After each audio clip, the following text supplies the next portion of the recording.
This stream contains fast flashing images that may affect viewers who are susceptible to photosensitive epilepsy or other photosensitivities. Viewer discretion is advised. Anything can happen in stage 2. All we can control is the here and now.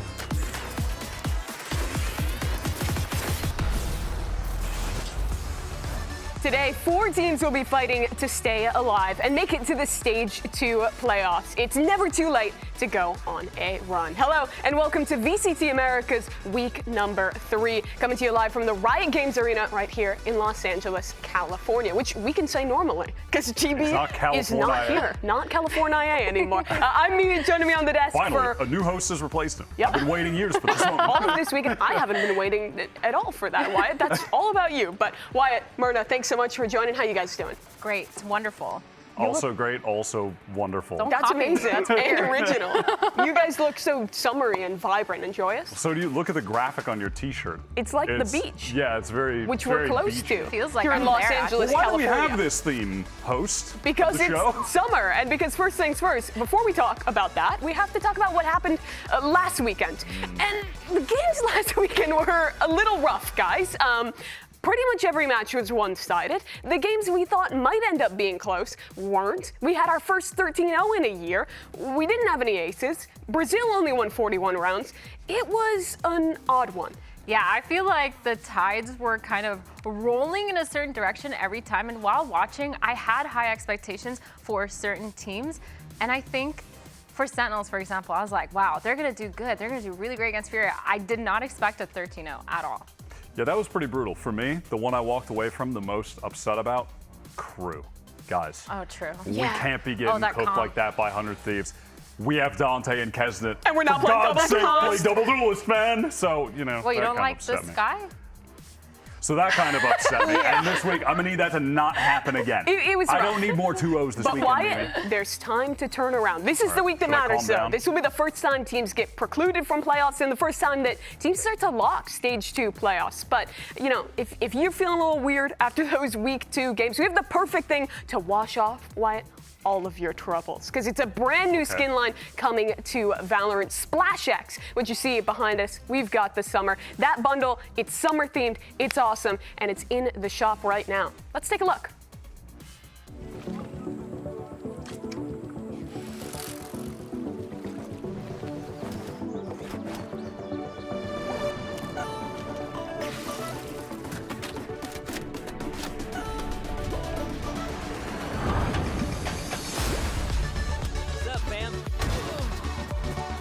Gun here.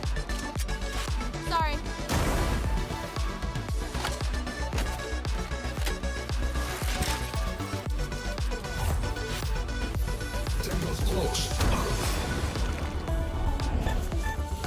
I'm on my way.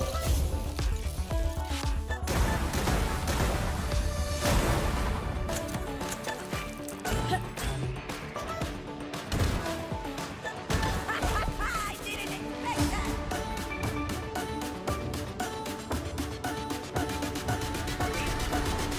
Hello.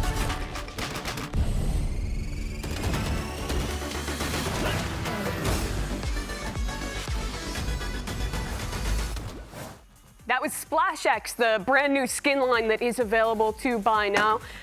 I wasn't messing around with anything. No? Very serious? Very Yeah, sincere? absolutely. Are you guys confident, new thing? I like the purple Vandal. Yeah. So yes. Looks really Is it? nice. Yes. The melee's fun, No, too. the melee is so fun. It looks so sick. If I could, I'd put like a little goldfish in there. Yeah? You know what I'm talking about? Make it like a fish I mean, bowl. you kind of already That's had what In a the skin shark. line like that in the Hold past. up. The shark. The shark is good, but We're actually cooking. let's talk about what we've got going on today. Because no sharks, but we do have a panther in our opening match. Furia playing up against 2G. Then later on today, from the middle of the pack in Group Omega, it's going to be NRG up against Leviathan. We mentioned it a bit earlier, but we're halfway through the stage, which means these are the most important matches for building championship points and for climbing up those standings to actually make playoffs. And this first game, especially important for our 2 Brazilian squads, both of whom are sitting 0-2. Yeah, I feel like both these teams have something to prove, and I feel like it kind of sucks that it is against each other this late in the competition, but I think it still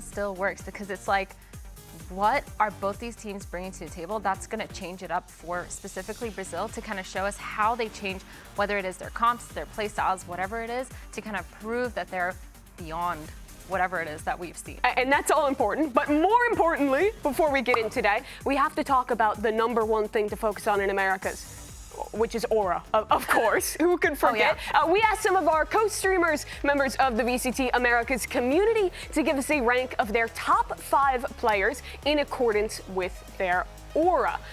The first person that we've had to complete this task is TCK10. Let's take a peek at what he's got going on and review his list, guys. Dude.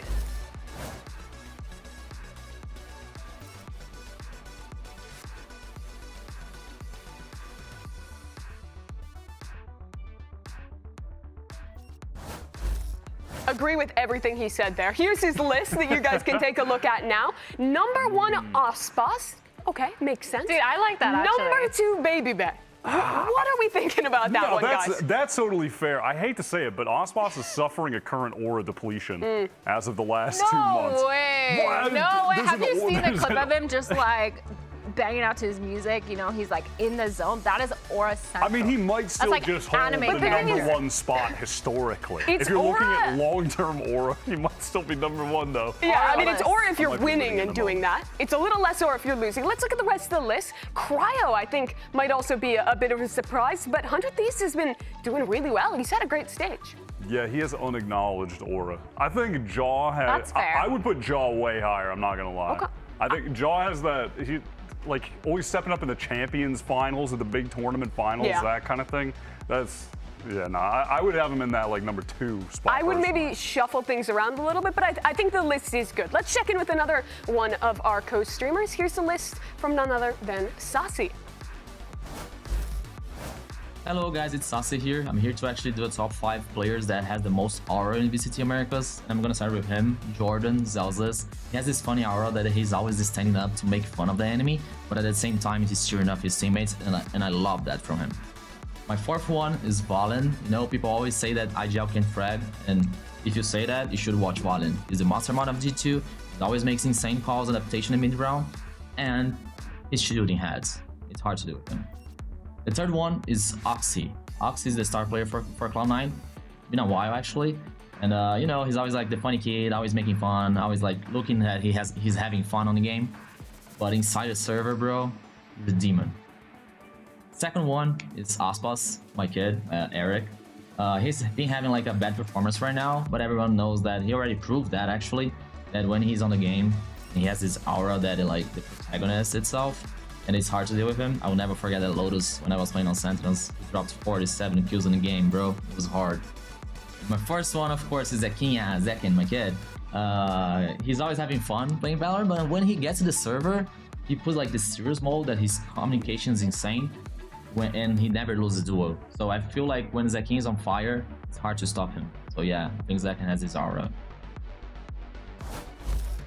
So beautiful to see a father ranking his 2 children #1 and 2. How difficult is that to pick between both of them? You know? Sophie's choice. couldn't have asked him to do that, but he did. Zekin #1. Zekin did not Respect. even make TCK's list, but here he is winning out here.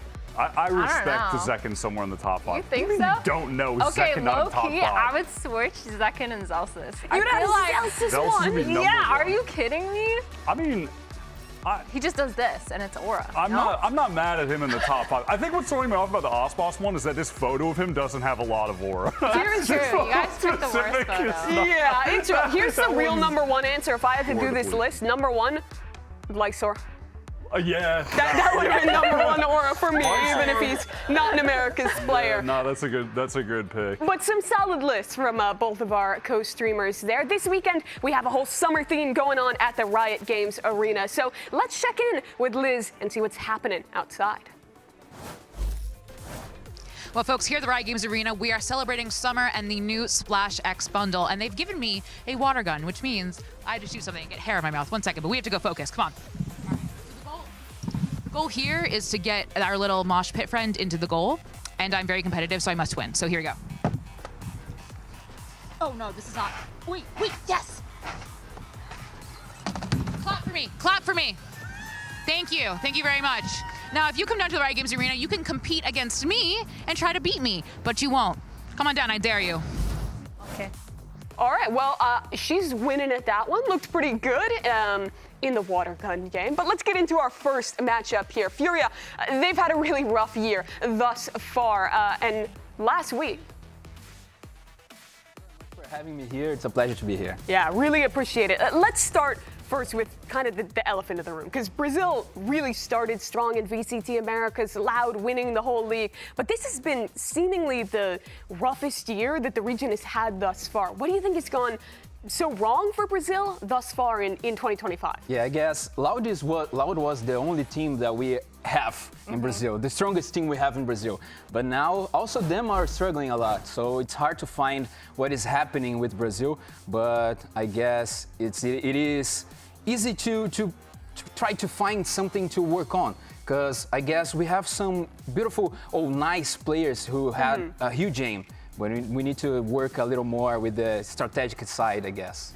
Yeah, when you're thinking about the region, is there still a sense of hopefulness for the future right now, though, given the new players that have come in? Yeah, there's a lot, but it's also the Brazilian followers, the Brazilian audience is trying to find something to hold on, to hold up, I guess. Trying to, what we can find to hold, I guess. Yeah. But it's really hard this time. Do you feel like a lot of the coaches are coming into it with like fresh mindsets with like the comps and stuff? Because I feel like Brazil brings a lot of crazy comps sometimes. Yeah. Like, how do you feel like about the strategic side that the coaches are bringing specifically? I think that all of our teams are trying to find the real personality. But we are lacking of it. We are lacking of good IGLs. We are lacking a good coaches, and it's that strategic side that I talked about. But for the other way, we have huge aimers, and that should be something good. But also only that is not everything. Yeah, when you talk about the big aimers, a lot of those players are the young rookies coming in. You've had a lot of long-awaited prospects, Spike finally able to play in the league, guys like Lucho or Sato really showing up. I wanted to ask for you, how do you feel about this next generation of Brazil, and how well do you think the Brazilian teams in Americas are doing at scouting new talent and actually finding the right players to bring success in the future? Yeah, I used to play against them on ranked games in Brazil, and I saw them growing up. Yeah. Also Sato and Luxo, Spikezinho, and we have a lot of other rookies there. But some of them don't have the age to play on the international stage yet. So that's really hard for us. But at the same time, we are trying to find how can we teach them to be more not like always pushing forward, trying to like find making them some team kills. players more. More like that. And I think that we are doing a good job with Spike, Sato, and Luxo. Do you feel like there's a team right now that can still make it to champions, even though a lot of the hype players are new to the league? And how would that team be able to do it from here? Yeah, if I need to choose one, I would pick Loud now. Really? Yeah, I would pick Loud, because MIBR are having some struggles also. Even if they started very well in the beginning of the year, they are having some troubles right now. So even they are the closest to champion points. Yeah. That's hard for them, because they need to start winning now. And I like what I saw about Loud. Yeah, Loud has had a better stage 2 thus far, and, well, the two teams playing today, neither of them have gotten a win. But I think we have seen more hopeful signs, at least from 2G. My question for you is, with them coming back, they were so excited to finally have Spike in the roster, but they lose out on their IGL in the middle of stage 1. Yeah. Now they're having to integrate a new leader, a new rookie, all of these kind of added issues. With all of that in mind, do you think that 2G still are on course to make playoffs and keep their chances of going to Ascension alive? Yeah, we used to say that Spikezinho should be the Ascension salvation for 2G. I love that. But it's been really hard for him also. He's trying to do the best, but I think that 2G have this lack of a team player. Sure. Yeah, do you guys know what I mean? Yeah. Trying to find how, even if Spikezinho playing very well, getting some kills, sometimes the mid call and the last time calls, I guess, are very, very hard for them. Do you think that's because they don't have Zap on the team anymore? I don't know for sure, because LZ stepped it up, like being a good IGL and a good fragger. But I think that they need to be more adult I don't know how can I say it properly in English, but I think that they need to be more aware of what is going on the team. Sometimes I feel like they have the strategic and they're trying to follow that path. If something goes wrong, they don't know how to. They don't have like that plan B. Yeah, exactly. Do you think that will come naturally with more time, or do you think it's purely just strategic? No, I think so. If we think about G2, even they come from Ascension, it's the second year of them here. So G2G came from Tier 2 in Brazil, and then they are not dominating Brazil. So they are trying to fight themselves here in VCT Americas. So probably with more time, they will make it better. Let's look to the future then. We're looking ahead, maybe even past this year. Who do you see as the future of Brazil? What players are making you excited to watch your region play in Americas next year? I think we have a lot of new rookies showing up, but Spikezinho would be my pick here. Okay. Yeah, because Spikezinho is also a good duelist, like we saw him playing Neon. But at the same time, I guess the way he plays with Kayle, for example, he tries to find something new every time he's playing. So even Silence showed up better, played better with Spikezinho, because Spikezinho seems to be more vocal, seems to be more proactive on playing. So I guess Spikezinho should be my pick to the future of Brazil. I feel like for me, when I played on a team, I always struggled finding a duelist that is super smart, super creative, and also willing to run forward. And I feel like when I watch Spike, I love seeing all the attributes he has. I feel like he's really well-rounded, but I agree with you. Maybe some discipline, maybe some more strategy, and I think they'd be like really top tier. I guess Spikezinho is what Sato and Luke Shaw are, but he knows how to be more proactive in the game. He knows how to use more properly the skill sets, the abilities of the agents. You think like his talent is more developed than some of the other players that are still just coming up from Tier 2? Yeah, I guess he's more flexible also. He's trying to find, every time a new agent was released, he's trying to find how to put this agent on their comps. I even heard about from G2, from 2G, that they are trying to find how to play Waylay. So Spikezinho was the one trying to teach the others how to play Waylay. That's a gift to have a young player who's willing to step up in that way for a team. It's a big day for 2G today. A win today keeps chances of going to playoffs alive, keeps chances of going to Ascension alive. And thank you so much, Jang, for joining us and chatting a little about Brazil. Thank you very much. Yeah, Brazil is having a hard time, but hope we can say. Used to be a Brazilian lover. Yeah, bro. Hey, I believe. Crazy. No. I still believe. Used to be crazy. Yeah, bro, get John and MW back. Start playing again. I don't believe, bro. I might look more at the rookies, but there's a lot to be hopeful for in the future. For now, it's a Brazilian match today. And let's hear a little bit more from one of those players. Furia's Paula had a chance to catch up with Liz. Here with Paula from Furia. Now, last week was a rough week for Furia. What was the discussions with the teams of how to get ready for this week? A gente sentiu que jogamos com muito medo, embora a gente se preparou muito.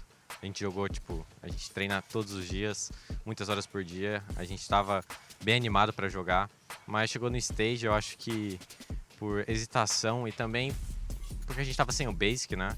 Um jogador a menos, a gente já estava numa situação complicada. Então a gente veio jogando com, acho que, uma pulga atrás da orelha, sabe? E essa semana a gente sentou, a gente teve muitas conversas difíceis que foram muito importantes para a gente ajeitar o nosso time e espero trazer um jogo bonito hoje. Yeah, I feel like the last time we played, we got on the stage with a lot of fear, you know, like we had something in the back of our heads that couldn't really let us focus on the game. Plus, we're missing one player, basic, so this takes a lot from our team for us to really feel like confident. We practice a lot, many hours a day, but you know, getting to the stage, we still having this little bit of a fear. Best of luck today. It was a very rough week for Furia, only winning 4 total rounds against Sentinels. Let's take a look at the strength of schedule for both of these winless Brazilian teams, because a win today means that you can keep your chances of making playoffs within your own hands. And Wyatt, that's especially big for a 2G that needs playoffs to at least call to Ascension and not just get relegated out of the league completely. Yeah, unfortunately for them, we might look back at that week 1 loss against EG, and that could be their undoing. But if they beat Furia here, hey, maybe they've got a shot against C9. They could still make it happen. Furia has that pressure on too, but as you heard in that interview, unfortunately, despite hopes he would be back in time, Coach Xiao and Basic still do not have their visas. They're still not here in Los Angeles, so they're going to be continuing to play with a substitute, which makes a tough situation even harder. Yeah, I think it's rough. Even though Adverso did play good, it's still hard because you have that team environment that you're so used to, and you can't really bring it up onto the stage, especially when you're playing with, you know, someone you haven't practiced with, someone you haven't been able to have all these new comps with and new play style, especially when they're finding their identity. It's really rough. A 13-0 felt like there was no hope for Furia last week, but 2G, it did seem like there were some chances in that game, playing against a G2 that didn't have Leaf. If there was ever a time to beat their Ascension rival, it would have been that game. But again, it doesn't happen, and now they're in the same position, 0-2, Wyatt. Yeah, I think unfortunately the maps that were good for 2G are maps that are also really good for G2. Like, I actually like 2G on set, but G2 are incredible there, and G2's Haven was also pretty incredible. So I think that's just honestly a pretty poor mismatch for them, and 2G should have a much better chance against other teams that are in their, you know, bracket. Yeah, I still feel like they put up a really good fight, like you said, and I feel like they kind of proved that they still have some sort of game plan that fits their game style, and they're not worried about setting up Spike. I feel like they still have that synergy. They're still able to play off of each other really well, and if they just keep that up, it should be a lot better for them. So out of the teams that are winless right now, do we agree that 2G seems to have a much higher ceiling in their current form? Personally, I just think they know who they are. They have their identity, and they know how to set up their players for success. And it's been pretty good, so. 100%. And there was something that Niang mentioned that I think is really important about this squad too, with having Spike back, is that it's not just he offers a lot of firepower on the duelist, but his initiator play is really good, and when he's playing that, Silence gets to go off playing the Jet. That's what we saw on their run to even get here last year, is that the two of them on duelist were both incredible, but Spike needed to be a piece of the puzzle to set Silence up properly. And now that they have that rolling, we're seeing Silence's Jet performances are really A1. Let's head back outside, check in with Liz, who has a member of 2G standing by. Here with Silence from 2G. Now, while 2G has not secured any wins, we've seen 2G improve immensely throughout Stage 2 of Americas. What, in your eyes, has 2G improved the most on? Acho que a coisa mais importante que a gente aprendeu foi mais individual, sobre comunicação, adaptação dentro do jogo. Estando dentro da Américas aqui contra os melhores jogadores, é impossível de não aprender essas coisas, então é a coisa mais importante. Yeah, I think the biggest change was individually for everyone. We learned how to communicate better and to be better players. You know, playing in the best league of Americas make that to you. Best of luck today.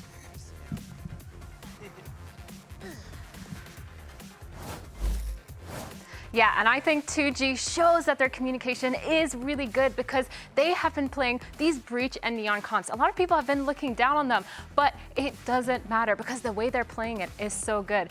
I'm actually going to be showing you this pistol round that they're playing on Sunset against EG, where they're setting up right from the beginning of the round. When you have a player like Spike, you want to get him in all the best spots possible. So they start it by Sova darting all the way into Boba. Now, by the time that Sova dart lands, we're going to actually see that Spike is going to push up all the way through mid. Now, the arrow's doing something weird. Ignore that. But he is going to push up through mid. That dart is going to get broken, and he's going to hear kind of who is there and where that player is. On top of all that, we have the Breach stun coming in through that market side just to make sure that that player is going to get completely stunned. And so this round plays out pretty fast, so just keep watch.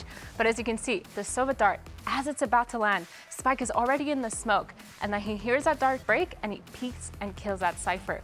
On top of all that, the Breach stun gets Ye. It's insane. Spike gets that kill right away. Not only has he sped up, but he's also pulled off the rotator from that B site off this site. So now it's a free site for 2G. Now, obviously, the round plays out a little bit. It gets a little bit dicey during that post plant, but it's okay because LZ actually comes in and saves the day with an insane 3K towards the end. So overall, just really good retake from EG, but it doesn't matter because, I mean, LZ here, watch this. 1 and 2. Gets that 3K, and it plays out perfectly for him. So, I don't know. I think 2G, a lot of people talk about that Breach and talk about that Neon. I think it works out well for them, especially if they have those set plays around their rookie of Spike. Yeah, they're really leaning into their style. But Wyatt, it hasn't just been the Neon, right? He's playing maps where he has to, instead, because he doesn't really play Jet Rays, put Silence on the roll. And when we were talking earlier in the show with Nyang, he was complimenting Spike on the other agents as well. I think for a rookie player, he's looked very impressive across those different roles. Yeah, absolutely. I totally agree. He has been crucial for making Silence be able to look like a star on this team on the Duelist. We saw Silence playing a lot of Duelist in the first stage. He was not putting up the numbers he's putting up with Spike on the team. And then if they get the right maps like Sunset in the pool, which they couldn't do against G2, that's where Spike looks like the future Duelist star of the region in its entirety. But now as we look ahead towards must-win games for 2G, do you think that the Breach Neon leaning into that older style will become too predictable for 2G and maybe limit their ceiling? I think for sure when the teams start to watch the VODs, they know the kind of fault line lines and how to stay out of them and make sure they're not in that kind of crossfire. But again, set plays that go really fast plays in their favor, and Spike does such a good job with his own util, not only relying on the Breach. And he does such a good job of getting in, getting those frags, and making sure he makes space for himself, which Nyang actually talked about earlier, how he uses his util to kind of get out onto site. And so I think it can get a little bit old, it can get predictable, but if it works, it works. Do you think this Furia Wyatt is a team that can punish those setups, or do you think Breach Neon is going to work all day here? I just don't think they have the coordination right now because they don't have their actual full team. They don't have a coach. They're calling timeouts, and there's no one there to help them. Yeah. That's a miserable feeling when you call a timeout and there's no one else to come in. I just don't think they're set up right now to be able to deal with a team that, hey, even if you think Breach is old meta, they're still really coordinated with it. That's still going to be tough to deal with. They look good on those comps. But before we get into 2G playing up against Furia, we're going to have to, get to know our pros just a bit better. And we have a game to do so called Prop Quiz. We're going to be taking a look at a couple of objects, personal effects from our players here in VCT Americas. And we have to guess which player possesses which object. We'll have a couple questions, players to make it just a little bit easier to guess. But guys, let's take a look at the first item and see who it is. I suck at quizzes. This is either Silence, Heat, or Brock. Ooh, googly eye. Oh, it's an octopus. Oh, the octopus? Oh, that's cute.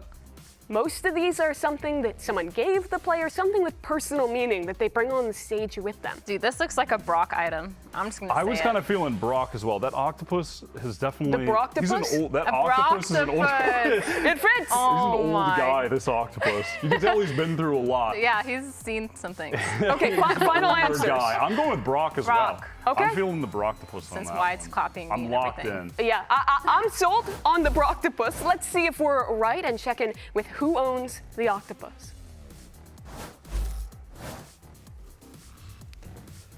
Oi, eu sou o Silence, essa é a minha lulinha e ela é importante pra mim porque é do meu gatinho, o Memphis Alberto. E é isso, ele gosta muito da lulinha, ele fica brincando o dia inteiro com ela e eu trouxe ela porque ela é muito importante pra mim. Marine biology knowledge is zero. That's A, it's a the squid. thing I've ever heard in my life, And B, though. it's so cute. That's too cute, bro. I mean, you said it was a little messed up. It's because the cat Yeah, has it's 'cause gone. the cat's been that getting makes into sense. it. Yeah, Let's check that in on has our next one and guess this object, which is owned by either Sato, Kyle, or Paula. Bro, He's I want to jamming. own that. Oh my God, he's so I cute. love his disposition. Give me your guesses. Who are we Calm. thinking?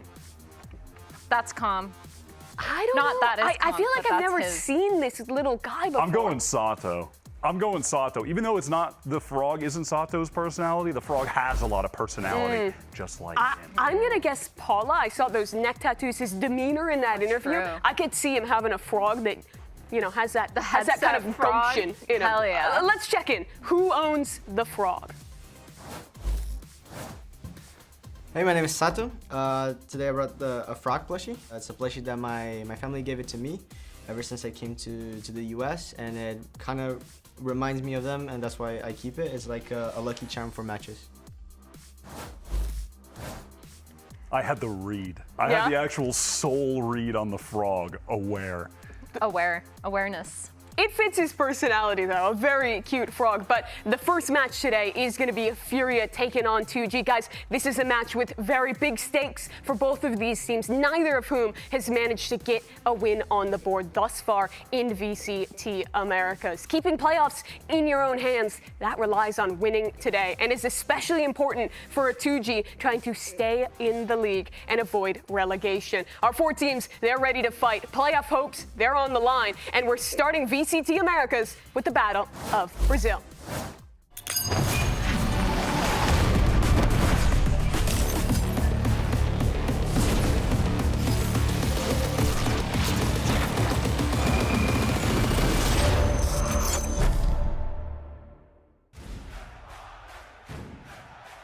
Cara, esse confronto contra a 2G para mim é uma divisão de chaves para os dois times. Os dois times começaram com o pé atrás no campeonato, 0-2, então acho que esse confronto é um confronto importante para ambos os times para escalar confiança. Veio o dardo no pé dele, o terceiro fake, acabou a smoke, o Price só joga o tempo. Vamos, Price, leva o clutch! Cara, é sempre uma sensação muito boa enfrentar o Brasil. A gente quer ser o melhor do país, do Brasil no caso, então... Pô, é sempre um prazer enorme jogar com os moleques. Ser a situação do round aqui, se os caras conseguirem quebrar... Mas são 2 jogadores, um junto com o adverso, o bonito, leva 2, já são 3, 4, cadê ele? A gente sempre entra honrando a bandeira também, né, no palco. Eu acho que é mais sobre isso mesmo. A gente precisa mostrar que é nosso time, a gente já tá 0-2 no campeonato e o próximo jogo tem que ser a virada de chave, conquistar essa vitória com o G2 e ser como uma crescente no campeonato. Até para recuperar um pouco o que a gente perdeu, né, nesses 2 primeiros jogos. Essa vitória vai nos dar a vaga para o Champions ainda e a gente vai voltar muito forte. VCT Americas, please welcome your 2 teams to the stage. It's 2G and Furia. 2 Brazilian teams, both of whom yet to get a win in this stage, guys, trying to fight to keep those playoff chances in their control. Yeah, crucially, neither of them out of contention. And I still think this 2G roster have a lot to show. I don't want to be too down on them after their loss to G2 last week. It's still G2. I think that was a poor match with the maps for 2G. And with Spike back in the team, I'm really excited to see more from these guys. Yeah, and I feel like from Furia, they have a little bit of that pressure to kind of perform, especially because you're playing against this Brazilian Ascension team instead of, being that Brazilian team that made it to VCT. So I think they have a little bit to show and a lot to kind of go for. Let's talk about the maps a little bit. Is there anything that you guys are looking at as a map that you think Furia would have an advantage on or would have their best chance of getting something across the board here? Is there an easy win at all, in your opinion? No idea. I mean, something interesting we saw from them last week is that they allowed Sunset in against Sen, and Sen are insane on that map, always have been. And they came in with kind of a weird gimmick comp with the Sage where they were kind of just spamming B hits, walling off market.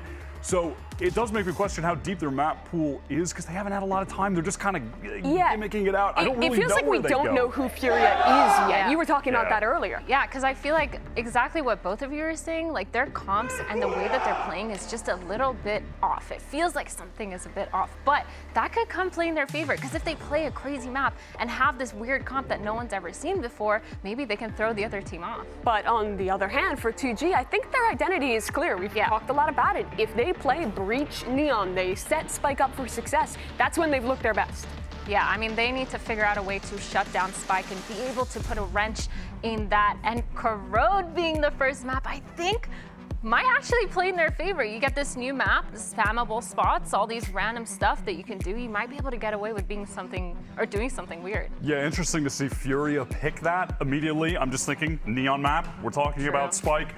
I would say it's 100% guarantee we're going to get him on his best agent straight away. And then map 2, Sunset, is in the pool. That's looking like 2G's best map. Yeah. And Ascent is the decider. And I've liked 2G's Ascent, even though they weren't able to get a win on it last week. So this is looking like a rough pool, honestly, I think, for Furia. Yeah, the way that Sunset plays out are the lines of the map are actually perfect for breach stuns, especially when you're taking that aiming control and taking those beaming fights, even towards mid if you wanted to. A lot of splits can be made with that breach. So if they're sticking to the same comp and sticking to the same game plan, it's looking more like 2G in favor for that map. And that's a map, as you mentioned, where Furia has had to already show their gimmick and put that VOD out there. So 2G, a squad who can prep for that. Here comes your They agents. just love Sage. And this Furia team just loves Sage. Big Sage fans. We'll keep playing Sage maps. Hey, but or well, Sage maps, what better quote to beat unquote. Neon than Neon? You know what I'm saying? Maybe they're cooking something with the slow and the stun. Do you think there's merit to Sage on this map? I mean, you're giving up an info senti to pick it. You don't have a lot of initiator utility. What's the sell? I mean,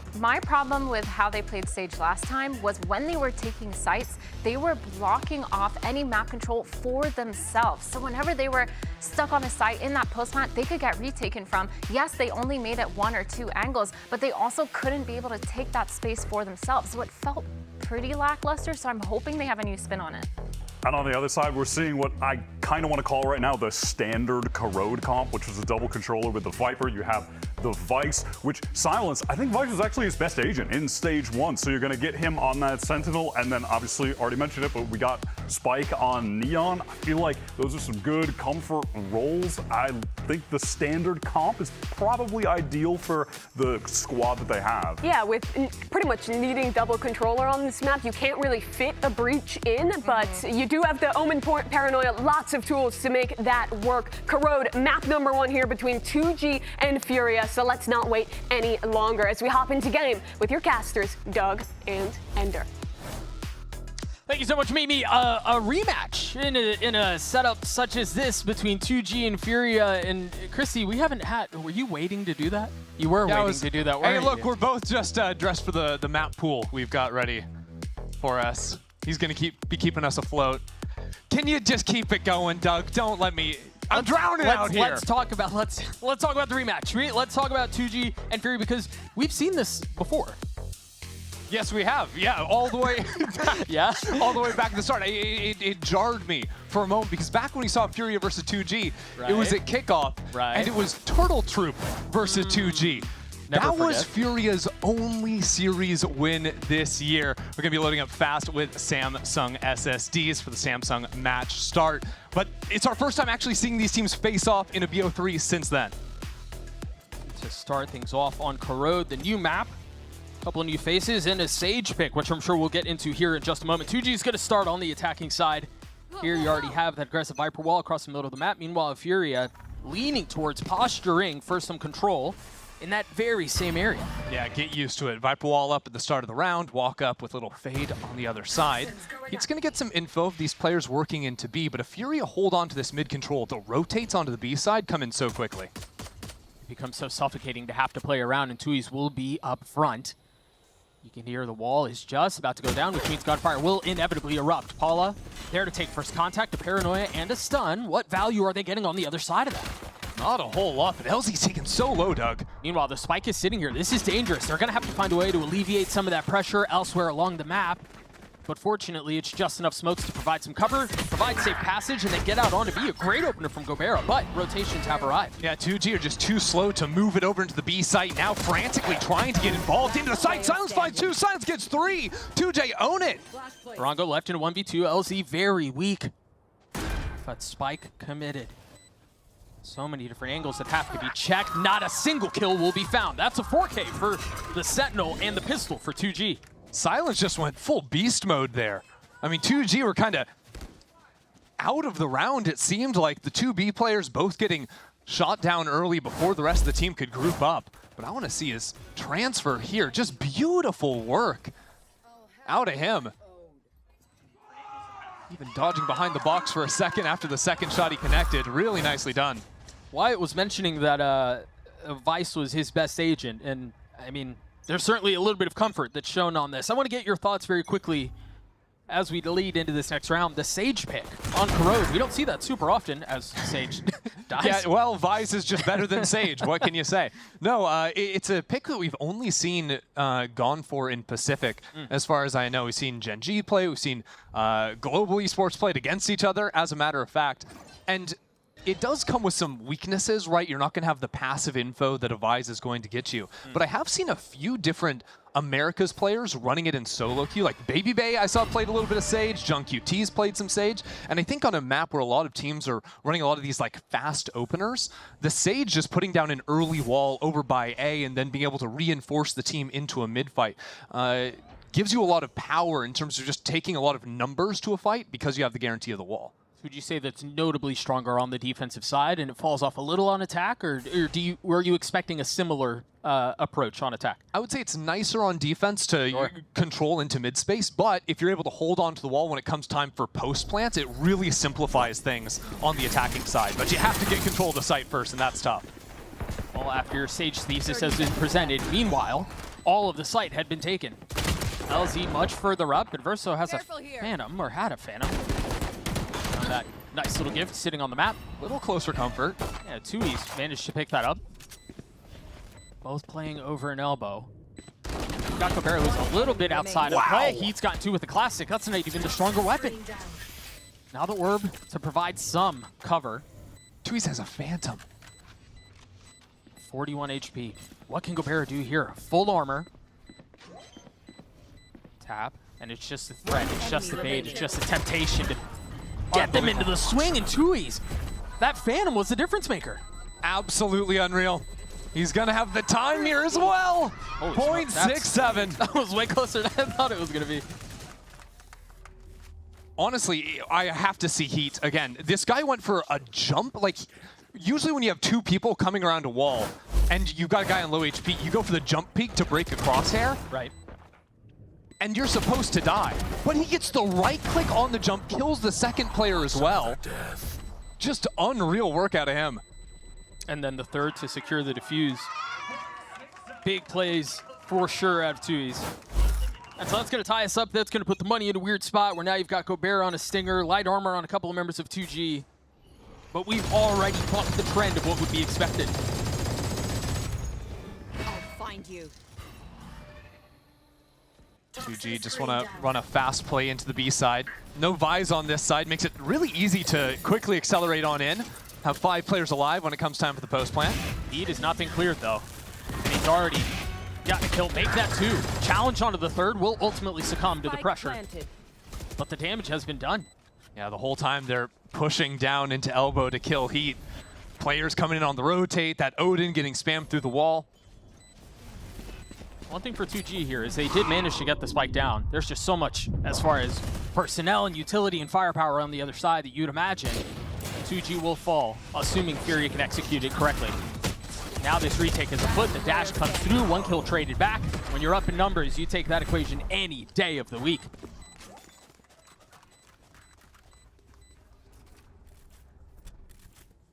$2G need to reset quickly into this game. They're letting that round 2 slip away from them. But I do think they're onto something with just trying to abuse a little bit of this B site. Most teams that are playing the double smokes to the Sentinel, it's obviously going to be the Vise in there, and they can stack some of that Vise utility on the Viper. Makes breaching B really challenging, unless you're splitting out or you have to put a lot of pressure down early to bait away the utility. But unless the Sage moves to that side of the map, 2G can quickly move in wherever the Sage isn't. I wonder if the game becomes a bit of finding the Sage under the hat, if you will.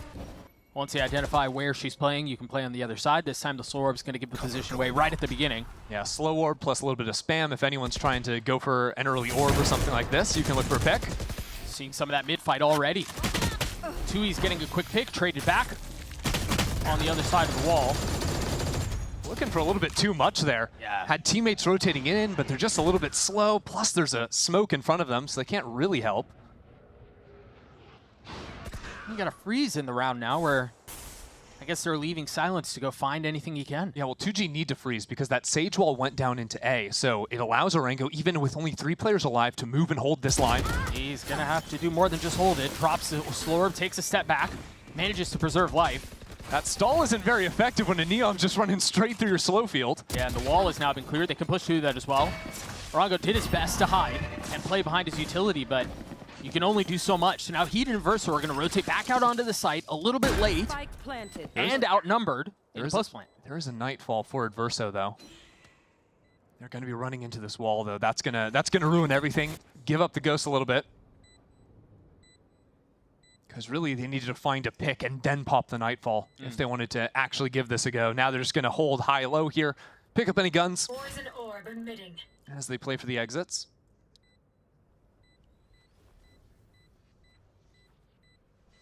They're very comfortable with each other. Poison's off. It's team bonding. Oh, they're all coming into Furia! See that spam. Get a little bit come there. on, he just sold Adverso out. Not. I thought so much for the team bonding. And I being really comfortable. thought they were friends, and he dies anyways. That's just sad. So far we've had two round wins for 2G, and in both of those, Silence has been a key part of their success. Currently sitting at 8-2. Yeah, got the ultimate online last round as well, so didn't have to use that. They can use that again to just bully, especially in post plants. I think that ult is so good at just stalling things out, forcing the other team to go for a reset. And Silence is a guy that is obviously flexing back onto Duelist sometimes, but has always been such a sharp shot for this 2G team, even pre-spike. He will continue. He will have to continue to be that for them to find success. Prize used the dog towards B main at the very beginning of the round. Not going to find any tag, so ensuring there's no early presence and pressure coming in from the western side, and they can turn their attention over to A, and where Arango's left there once again. Exactly. You can see the combination of the orb, or slows, or a wall. Really what the Sage does for you is just buys you an extra 5-10 seconds, and that's enough for your 2-3 players that are always hanging out in mid to have the quick rotate over on the A side. Imagine the value of the delay decreases as we're in rifle rounds. I mean, you put the wall up, it was melted instantly, so you aren't really getting as much as you were before. Oh, it devalues as well when, again, Spike is just doing that. But there's the quick rotation you were talking about. Paula is already at the scene. He's already on the site. But behind enemy lines, LZ went for that Omen ult, so he's guaranteed spawn is clear. Now 2G can all focus down into Link. Gotta be careful if you're Silence here. He has been the star for 2G. He's been lethal. Spike planted. Currently top fragging, and there is a lot to do on the other side of this orb. Tons of support coming in for him as well. All this delay. Dog confirming suspicions. C's not connecting, and the clock is ticking. They are taking their dear sweet time on this. It's a save. They can't play the game. And this is another round. Adverso's been sitting on this ultimate, but it's so hard to get back into that A side, especially because, again, the Omen ulted back into spawn. So when 2G know that it's only one choke point that Fury are flooding in from, because they're always playing for mid, they're playing for the rotates through there, it's so easy to designate all of your utility, put your sharpest shooter right now in Silence on that line, and there's no way Fury are getting back in.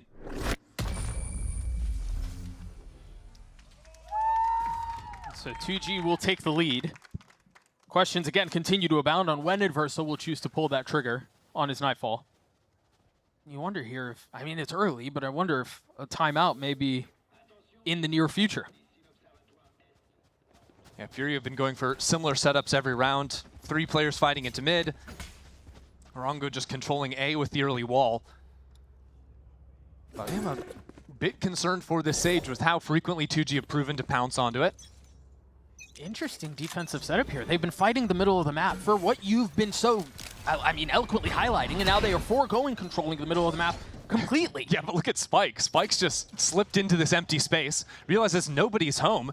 No one's up in A either, so they know it's a B stack immediately. He's gonna get bullied. The Sage can't hold there. You have no information. You can't hold 2 lines on your own. It's a disaster. I think 2G are exposing the defensive plan from Furia very early. But a 1-for-1 is good for Furia. Now they have actually 4 rifles to play with on even footing. And the Adverso ult. Maybe this is when we see that become a part of the equation. Here it is. At the ready and now popped. The stunt will buy a little bit of time, and Prize is there to cover. Beautifully done from the attack. But again, Fury are trying to come at this retake from just 1 choke point. And you're gonna get deleted! Not enough options, not enough ways in. 2G hold the line again. Really just putting themselves into a choke. And surely what's going on in Furia's mind is they think that the Nightfall is just a round winner, right? You get good information off the blood trails onto the ground. You can break that choke point, it doesn't matter. But I think that's just the wrong read because, again, 2G knew exactly where the approach was coming from.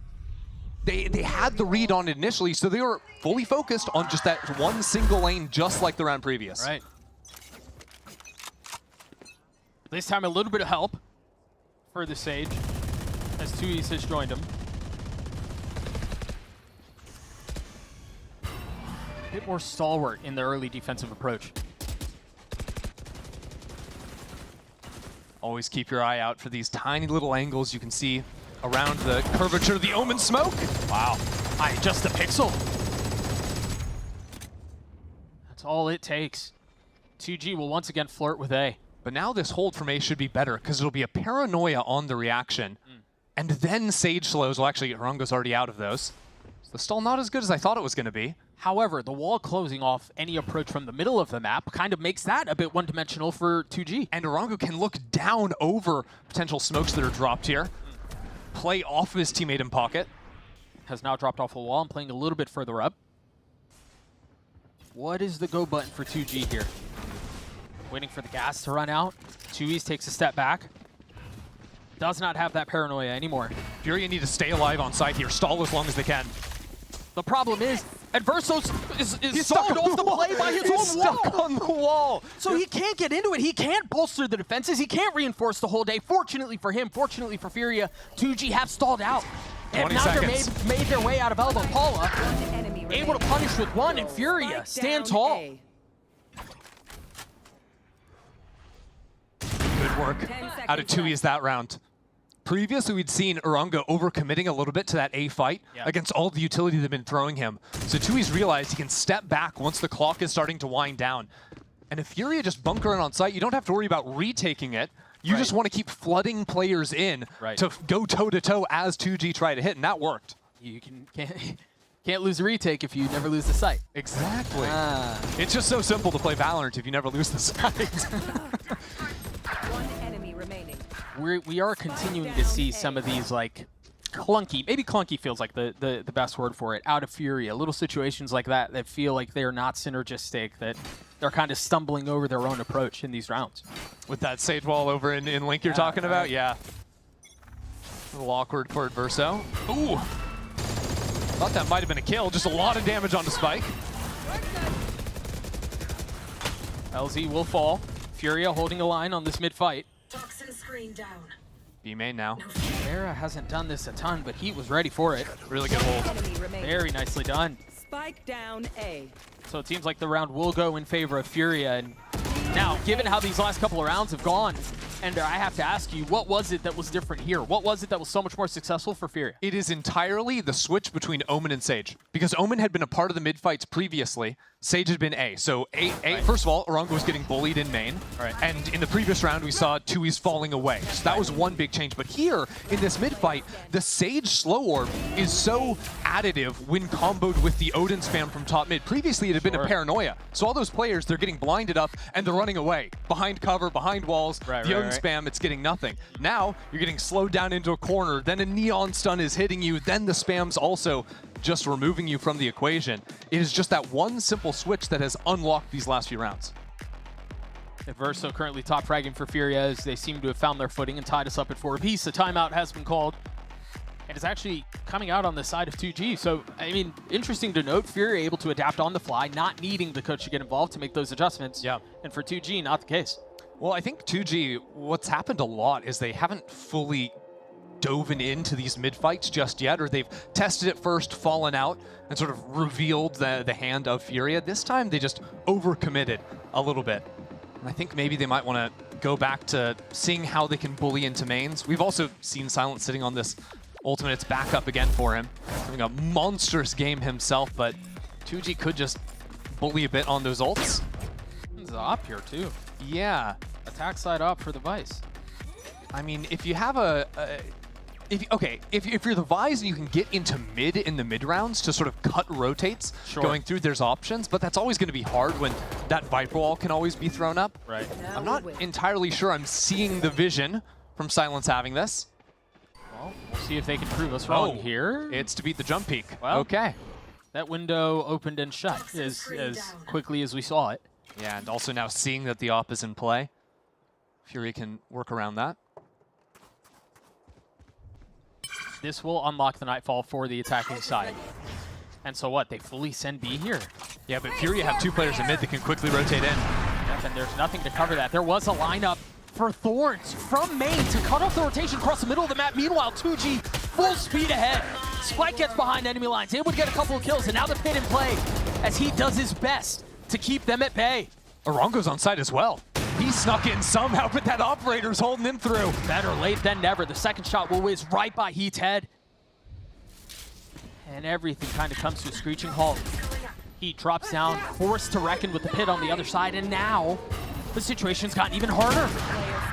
I don't know that Fury have a way into this. Tui's will be left alone.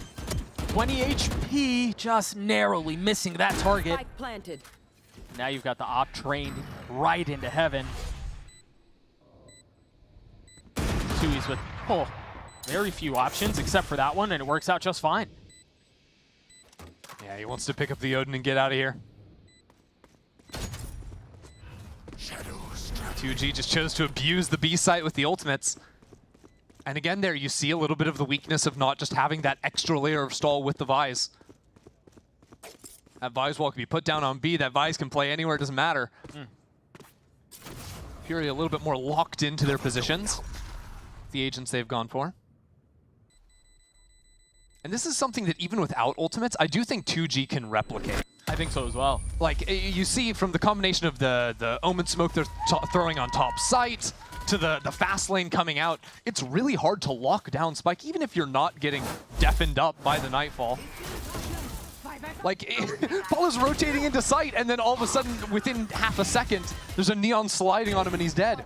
And we saw the Thorns there for just a moment too in the lineup from main. That does so much to cut off and block rotations coming in from mid, so very well drilled. Well, Furia have seen that up and called it. Orongo is going to be posted up in A main with that one. And he's always been defaulting this slow when he hasn't been playing mid. So this reveals that he's back on this line. Yeah, Orongo has also struggled. Currently sitting at 2 and 8, and the op is a confidence weapon. And a heavy investment. It might be what he needs, because the fight has been being taken to him so much. If you can just get one shot off, get out of there. That could be the trick. Puts the wall up. They still don't know that gun is in play. You also run into much tighter sight lines if you're trying to play the op on A here. Yeah, this map is very close corridors. A second opportunity. Just a pixel is all it will take. Can Orongo find success? No. Off the mark. And now the whole of 2G go flying into the site. Orongo doesn't have the support necessary just yet. He's also not fully backing up. Backs up the line of scrimmage just a bit, but is attempting to dig his heels in. Now rotations have arrived. Now reinforcements are on the scene. And Tui still has a paranoia to assist from on site. Dog trying to find the op as another shot rattles off. Verso will fall. Tui's a little labored, but finally finds its mark, and Paula dashing forward. Stunts connect, the spray does too. Paula gets his two. Orongo has to take a step back, and Paula saves him once more. There. Paula just with a masterclass. And it didn't even come down to Orongo's op. We put so much focus on it, he just got smoked off and wasn't able to play the game. And both of these ops, really. I mean, if not for Paula's heroics, that op is sitting on the ground. You lose the sight, you lose the round, probably. Maybe I'm overreacting. I want the ops out of here. Like, Silence was doing numbers pre-op. Now he's forced to play so far away in the post plant. Just hasn't been super involved. Okay, that transfer. That was sick out of Paula. That ties us up at 5. Silence still sitting comfortably at the top of the leaderboard at 14 and 4, and no early wall boost that we're playing in front of, but we got prowlered. And the op shot off, so they He's know. playing Minecraft. Get him out of here. Oh gosh, I can't believe he got away with that. He should have died. Counting his lucky stars. And look at how quickly the defense is rotating over here. This is dangerous if you're 2G. You're brute forcing your way into this, and it might be ill-advised. Paula does his best, but the counterpunch from Paula is prettier. Quite frankly, 3 on the round. 4 One enemy tries remaining. to dash away. Ace not in play, and Prize is left alone. Now Prize has to solve a 1v3 where he has, I mean, he's got time and they're not really in a position to trade each other. He's got to ISO these fights, but the op will connect. Furia take the lead. Do you want to talk on being in front of the Sage wall? You want to hit that again? I don't. I think we're going to move on. Yeah. And we're just going to talk about Paul, I suppose. Yeah. I feel like Spike sort of overforced a little bit there. That guy's calm, okay? Thank you. Shout out Paula for an incredible round. Through the calm. Forces 2G onto the worst possible buy on the last round of the half. Yeah. Spike has ult and a stinger. And Silence has a sheriff. Deeper wall out from the Sage here, eh? And it actually gives Fury a lot of information to work off of, because previously that wall would have been broken down very, very quickly. Immediately. And Fury, without seeing or hearing anything in mid, you've got to be prepped for a B-pop. And that's, I think, why 2G are slowing down. If they wait till under a minute on the clock once the Sage wall breaks, then the threat of an A-pop returns. You might actually call some rotates back over instead of this 3-hold that Fury have going right now. Dog out mid from the attack. Causes a refresh smoke from the Omen. Sage wall just fell down in main. As a matter of fact, Silence used a Vise flash there that didn't see anyone, so he knows that Fury aren't playing up behind the wall. I can't believe Fury are still here B. Given that the wall has gone down, given that you hear the flash, but again, brute force is the name of the approach that they want. They've already TP'd out onto site. Look at where LZ is. Finally dropping down, and he transfers all over 2G. One enemy remaining. 3 kills found. Silence left in 1v2. With just a sheriff in play, has to settle the shots, gets it down to 1v1. 33 health left. The spike in hand. Trying to commit to the plant, will be given the window. But the crosshair was there for Arango, and that's going to be another round for Furia.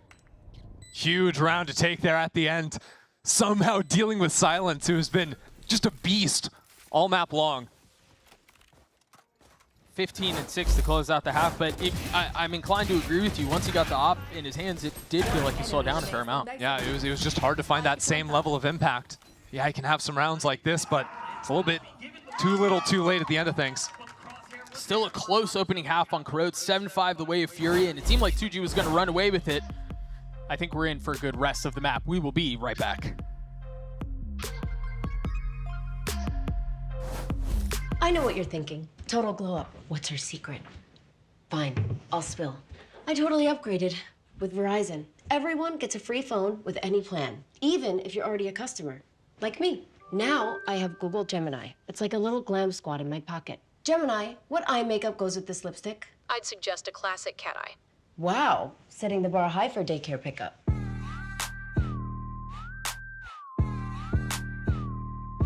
Get in on this.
Well, both of these teams, Furia and 2G, are still fighting for their first series win of the year. The one asterisk being Furia getting their win with Turtle Troop. But for both of these teams, there's there has been a lot of lack of success and a lot of frustrations and a lot of question marks from the Brazilian community. Yeah, and all year long as well, roster cycling of waiting for Spike to grow up, to swapping out their IGL on 2G's side, Fury as well. Even with Adverso as a late addition here, solve things for stage 2. Trap play though, off this contact. Paranoia, here goes Spike. Trying to dash out ahead of it, but the counter utility is just too much. And that Paranoia no longer being in play in a pistol is notable. Yeah, now that second layer of stall will not actually be there. The Viper Vise setup is on the A side of things for 2G. Spike's stun is now gone too. Yeah. They don't really have the tools here to hold this back. And Paul is playing with fire, trying to bait them out. The dink will be delivered. But Spike gets the kill, traded back. The site is now theirs. Those 2 rotates that came through mid as well, you can see there's a Sage wall put down in the post plant. Cutting rotates, forcing all 4 players through spawn. We saw the inverse of this last half. The 1 lane retakes never work. Oh. And this is the value of the Sage pick, Doug. Yeah. This right here. They managed to get back out onto the site though. What? Orango will fall. A couple of kills, they get back towards heaven, towards spawn, were exactly what they needed. I think my brain actually misfired. Yeah, you stalled out a I little saw bit all the fights in the spawn. I was like, there's no way that Fury are dying. But the more I look at the positions they were taking, they weren't holding the crossfires like we saw 2G holding in their post plants in the last one. They like kept sprinting forward. Yeah, they just scaled too far. Fighting into spawn. And that little difference, that was all it took. And so now 2G get a very important pistol in this close game. They've got an Outlaw in the hands of Spike, a Guardian 2 for Silence, and Light Armor on 2 members for Furia.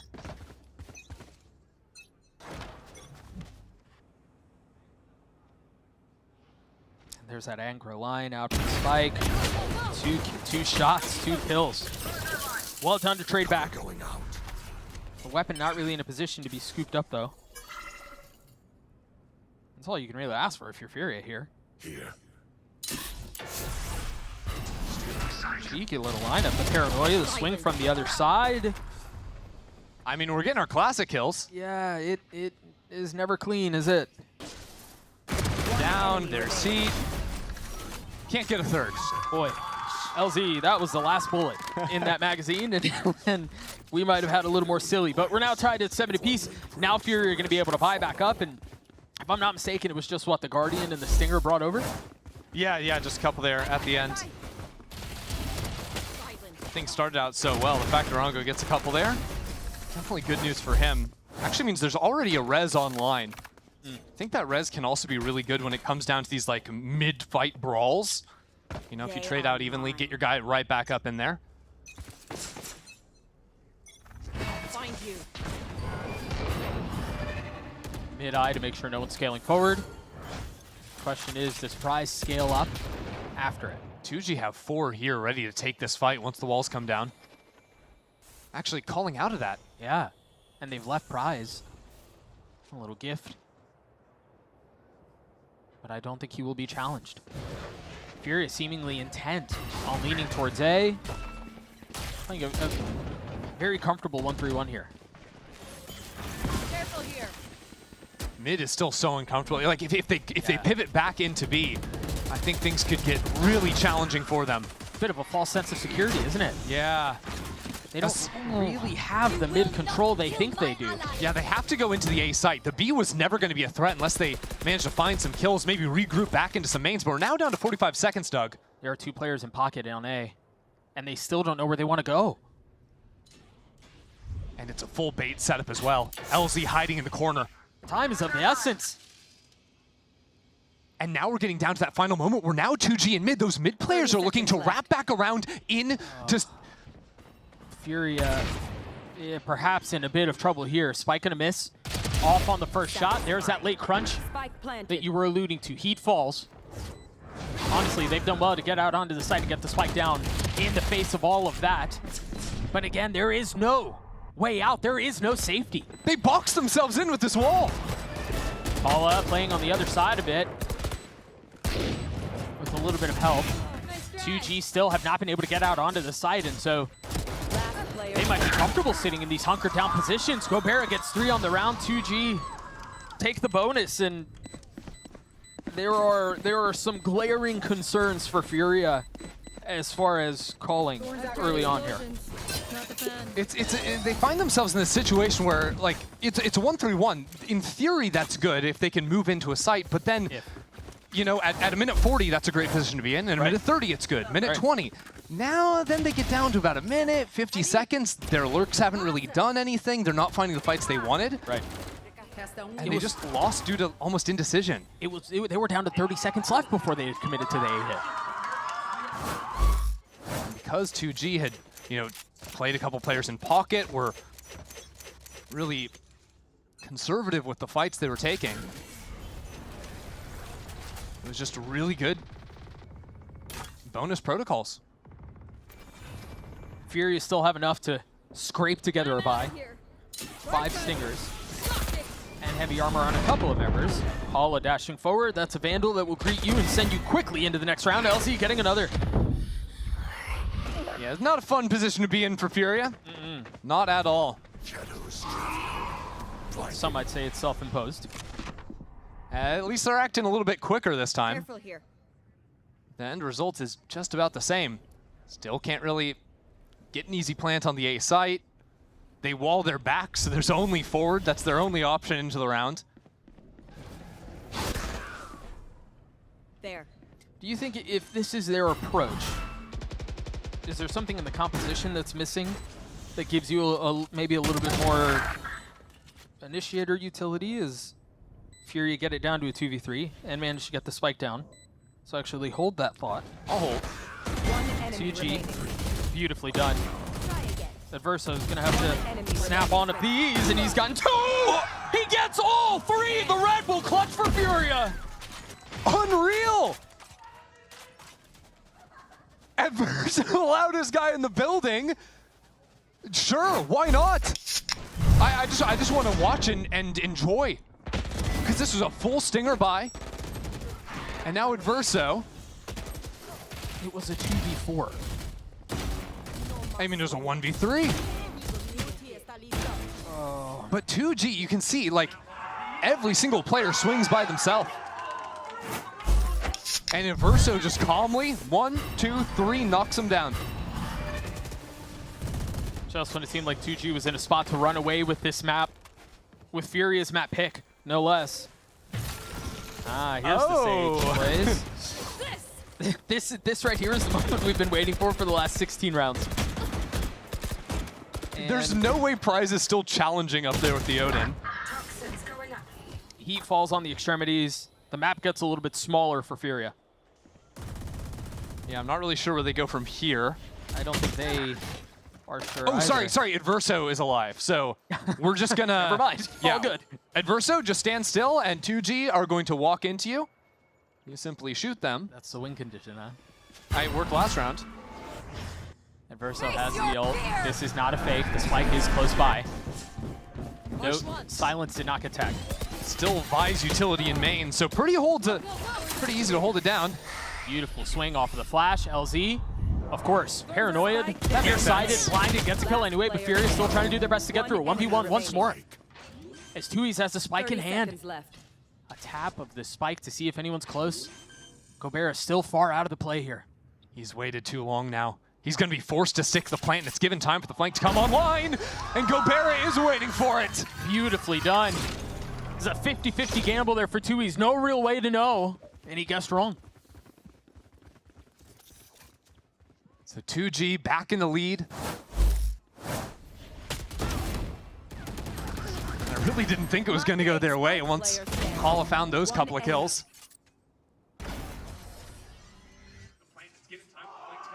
But really, I think what this game is coming down to is just awareness in these late round situations and how well you can play off your teammate right next to you. We're going fast B here. No mid control, no A default. Everybody B main. And you're going to have to deal with the thorns, the wall, and the flash. And the spam. Which wall, by the way? The Vise wall or the Viper wall? It's all there. I mean, you still got the Neon backside. Okay. The prize has not been cleared. I mean, maybe Paula can just kill everyone. It's always an option. Getting ones.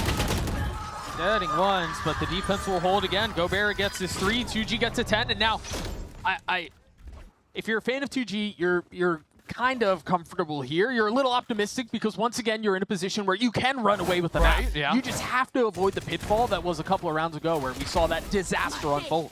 And you know what? 2G are coming into this next round kitted out of their minds. They're going to have 5 ultimates ready to go. They should have all the tools, like you're saying, to keep this snowball rolling. But it's going to have to come after Furia call a timeout. This round very, very well may decide the map. I mean, you take a look at some of the finances for Furia, there isn't much, so you imagine they're going to invest in, but this is where, again, 2G have to avoid the same mistakes that they ran into a couple rounds ago. They can secure this map. They can walk away with this comfortably. Yeah, and even the round that slipped away from them, by all accounts, that was a completely won round, right? That was Until it wasn't. It was a 3v1 with poor spacing going into clearing out the last guy because you just thought you were better. You weren't, you know, fully detail-oriented on the retake. And which one of us hasn't done that, to be fair? I mean, I do it more often than not. Yeah. I too irresponsibly swing when I shouldn't. And so I get it. But also, I mean, if you're 2G, if you want to get your first win on this stage, if you want to walk away with besting Furia, your Brazilian brethren, you got to get rid of that crap, man. Yeah.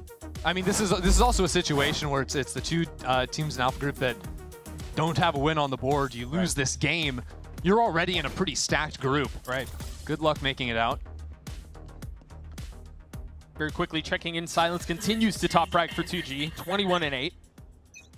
Hey, it's pistol round. We're back. That Omen stun line or paranoia line ready in B main off the jump peak. Except this time, there's a Viper's Pit in A as well. Same I mid to make sure there's no scaling forward.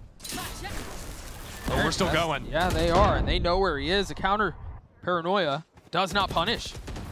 And now you're faced with a situation where do you fight back and re-clear into the Neon? Okay, we get the res, but there's no way you can finish into A because not only is there the Viper ult there, but there's also Thorns on the ground. There's still another Thorn on B too. There's utility all around the map from 2G, and they're filtering into the space in mid. The space that Furia did not really invest anything to maintain. And they have no idea. Spike is able to get his 1 kill, but Prize once again tucked in the tiniest of corners. Will get checked, still gets a kill. Looking for a little bit of help, and Silence strikes at just the right time to get one of his own. 2G just taking their moments to bully Furia as they scale forward. Now Furia 2 alive, 2E's ults next to Heat. 2G are gonna allow them to have this site. But how do they play it after they plant the spike? They don't have enough time. Gobert is still so far away from the play because he's having to maintain the pit. Alzi realizes where the threat lies. 2E's in Heat, standing side by side. Shoulder to shoulder in Hut. He's got smokes, no flash to speak of. Gobert has a spit. And Furia are just choosing to huddle in here. There's so many things that 2G have to clear. Every single thing has to be considered. And that's going to be time. That's the big one. LZ's left in 1v2. First threat dealt with. Manages to get one, but cannot connect. Furia get to 9. We can't understate how important that round was for Furia. The econ would have been broken. You know, you're playing against some powerful ults on the other side as well. Furia now giving themselves the slightest amount of breathing room. It's still not comfortable. It's still not easy. That mid fight really felt like where it all fell apart. I mean, you remember Spike had an advantage. It was a 5v4 at the very beginning of the round after the B main fight. Guys. A 1-round lead for 2G as they're still trying to clutch onto this advantage and translate it, convert it into a map win. These early rounds are all about trying to get a read where the defender's overplaying. Is it mid? Is it going to be A? So far, 2G have been lining up the Viper and Vise utility pretty consistently over on the same side. And Furia might opt to call into the stack on A, but even A, there's a Viper orb on the ground. There's still Vise util there in the Thorns. So the global stall power of 2G is incredibly potent. And the Prize's ult, too. Remember, he's been playing across the middle of the map, rotated back towards A. hanging on to it for now. Both Neons dashing right by each other, and it's Paula who walks away on top. LZ can't find a kill inside the smoke either. A beautiful entry, and Paula, consistently the hero from Furia in this game, has given them a chance to tie things up. LZ and Gobera clear the middle of the map, make sure there's no one left. And this might be a save for 2G. It will be. Again, the value of the Sage and the post plant. If Fury are able to be successful on these opening gambits, right, when you hit into the site, playing the post plant should, in theory, be so simple for them. Because of the utility that they have in post plant? Yeah, I mean, the Sage wall is going to last the entire time of the spike ticking down. Sure. You can then focus almost all your players on just watching the one line. Yeah, your flank might be a little bit vulnerable because you don't have a Vise wall or Cypher, you know, any of that utility to guard it. That's not a real issue on a map like this where you can group up together in the post plant. And when you're up in numbers, you can afford to put somebody in that weaker position if you need to, much like they had 2Es playing on A main in that exact same spot. So, yeah, you're absolutely right. If Fury can continue to get out onto the side and get the spike down, in theory, the formula gets much easier. I think the issues for Fury will come if 2G play less committed into mains and they sort of bunker down on sites deeper, like we saw Fury themselves adjust on their defensive side. When you deny the early fights on the actual sites themselves, attackers oftentimes run into this situation where you can't actually accelerate all the way in and plant the spike. You never have full control of the space. Right. And so 2G will call timeout, possibly to consider the very thing we were just discussing. No, a player who, you know, we've talked a lot about on the show and everyone was really excited to see was Spike. And he's had a couple of moments, but so far, how would you rate his performance relative to how the rest of the stage has been for him? I would say weaker than his other matches. I mean, even in their losses, the guy's been pretty lights out for the team. Currently sitting top 10 in ACS after only winning one map of the 5 that he's played. Yeah, that's kind of just crazy on its own, isn't it? But I think what we saw a few times in the first half on the attacking side, he was, I mean, always the first into sight. Sure. There were a few times where after Fury adjusted, he just got shut down on that initial entry. And he's been kind of matched blow for blow with Paula on the other side of things. I feel like it's one of them getting a 2 or 3K in a lot of these rounds until Silence comes in and sees it through. Yeah, he has been the difference maker this map, hasn't he? Ever since the pistol, the very opening. So what are the adjustments on the other side of this timeout? Prize is still playing towards A. LZ controlling the middle of the map as well. A lot invested here. Yeah, 2G forced up into it with not full rifles. Guardian and Bulldog. What they're doing is they're playing tag team protocols in mid. So 2 arm in arm in top mid, 2 over into A link. I'm going to say it doesn't matter if you have worse guns, we're just going to play better together. And just to be clear, we talked a couple of rounds ago, in round 19, I believe, about how that was the swing round, and that very well may decide the map. Yeah.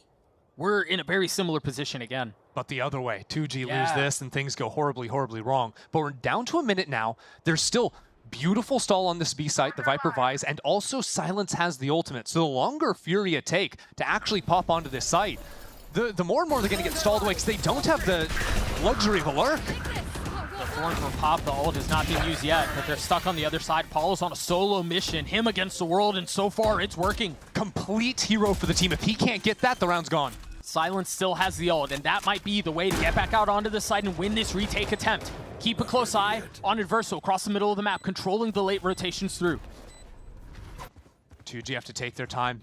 The Nightfall is so far away from the rest of the team. And here it comes. I believe 3 were not tagged by that ult, so they're still going to have primary weapons to get their way through.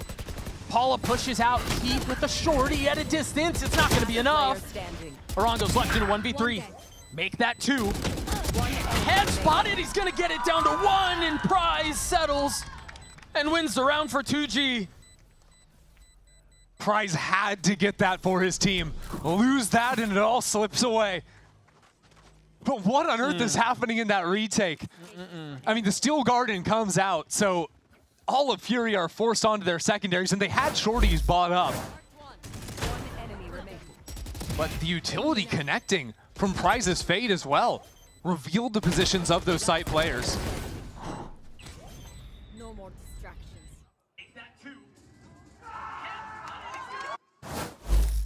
Come down to that narrow of a margin to keep 2G in the lead. Boy, light armor on a couple members regen as well for 2G. An ult for Heat here. And a 1-3-1 approach again. Remember, this is where Furia stalled out a couple of rounds ago. This time, a little bit more aggressive from the defensive paranoia. Spike's playing on the other side of the wall. Still concealed, still getting the kill. That's unbelievable, and he's out. Criminal that he gets away with that. A hit and run, and Furia are speechless. Timid. The money's kind of weird, too. I mean, they'll be able to manage. It's not pretty. But it'll be a 2G on map point. And sure, you've had guys like Heat. How many crazy rounds has he had? Adverso as well. The 1v3 still fresh in 2G's mind. I'll find you. Prize getting pushed off this early line. They scale up mid. They're going to try to hunt him down, and they will succeed. Heat said it's his name. All of a sudden, the probability 30 of seconds this left. becomes a little less certain. Mid lost ahead of the smoke. Adverso swings through, but Gobert will cover. Still an advantage for 2G, albeit slight. A narrow margin as Gobert plays just right. Pixel perfect. 10 seconds left. 10 seconds Spike left. scooped up, and Tui's committing to the plant. Will succeed, Planted. but has to pull off this 1v2. Late on the map, a map pick that they need to secure, one that they brought into the fold. What they thought was their home ground, and 2G are knocking on the door. That opening fight was everything. I still can't believe, I actually can't believe that Spike gets that kill. It looks like he was fully stunned up in the corner. In behind walls. Yeah. Like, I don't know that we're going to get a look at it again, but I agree with you. That felt like the difference maker. And how many times have we seen Spike in this map get into a position that feels a little uncomfortable? You should die. You somehow get the kill. You stay alive. And then what? It's just impressive to watch always. He's a guy that never stops to ask himself, like, what could go wrong? You know, if he sees an angle, he's going to take an opportunity to go for it. And you have to, right? When Neon's the best agent you've got, you want to exploit every weakness you're going to see on the other side. The kid is electric. You got to give him that. And you begin to understand as you see him now on the big stage why people were so excited about him. Certainly been making a name for himself here. Now about to take down Furia on their map pick. First time seeing either of these two teams play Corrode. It's been very close so far. And so often, you know, the chaos of these late rounds. Having single players showing up, seeing their way through it. I really liked how 2G played that final 2v1 right next to each other. Great spacing out of them. They have locked in since that timeout to close things out and close out cleanly. 3 ults on the side of the attack. You imagine those will be part of the plan. Mid aggression from 2G. They're not really taking any of these timing windows that are being provided by Adverso's Eye. I think Furia are trying to see if they can maybe eat up a Vise wall if it's on this side of the map. It's not. Catch the jiggle. Yeah. But yeah, it was just about baiting utility, but now what that means is in mid, all of a sudden huge space taken. Adverso holding, Adverso waiting! They might have overdone it. Kills is massive. Adverso beautifully played. 2G extend just a bit too far. And Prize might try to do the same. Maybe he'll have a little bit more success. I mean, once you go down in numbers, you've got to step up and take a risk like that. That is pretty, but it's not enough. Oh, and the res will certainly tip the scales back in Furia's favor. Now they can regroup back into the B site. The round started by baiting out some gas, by baiting out the thorns on the ground. They know there's nothing else left to stall them here. Gonna Orb line up towards heaven. 30 seconds left. To force Gobert out of the play. And Furia will, or should, it's probably a better way to say that, should get to 11. Planted. 2G are going to have to save these guns. Few players wouldn't be able to buy. Yeah, they cannot invest into this. And if you contrast this with, you know, round 10, 10 on 10, it was such a pivotal round, right, where Furia's econ was about to be broken, and 2G had 5 ultimates. Well, now we head in to whether or not it's the end of the map or we're going to OT. 2G are only going to have the Nightfall. Whereas on the other side of things, Furia have access to 4 ultis. They can blitz their way into a site. They don't have to worry about a Vise wall or any of this stall because the Nightfall plus Neon ult combo is so deadly. Right, and then you've got 2E's TPing back site, and I mean, who knows what There's a lot to work with. I mean, and then you get a post plant where you have a Sage wall on one choke, a Viper ult on the other. 2G have to somehow get in front of this site hit because I don't really see a world where you're retaking heavy numbers into the tools that Fury would have at their disposal. And so what is the call here for 2G? You're right, do they play ahead? And I mean, you take a look at this replay here with the Verso getting 2 mid. That was because they tried playing ahead. Yeah, that was a contact walk, though. I could see them going back into the pistol round. That's what LZ's set up for. Again, it's jump peeking in main from Spike with a Paranoia ready to fight forward. They want to blow up the map. I'm really surprised Fury are not just fully sending it onto a site here. Again? Given the tools that they have. With the map on the line, it's a triple boost bot mid.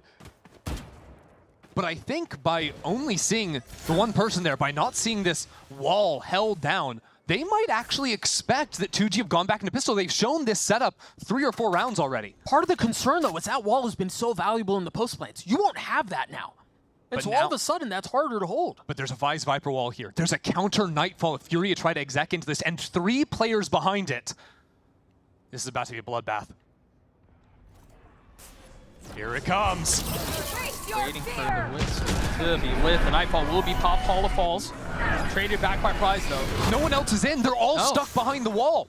And we're down to 45 seconds, Doug. Look at mid now as well. 2G have stepped down into space. Fury can't go anywhere except for 2E's with the ultimate. Remember the trouble they got into in this exact position in the last round. It's a fake ulti. He ulted into A main itself.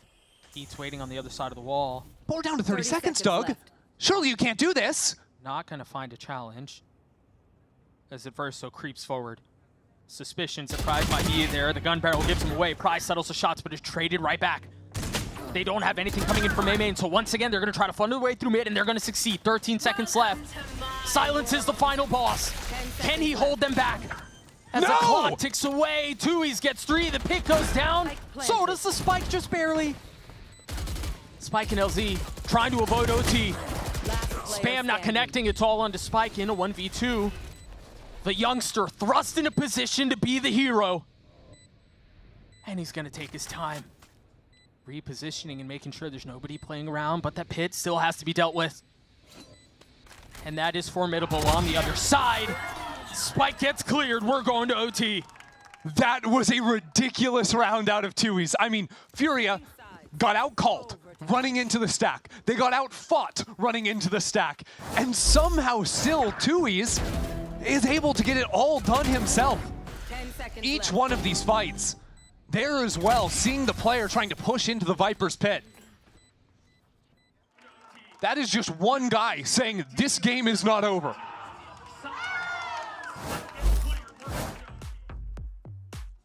Overtime in this in this best of 3 on Corrode, and then Sunset and Ascent if needed to close out the series. 2G on the attacking side.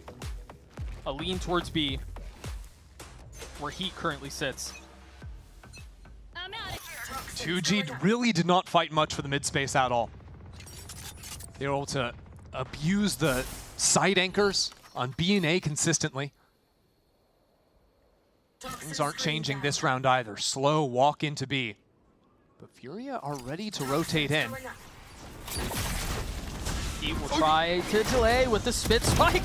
What in the world? Finding altitude where it shouldn't be. Getting out onto the side and getting his 1 kill, but the rest of Furia holds the line. Just shots through smoke connecting. Now the Sage slows to stall. And 2G played without a lurk. There's nothing to move back into. There's no other option. There is no plan B.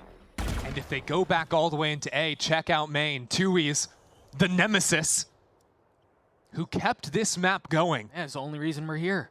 He'll be there to greet them. The question is, will it be a warm greeting? He's not ready for it. And that's a spike. Spike down A. Tui's not over swinging, waiting for the fight to come to him. Beautifully done. How is this guy alive? 30 seconds left. The bullets just aren't connecting on him. Still had a flash that late in the round, too. Fury have brought it back. This half was a disaster. You think about so many times on the defense side of things, sorry, the attack side of things, where Adverso gets that 1v3.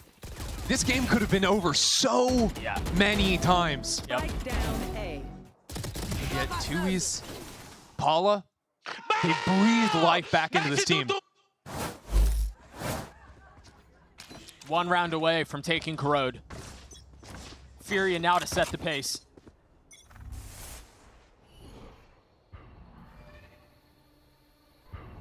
Paula's been good when popping out into this B site.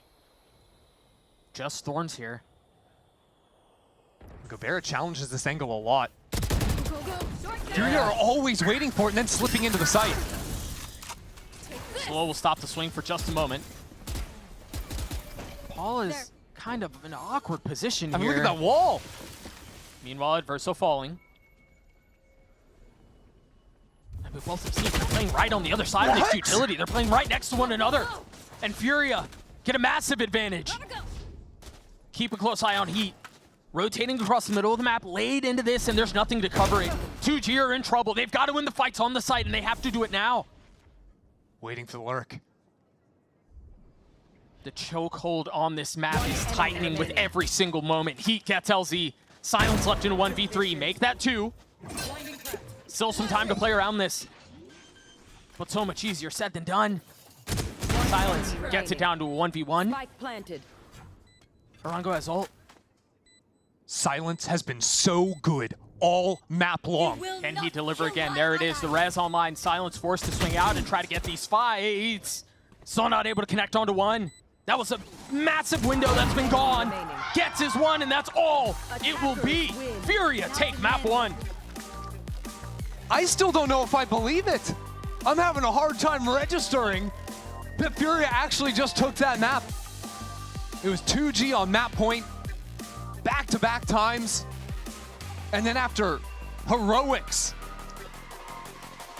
from Adverso and Tui's to keep their team in the game on that second half, they're the ones to take it? This one feels like it got away from 2G. It really did. So many different moments. Gotta shout out Paula as well. The first half, remember, Furia were leading, right? It was looking good. Mainly to do with some of these huge late round moments. But remember, this is a 2G that won the pistol in the second half, won the bonus in the second half, got to map point. This, I mean, you look at this and conventional wisdom suggests they should have walked away with this one. Wildly done. Sunset, their map pick will be map 2. We'll see you guys on the other side of the break.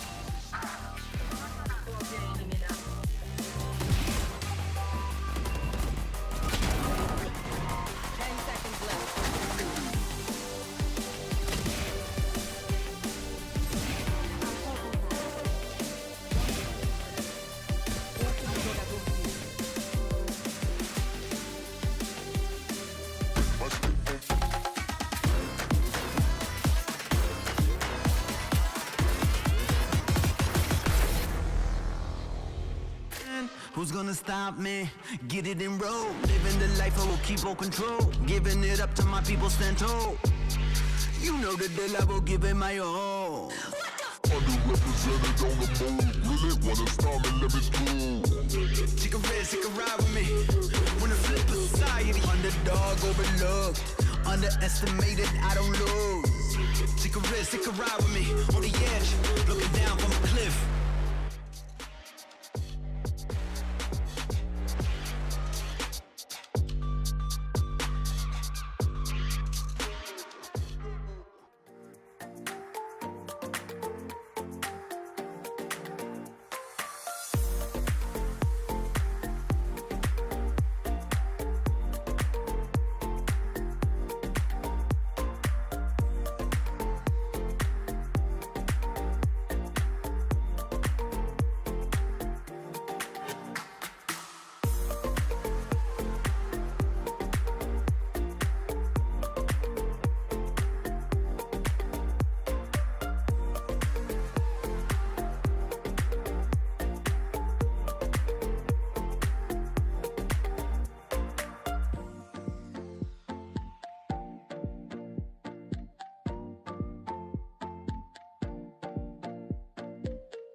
vai pro desarme, olha o spikezinho. Vai de novo ele no 3K. O trem já acaba levando. John Curie tentando fazer essa metade, ele consegue! Abre, vira junto, estreipa, ganha tempo, clica de novo Zelda, vai ficar sem tempo!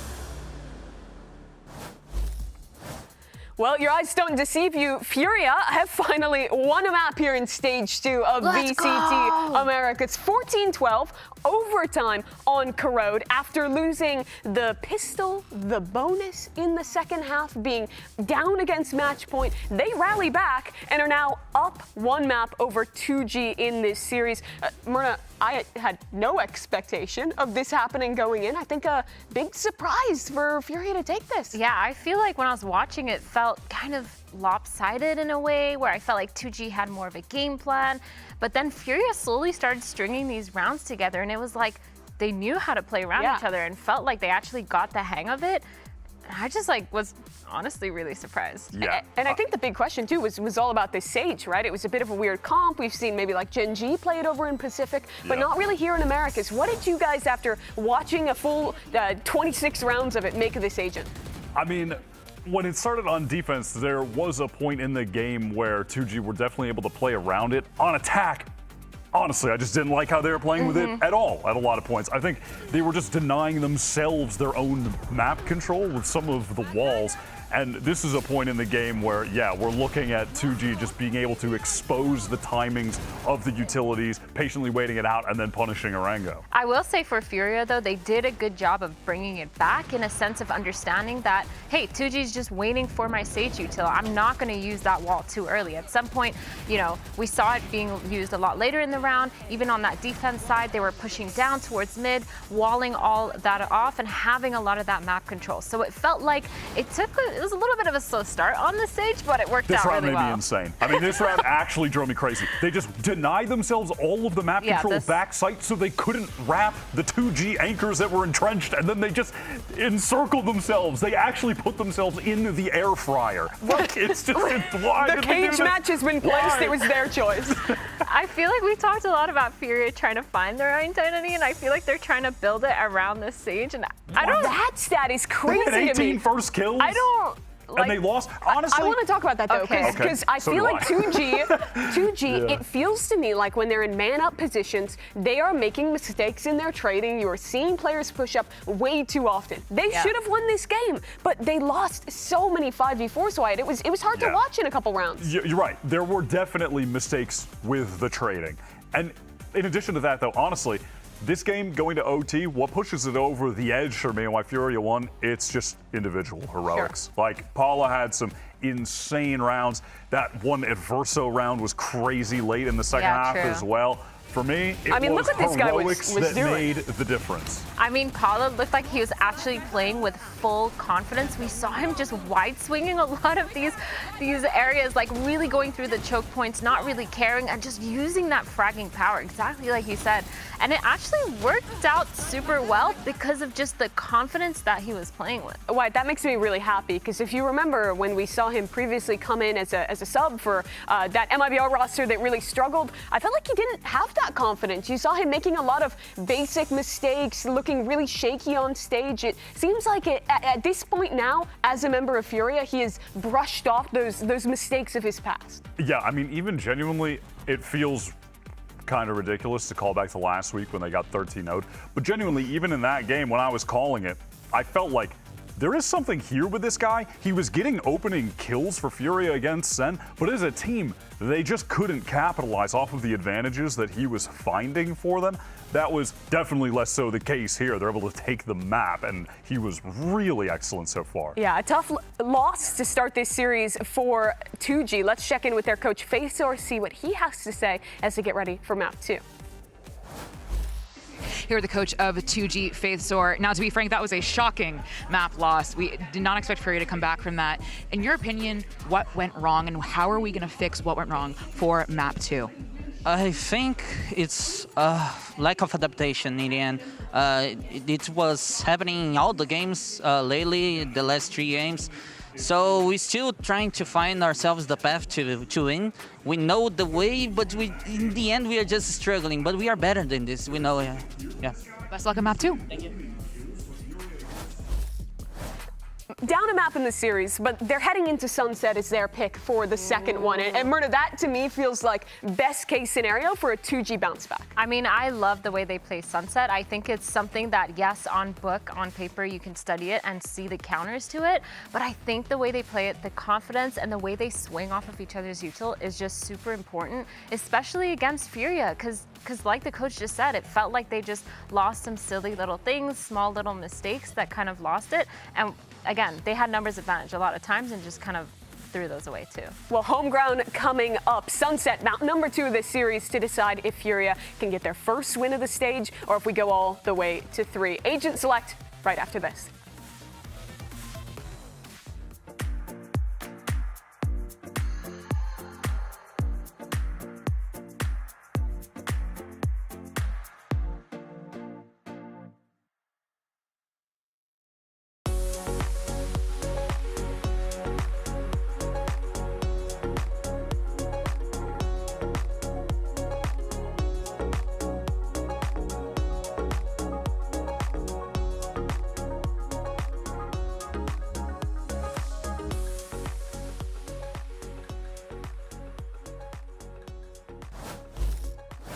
Welcome back to VCT Americas. Fury and 2G head us into map 2, which will be Sunset, with Fury hanging on to a 1-0 lead. I'm Doug. With me on the call is Ender. And Ender, as we turn our attention over to Sunset, we can expect 2G to be running the tried and true, at least for them, Neon Breach combo. Neon Breach, they're excellent on that. Of course, all about early Gambit plays, the control over A main you can get with the Breach stun, and Spike being elite on that Neon pick. But Furia, they've been running basically the same comp that they played on just a moment ago on Corrode, except with a Sova in the Fade slot.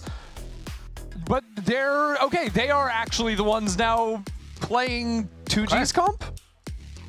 Just interesting to see, it feels like Neon Breach in particular is kind of falling out of favor, with 2G being the only ones who are trying to like keep it afloat and try to keep it up. And for Fury to adapt into that is quite interesting, to say the least. So we are going to have a mirror comp here with the Neon Breach. Yeah, I mean, the Breach stun nerfs did definitely hurt, even if it's 1 second 100%. Or something. It's like, all of a sudden, wait, you can't actually capitalize off of that stun so quickly. No, Breach feels clunky as it is, and then this almost made it more so. I'm curious to see whether or not this is like a long-term change for Furia, or if this is just going to be something going into 2G here, because I do think it's kind of hard to actually stop the Breach Neon flying at you with a pick like the Sage, who has to be a little bit more reactive, putting down a lot of her utility.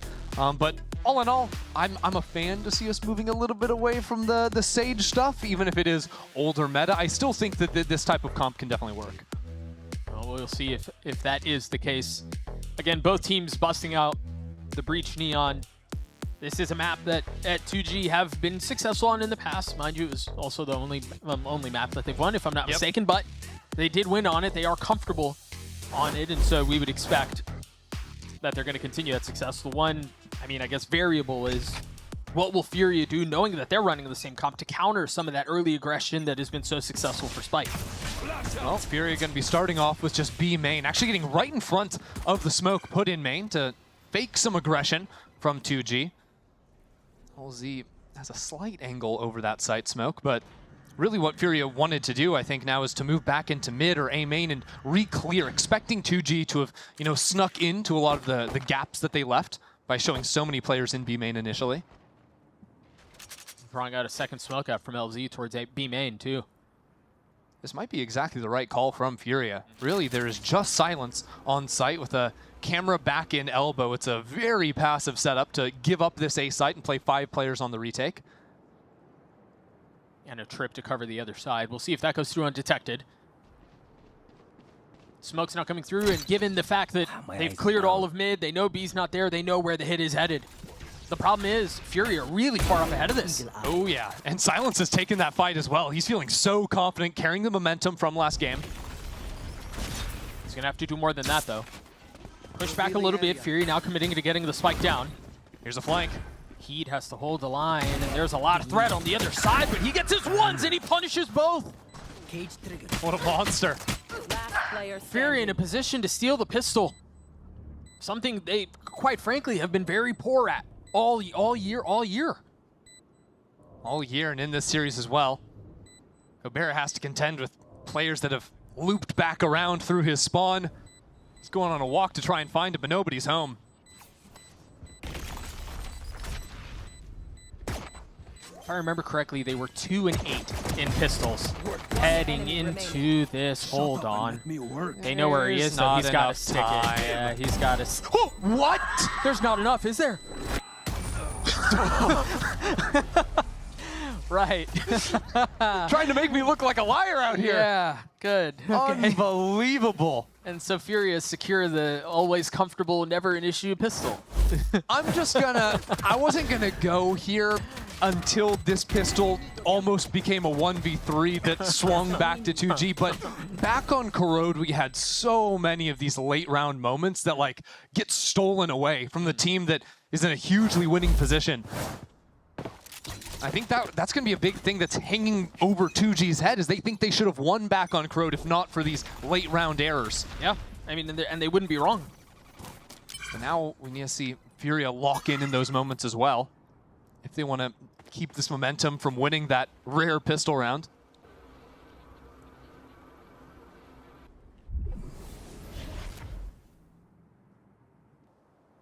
TG rolling in packs across the middle of the map. They first got the orb outside of A. Now rotating back, setting up into a bit of a 1-3-1. Silence is here. Really deep fight here on the anti-eco. These are dangerous angles to be fighting in as well. Yeah, although Furia have again found an empty site, continuing to call into where the Cypher util is, has been effective for them. And I think not committing to scaling up and hitting that fight and opting to take a step back and get the spike down and play in the post was exactly what they needed to do. Simplifies a lot. And so LZ and Gobert will delay this for just a moment. Yeah, Paula, it's a little over-eager, but at the same time with such a large advantage trying to actually collect on some of these ultimate orbs. Worthwhile. Yeah, exactly what you want your Neon doing in a position such as this. Yeah. Yeah, that's okay. Mm-hmm. That is the game we play. Neon's really cool, I think. Furia get up to 2.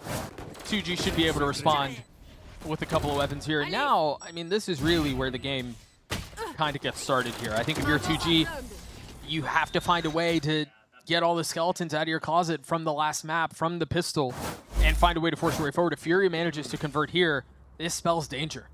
You know, it's been quiet round openings from 2G so far. I think it might continue to be a little bit of that. Fast B.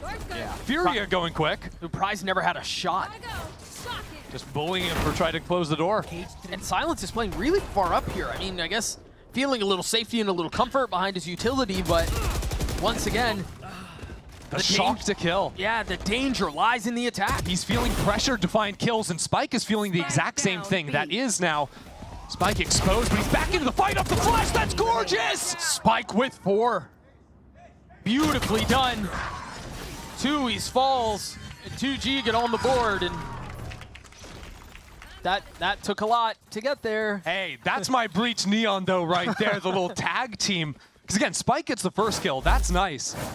But then Gobert supports with the second flash to get back onto the line. Wow. Really excellent.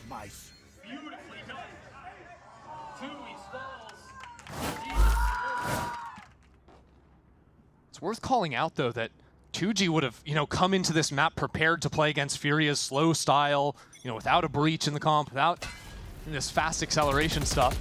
Surprise gets picked off by that because it is the comp swap. Now 2G forced to put a little bit more utility into A main to stall out Furia, but keep your eye on Narengo. That's a potential horizontal stun line if he had committed to it to get back into the space. Gobert's stun should be coming up here pretty soon. I like this, and a dink through the wall. The flash will connect. Paul pushes forward anyway. Still manages to get a kill, but Gobert has gone unchecked. Turns a flash, gets 3 on the round. That's disgusting. And now Prize is coming in quickly. I don't think Narengo has the timing to get into the site. He knows that as well. Throws the brakes on the situation, delivers a dink. Now they can push forward. The neural theft is a big help coming out from Heat, though. They know these players are backed up to spawn. He's really far up. Last player. He may have gotten more than he bargained for. Wasn't ready for the deeper angle. Wasn't ready for silence coming in on that line. It's these late round moments again after all the chaos of the round starts. But really, just watch Gobera. Good tracking on the Neon initially, and the fact that with 3 players swinging him, he still manages a single kill. That just can't be happening. 7-2 for Gobera. The Breach Neon seems to be working just fine. Now the pistol win rates you were talking about, look above the Furia logo. 3-8 so far in this stage. That's what the numbers are coming from.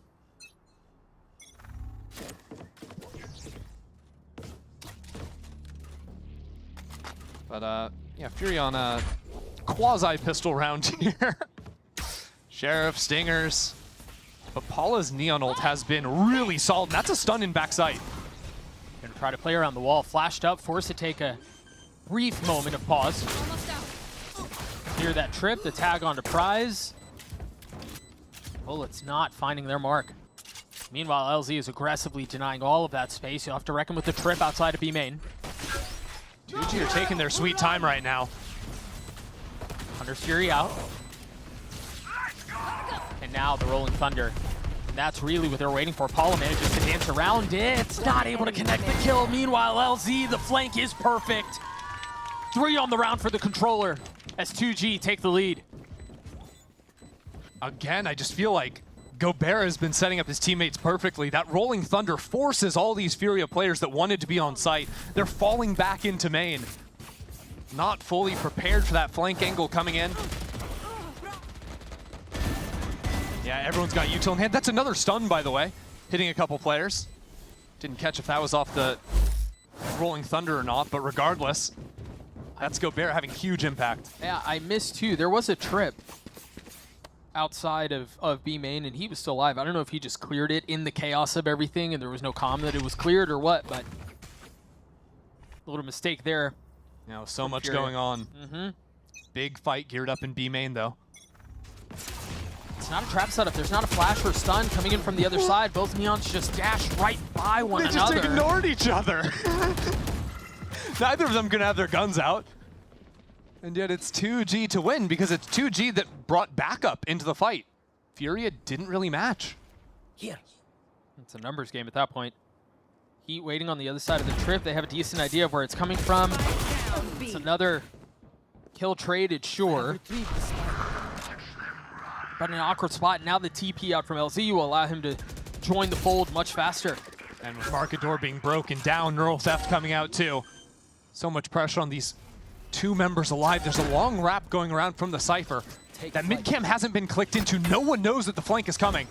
No trip to cover it either. This was their downfall in the previous round. It was LZ who struck. This time it will be Silence. No dice. Who will attempt it, and the timing was perfect. LZ manages to clean him up anyway. It's flanks on flanks. Heat gets 3 on the round. Still left in 1v2. Silence on the tap, has to get that kill out. Silence, he's gonna try to hold it. He's gonna stick it the whole way, pulls off, gets the kill anyway. And 2G secure the round. Another round that's narrowly stolen away. But Silence is there. And it was Silence again on the decision to go for that initial flank into B main again. Punishing in a big way.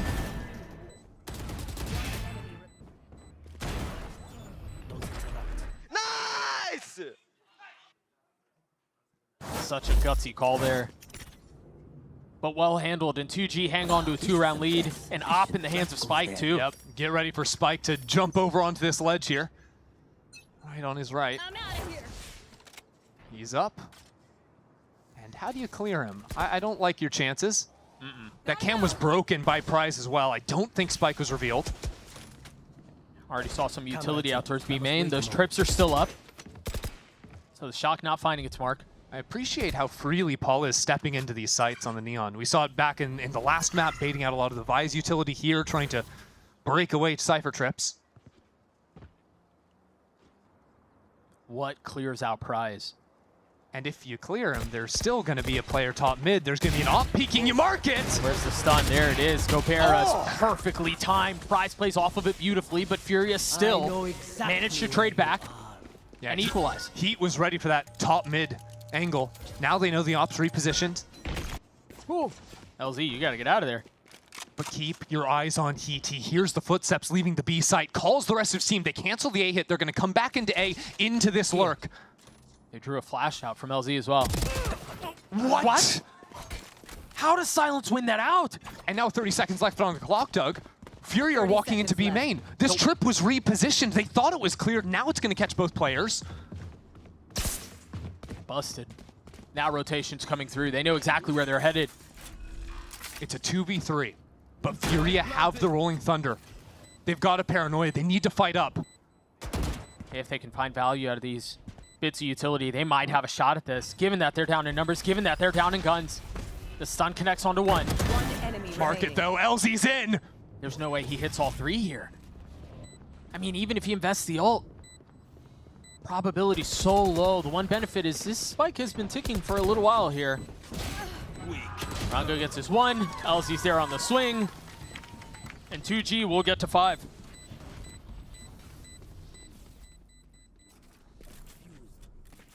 I still can't believe Silence won that fight. Straight up 1v1 against Heat. Heat got the jump onto him.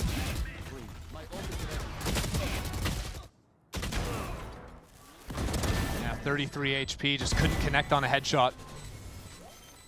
And that honestly is the difference maker in the round. If Heat gets that kill, Furia have the site freely. They've got this forward space. 2G would take so long to try and re-clear Heat before even going for the retake themselves. And now Furia are forced to go to a half buy. That's a bunch of Guardians. Yeah, this half is getting out of hand very quickly for Furia. And there's good baiting too from Spike here. He'll take the first shot, and then right in the corner is LZ. Sneaky little buggers. Might just collide. Never mind. Just finds his one, but the stun connects. Very nicely done. It's just a peek. But are they doubling down? My goodness, they're doubling down. Why not? They're not relenting on the space. So that off will hit the ground. And they're still hell-bent on fighting for elbow here. Cry's just tagging everybody up. Heat down to 45, Adverso low. Furia still haven't been able to make headway here. But they're still trying. Revealing area. Dart to clear out elbow. LZ clears the dart. So now they know there is still some of a threat here. Jump spot will confirm it. I think Silence is concerned about a late mid lurk. Beautiful smoke. No real way to make it out. That's a crispy shot. That'll keep us interested. Yeah, 20 seconds left though. Heat's got an op. He's not really playing the round. Yeah, he's kind of on the outside looking in, isn't he? It's a little late for this, guys. And now the op is out. 10 seconds left. You got to get this kill if you want to get a shot and get the spike down very quickly, and that won't be the case. So 2G gets a 6. Stalled out a little bit here. The money didn't look great for Furia, if I'm not mistaken. They went for the half buy in the last round, so they could still buy up into this. They've been going for a lot of light armor and regen shields to make sure they can at least be getting, you know, Guardians on the majority of rounds.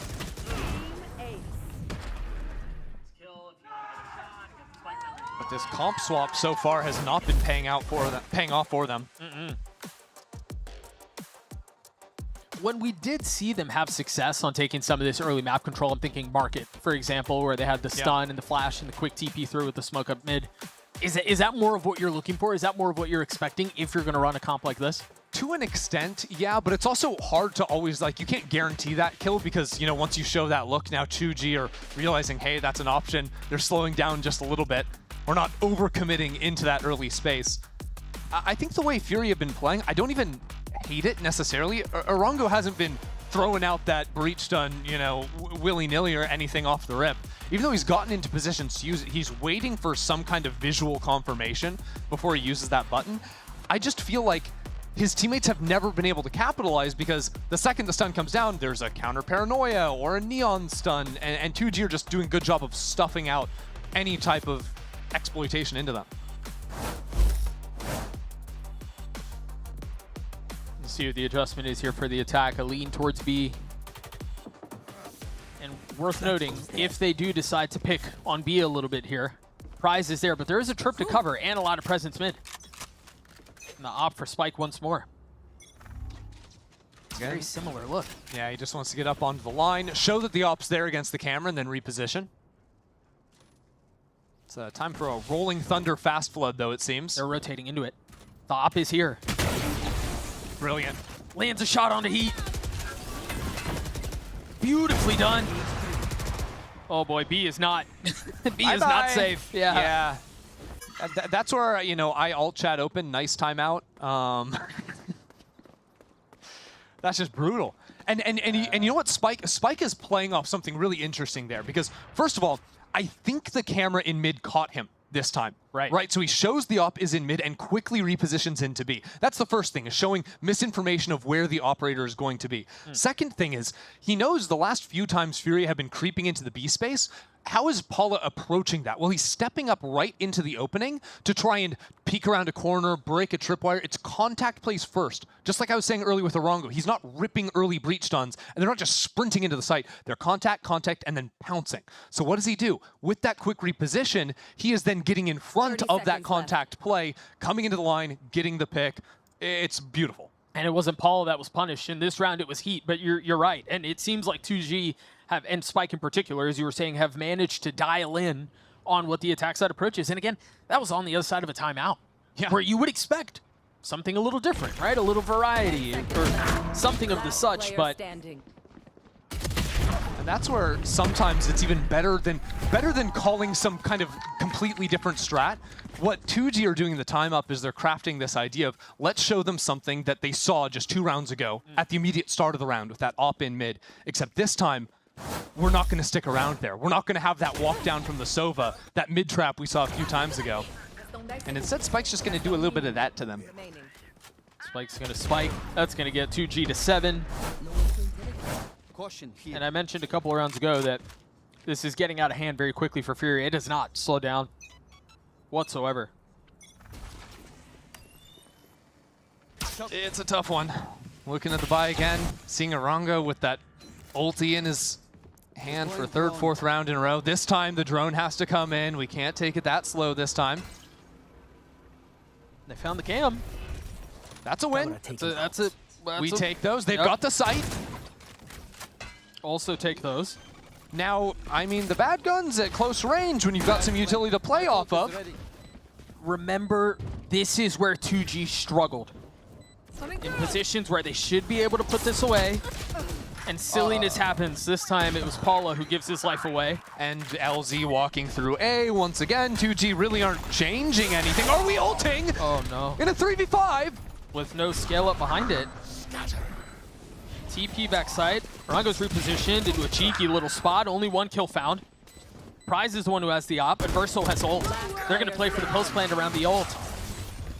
He's gotten it to half. And Verso can't stop this. Taken out. I'm going to let you break that down. As the resident expert of all things Valorant and Colorcaster, I'm going to leave that job to you, big guy. I don't know. If I'm in the coaching booth, I'm crying. Like, Furia, at the last minute, they realized, okay, we've got these 2 big ultimates. Maybe we can win a round. In a 5v3. In a 5v3. And the crazy thing is, if Orongo can get even 1 kill, you know, before being traded out in spawn. If Tui's can do anything from the boost angle, I loved the spot he was in, but he got nothing done there. Yeah. He had a bulldog, he's not connecting the shots. Like, if anyone can hit a shot, they have a chance. I gotta tell you too, man, if you're gonna run a breach neon on attack, I mean, sometimes it's for traps, a lot of times it's for gaining space. They have not done that. No. Well, maybe this round.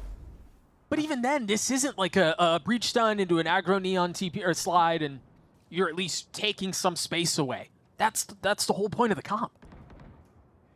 Oh no, we've got a camera in hand on the lurk. We're blinding up into the site. This is actually going Furia's way. Of course it is. Go, go, go. Right when you don't like what they're doing, somehow they're making it work. Yeah, Okay. Of course they are. Now Prize is left in a 1v2. He has a dart and a shock. Threat of him on the flank online.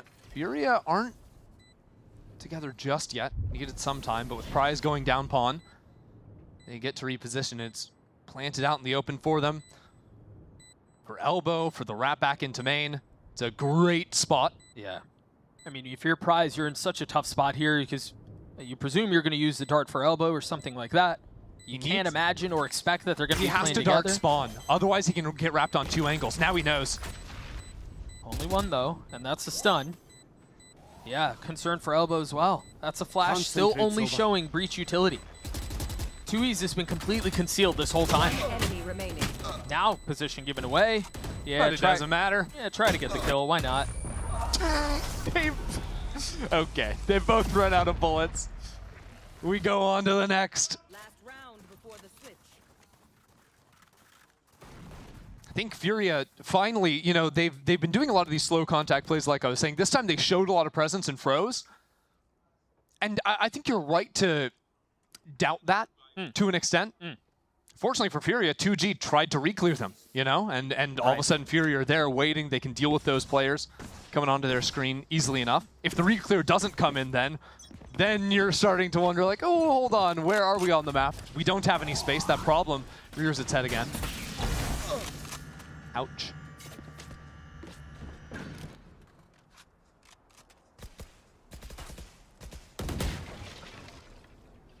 This is a slightly different look out from Fury. A bit more of an investment across the middle of the map. You've got the stun setup for A main if there's a fight. Furia are really expecting the re-clears. They see the paranoia in A main. That might cause them to take some more liberties into mid. And the camera, or the drone's broken before it sees Paula. There's danger on this mid peak. Oh, Prize gets away with murder. So much distraction coming in from top mid. That's what Paula's fighting against while he's getting pinged up by a dart. And now it's a 3-stack leaning into B. Prize is still right here. Perfect angle for him. Only 1 kill found, though.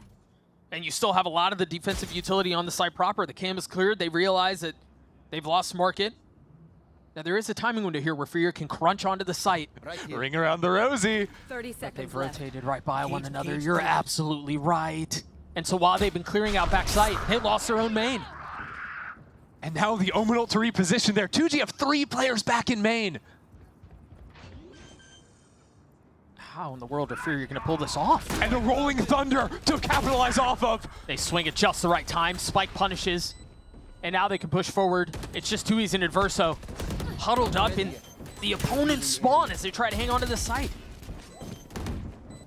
Spike tapping just once. Last player standing. Adverso up in it, trying to find any free kill he can, and that's 2. But 2G avoid disaster, and they take a 9-3 lead at half. Really strong bounce back after Corrode slipped away from them.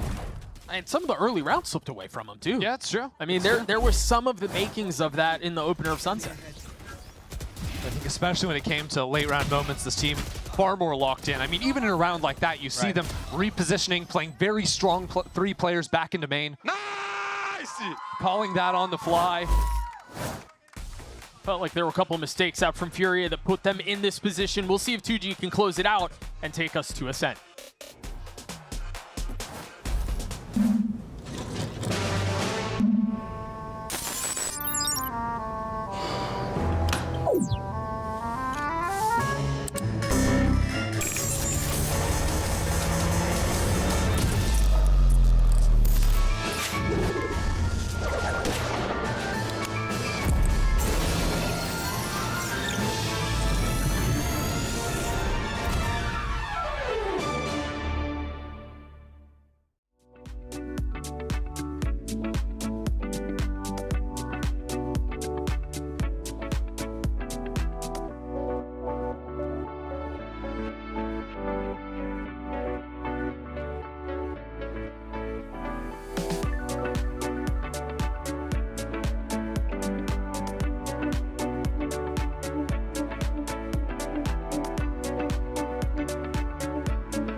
Well, that was one of the halves of all time, as 2G walk into the second half of Sunset with the 9-3 lead. Yeah, if you missed it, go back, watch the VOD.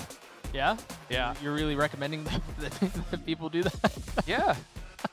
Why wouldn't I? You got to keep our eye... Oh, I just got baited. Again. I want to go in-game because we've got to keep our eyes on the future. Oh. Beautiful. Beautiful. Yeah. The timing was a bit off there. Yeah, I was looking at the wrong screen because I had my eyes on the future. On the future, right. Yeah. Right. Well, let's focus in on the present. Furia are in a bit of trouble here. Now they're on defense. Now we're going to get to see this highly talked about 2G Breach Neon comp on attack. Yeah, because we actually didn't see the Breach Neon comp on attack in the first half. Yeah, well said. Although this looks eerily similar to the other pistol round where no one was on A site, and then the attackers walked into A site. Right. If I remember, there was a Cypher that was playing back where the Neon is currently that got a pick. Right. And then we'll know if it's really the same round. This is just one sick joke. I thought for a moment we were getting it's gonna happen again. Yeah. Very quick reminder one more time, Fury have struggled in pistols all stage. There's a monster flank coming from Silence. If 2G can stall it out with 4 on site. It's easier said than done. Oh, camera sees everything. Now cleared out. A little bit of utility to provide some cover. There it is. Double dink to the back of the head. Nothing personal. 4v4 here on the site is now you see Fury try to flood their way through and funnel their way onto the site. But LG and Silence holding the line. Prize gets the last. The pistol woes continue for Furia as 2G get to 10. Yeah, it's time for Furia to force up with everything they got, I think. Unfortunate they're on the defense side of things and can't even ask for the extra money from a plant. Because this game is flying away. And I've got to, once again, just like actually shout out what a monster Silence has been here, going for that late wraparound. And there's also, you know, just all the stall that the 2G squad is throwing into that spawn choke to give him that time. Silence is 14-5 right now. And Corrode, if I remember correctly, at one point he was like 22-8. Yeah, he was insane back on that map. The guy has had an outrageous series so far. It looks like Furia didn't force. Playing the long game here. I guess. Sheriff on Paula, but he's on the wrong side of the map. I will say, Furia did gamble correctly. The stack is in the right place. Yeah, but they're not really fighting. They're just kind of sitting there. Not yet. Give them a moment. Okay. Now funneling through. And they will get a bullet between the eyes. Okay, Heat's in there. This is, I mean, this is a little messy. Still 3 classics though. And that's now just 1. Just like that. 2G will get to 11. And Furia are likely thinking about Ascent here. Yeah, hard to have much belief on this map. Again, this is 2G's map pick. They've looked solid on this. Right. Furia are also trying out a new comp into today as well. How would you grade how that experiment has gone, Christy? I believe in a pass or fail system instead of a letter grade. Yeah? Yeah. And so was this a pass or a fail? I'll let everyone watching be a judge. It's one of those two. We'll see what they can do with rifles, though. Because I mean, they literally haven't gotten to play attack. Let's give them a chance. Didn't play. Oh, sorry, defense. Right. I wasn't even going for something there. That's the worst part. Now I just feel mean. Yeah, well, I don't know that you'd be too off the mark. 2G take the site. Spike takes Paula's life. With a bulldog? Like, how is he in market that quick? With no real, cover there. I'm actually really surprised that they were able to exploit such a massive gap in the defensive hold here. Heat snuck up, though. But Prize is holding him from main. Yeah, he is. There's no market pressure because Silence is guarding Spike's back. It's just really good coverage and teammate protection from 2G. Neither controllers have any smokes right now to inject into the fold. There's Paranoia coming through. Prize's cover, you mentioned earlier. Not a moment too soon. Couple of rifles still in this. This is not secure for Furia. They're down in numbers. And LZ has a stinger. Yeah, they've gotten out onto the site. Yeah, they've taken a little bit of space, but they've got to win these fights, and that will not be the case. Silence gets 3, 2G gets to 12. Straight up, this to me is just a map difference and a experience difference. Like 2G on this map in post plants, how locked in are they? Yeah. Compared to back on Corrode, where you're dealing with a lot of chaotic angles, a map that you're still working through.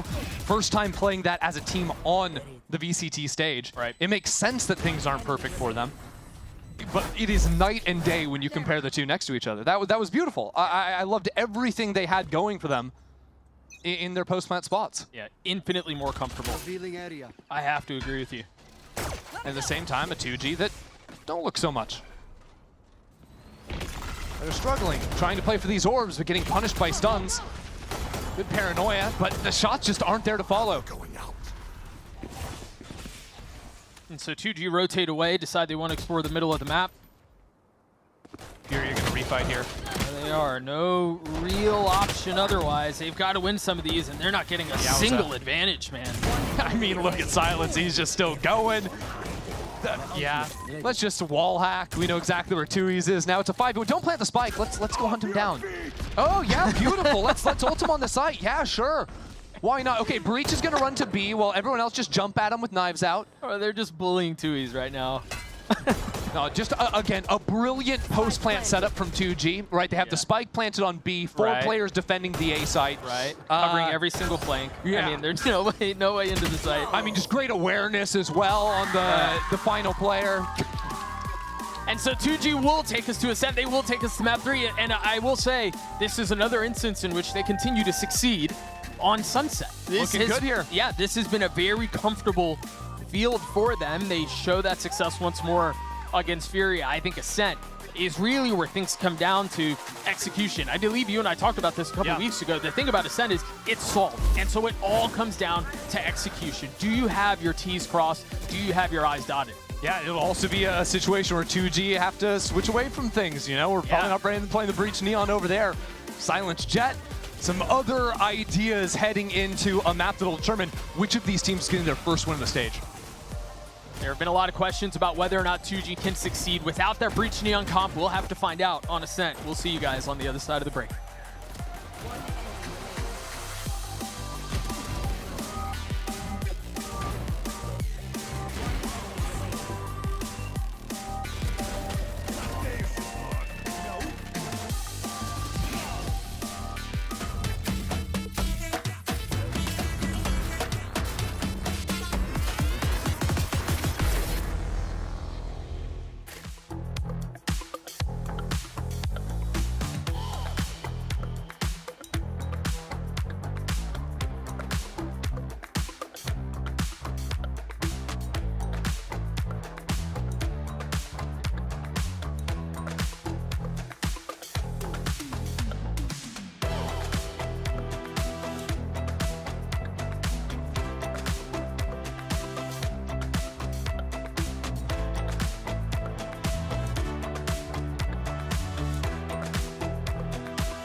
Vai pro desarme, olha o spikezinho. Vai de novo ele no 3K. O trem te acaba levando.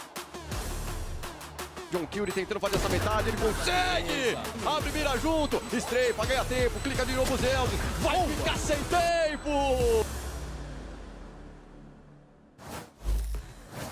Well, Furia might be back in their week 2 form. A rough loss on the second map of this series as 2G bounce back and prove again just how good they are on these Breach Neon compositions. We're now going to map number 3 of this series, Ascent on the horizon between these two Brazilian squads. I'm Mimi, back again with Wyatt and Myrna on the desk here. Yeah, you look pretty. That looks kind of cozy. Yeah, it is actually kind of. I'm like the kind of double leaned armed up into on the it. sides. No, I respect it. Are you Living my feeling life. I'm feeling great. summery? I've never felt better. And you know who also has never been better? Gobera and Spike. They look so good this game. We were talking a lot in the pre-show about these compositions for 2G, and the synergy just looked excellent yet again, guys. Yeah, they were incredible. You could just even see it on the mini-map. They're just always holding hands. It's adorable. Aw, you guys, they're always together, just walking around. Like, the utility to set up Spike was excellent. And then when he wasn't able to capitalize on some of the kills, you could just see by Gobera's numbers, he was able to trade things out consistently. Yeah, and I feel like a nice little change they had was Spike being on that op, being on the other side of the breach, and Gobera just kind of going crazy with his util and setting himself and Omen up to get that A main control, to get those things. But yeah, this ACS goes kind of hard because Gobera at 2.9 KDA over Spike.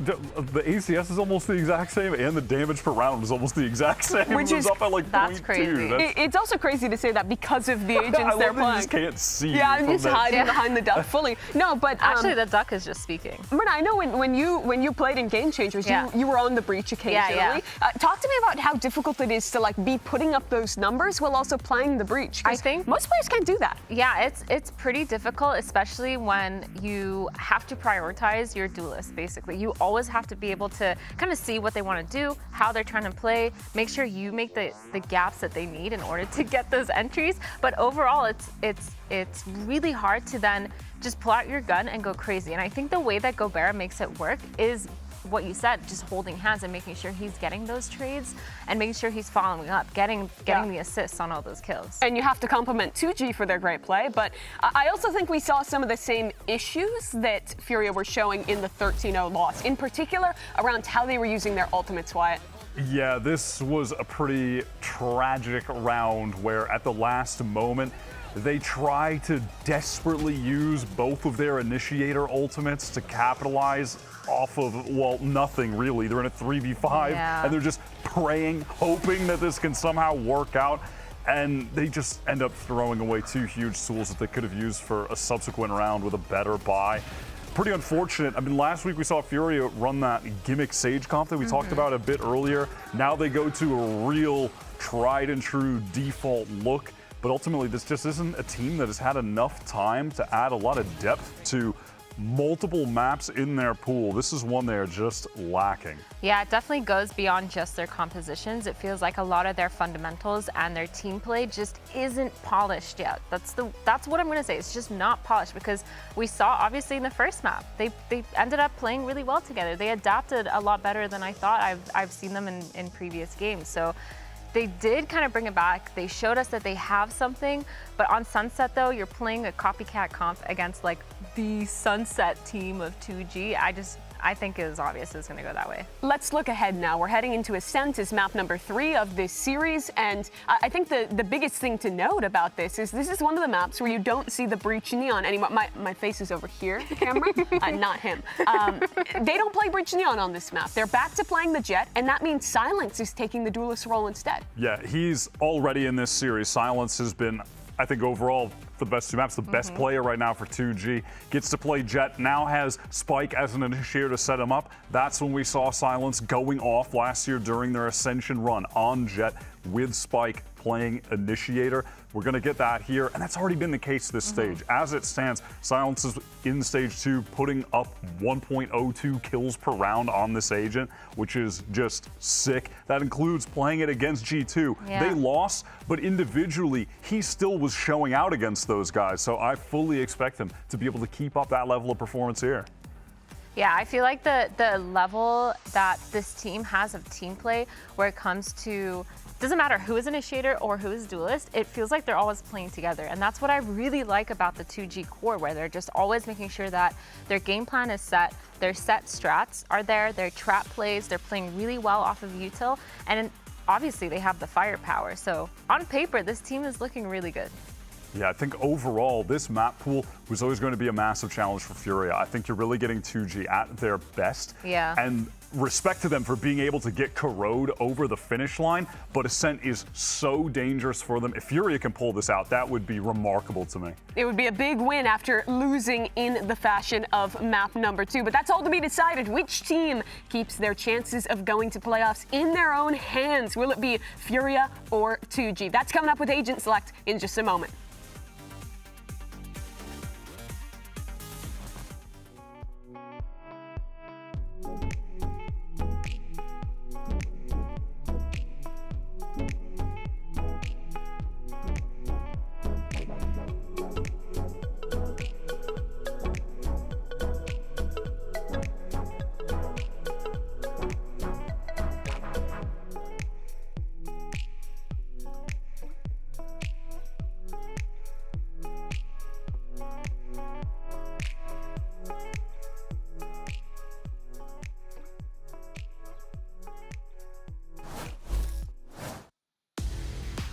Map 3 to decide who gets their very first win of the VCT year. Again, this situation notwithstanding between 2G and Fury. We'll take a quick look at Agent Select and see what both of these teams are going to be bringing into the fold. Ender, any surprises from you? Not big surprise. I am still just a fan of the Furia comp. I think a lot of teams in America started going away from this and are playing the boring 2G comp on the other side, except usually it's a Cypher.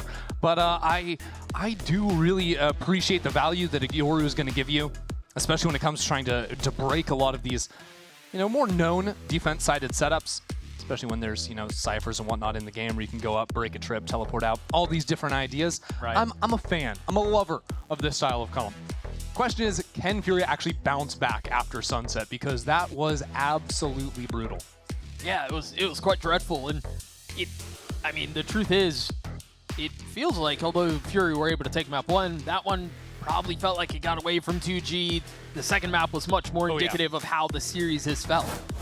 I think someone told me that it was 30-12 in terms of first kills, favoring 2G in the course of the series. That is quite bad.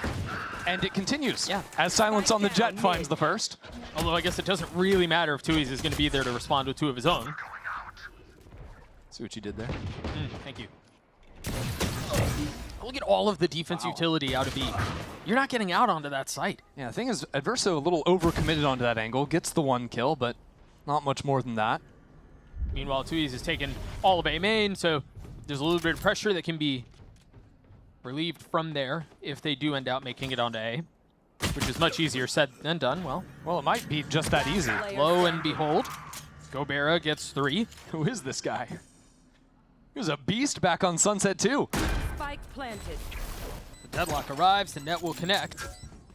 Gotta be fast at this, but hell is covered. That's a 4K for 2G as they win yet another pistol. Yet another pistol, yet another first kill. They're actually down for a moment in that game, like you called out, with Tui's getting the 2 kills.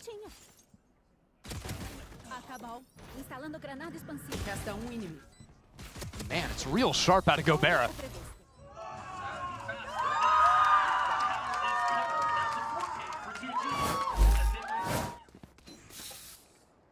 Not much of a purchase here from Furia, as we would expect. Deadlock out towards A and a stack Standing ahead. B from Furia. I'm getting used to this calling style of Furia on the ecos. 4-1 every time, but a little bit more passive with 4. It's not like a forward fight. Think of the end of Sunset, where it was 4 players back spawn outside of B, looking to quickly flood in past smokes. Same idea here. I would imagine 2G are getting used to it as well. But once again, the stack is in the right place. Tap at the door, waiting for the swing. Silence is there. The stack isn't really doing anything. No. But they were in the right place. True. I think they are intending fully on just dying to Spike. You know what the cool thing about that is? That gives you the opportunity to ramble about whatever you may choose. You've got like a good minute-and-a-half podcast that you can pop off right now. The floor is yours. Okay, I get a podcast. I mean, you've got the time. Do you not do well under pressure? I don't do well under pressure is my big Stage fright? problem. Yeah, no. Again, if I was next to Mimi, I'd be like, talk to me about it. Trains. Trains mentioned. Yep. That's on the bingo card. What's your thing? Valorant. Valorant? See, that's too easy. Good Valorant. Good Valorant. Okay. Keep looking. I gotta tell you, if you do Wait, ever... they didn't die to the spike! What are we doing? Oh, no. What are we doing? The spike is planted back sight, so the range of it goes to about there. Yeah, see, we'll show you in a second. And they're trapped behind the door they never broke.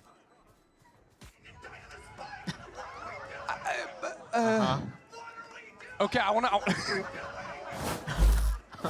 My podcast is going to be about the benefits of dying to the spike, because as you can see, Orengo and Pollitt didn't get enough money.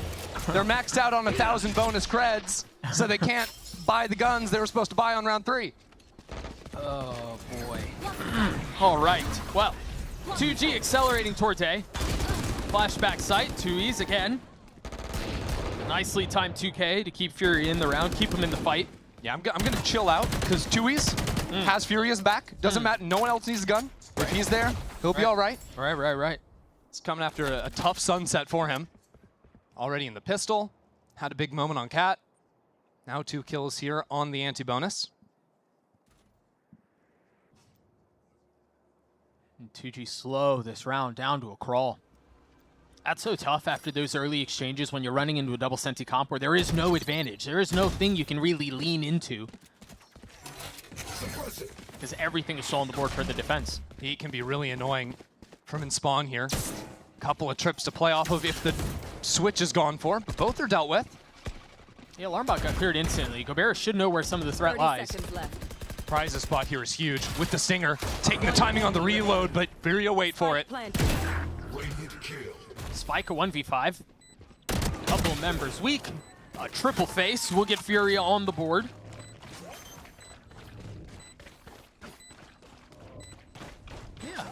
Yeah, good lockdown from 2Es over towards A.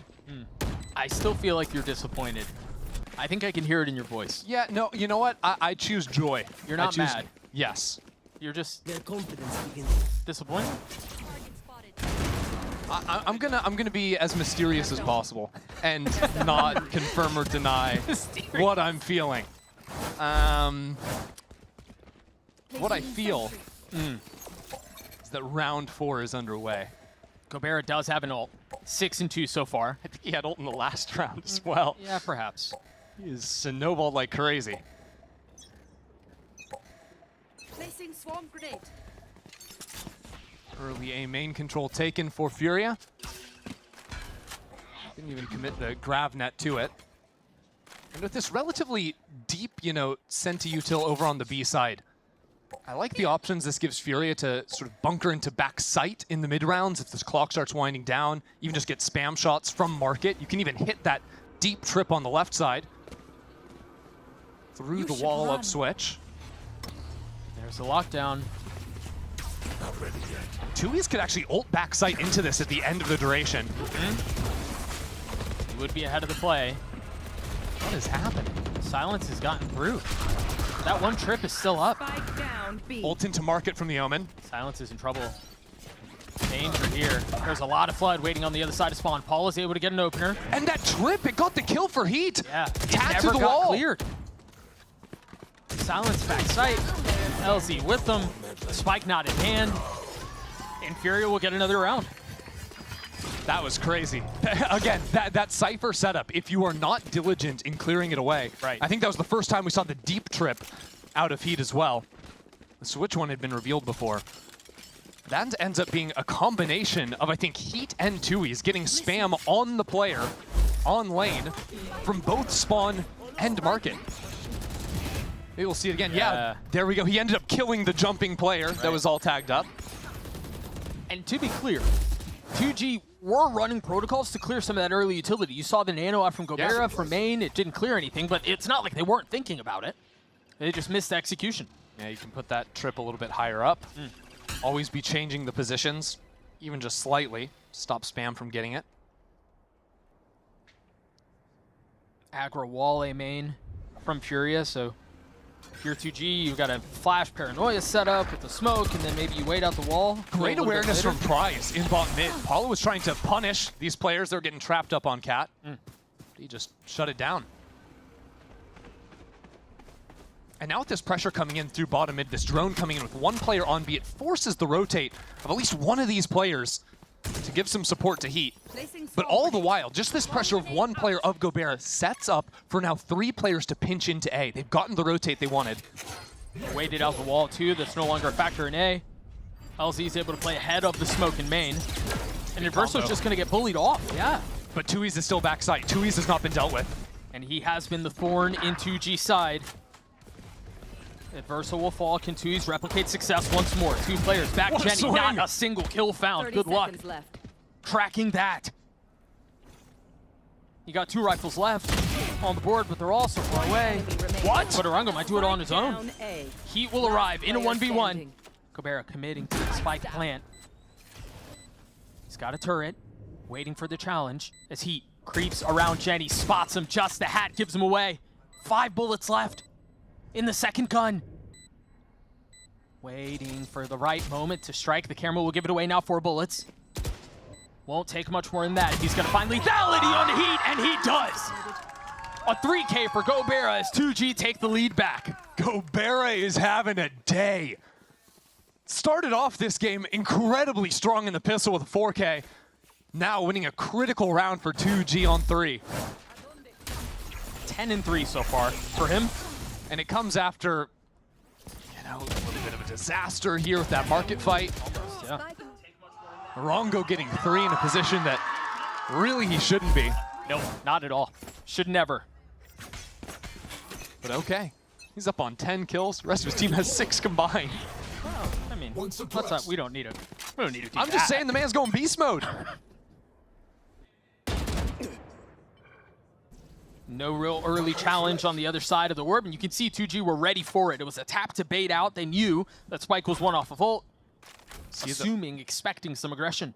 Paulo was really challenging. Walked up Oppo Rosa into mid. Something you can do on the Yoru, and even safer than the Jet with the free teleport out. What 2G do is they try to wait out that teleport, then refilter into the space, just like this. They should know that Spike has ult, and Heat is playing really far up. And so if they do pop the ult, that trip will go down. Paranoia ready here out of the smoke too. Using that to make sure the drone gets nothing. And now the split goes into B. Deadlock wall just went down in B main. Here goes 2G. Sound sensors are not going to be a factor anymore. Very well done from Spawn. There's just not enough to fight back with here. Rongo on site though. With that kill from Tuisa, Rongo could do everything. First one goes his way. Can he answer the call? There's still more to be done. A stun will help. The ult off the mark, but the Phantom is not. Gobert trades it back, a 1v1. It's again Gobert who has to deliver with Tui's on the other side. Can he do it again? Can he deliver for 2G once more? Tucks back sight. Tui's is there. He's insane! Delivers. He's just different today.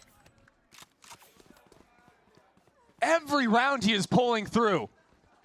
This round, the last, the pistol. Now up to 12. And it comes after this madness in mid. A little back and forth. But a good job clearing into the site. He's getting loud up there too, Doug.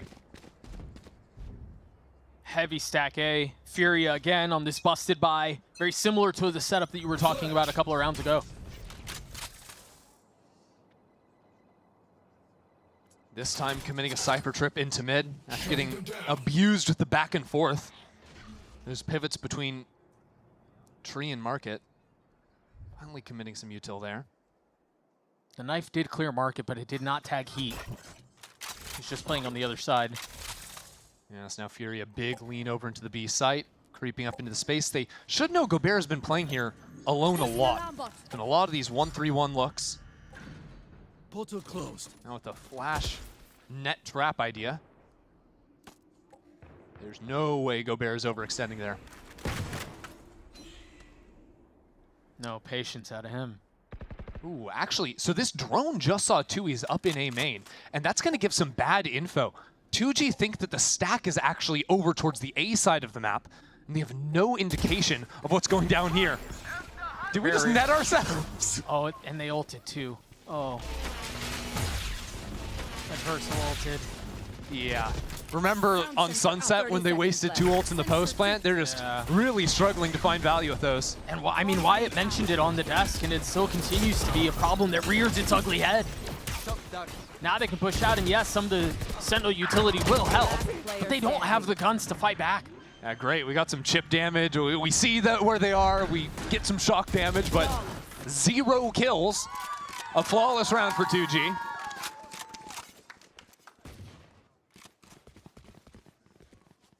And there even it's a good idea. If Furia got effectively everything they wanted, right? The V main, it fakes the presence on there. They have the trap there. If that net catches players, that is an instant potential 1 kill or multi-kill with 3 players flooding in off of the Hunter's Fury. It is just an execution error. Arongo chalks the net straight into the wall, nets himself, and Adverso is sort of hung out to dry.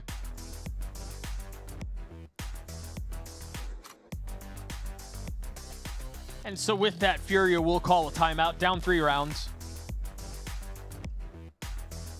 And 2G are finding a lot of success in a relatively traditional comp, the KJ for the Cypher. But on the this is side, as traditional as it gets, actually. Yeah, no, that's a very good point. And they're finding that success into a double Senti comp on defense, which is incredibly alarming if you are a Furia fan.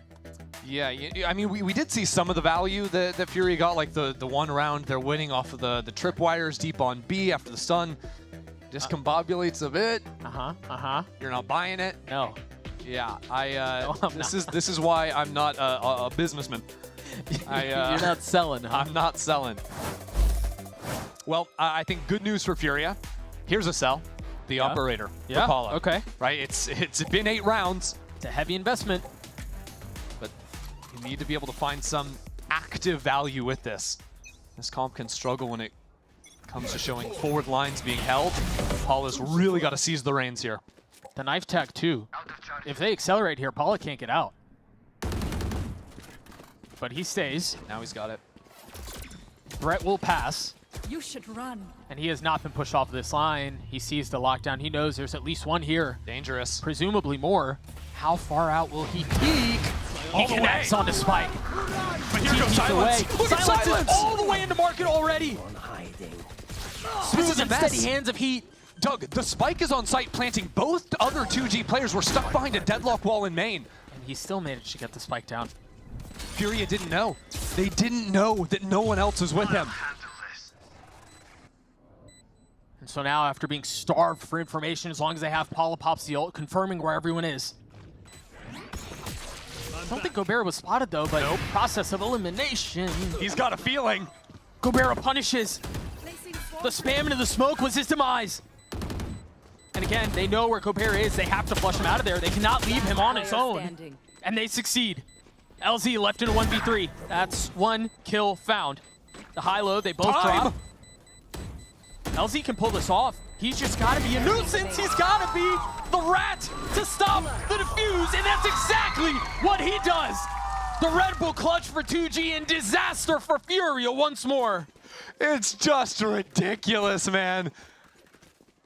Even when Furia are just objectively winning the round, the wide swing there and the Red Bull clutch is exactly what's necessary. It's a 3-on-1, but LZ played that so nicely.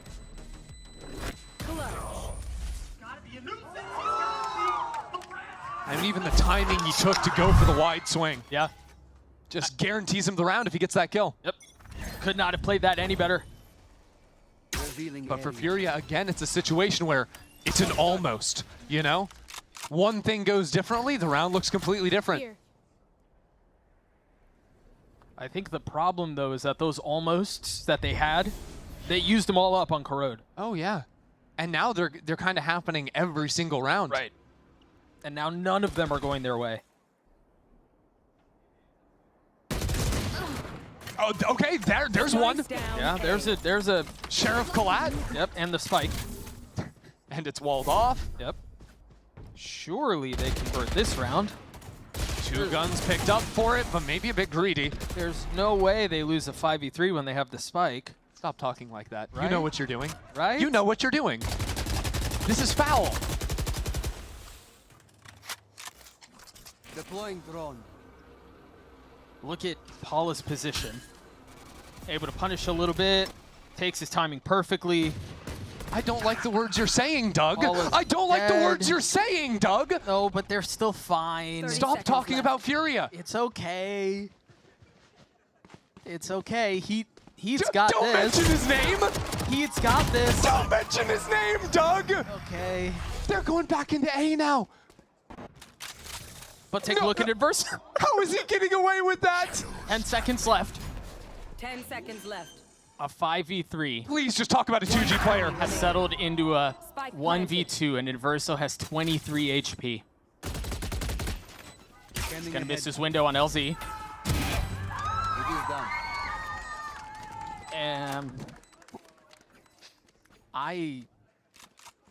I think there might be a competitive integrity ruling after what you just did, Doug. There is no... Listen, brother. Can we... Defend yourself. This is now a court of law.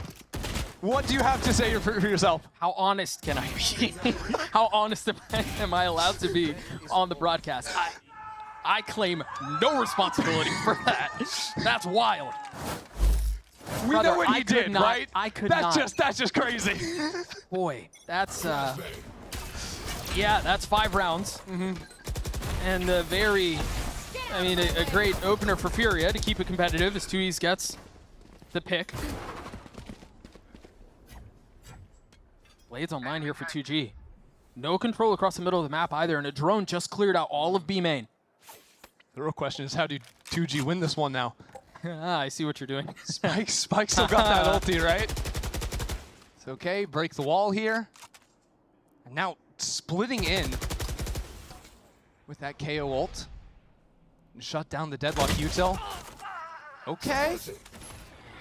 There's still a lurk over on the B side. Yeah, Gobert could catch this player coming out and then 2G pivot back into him. Gobert has gone unchecked. And they've just allowed Prize to sit back in tree. 48 seconds, they've got some time to work with. This off in mid is going to be an issue. Oh dear. There's Prize getting value. I mean, the pick into A and now all of a sudden moving away from the B site is Adverso. He's caught in this awkward spot where he doesn't know if he should rotate away. Oh! Paula misses the shot, the ult's now popped. Adverso's now dead. Need to look away. Look away. I know I'm wearing a lifeguard shirt and whatnot. I don't think I could save them from this. That one's a bit out of my depth.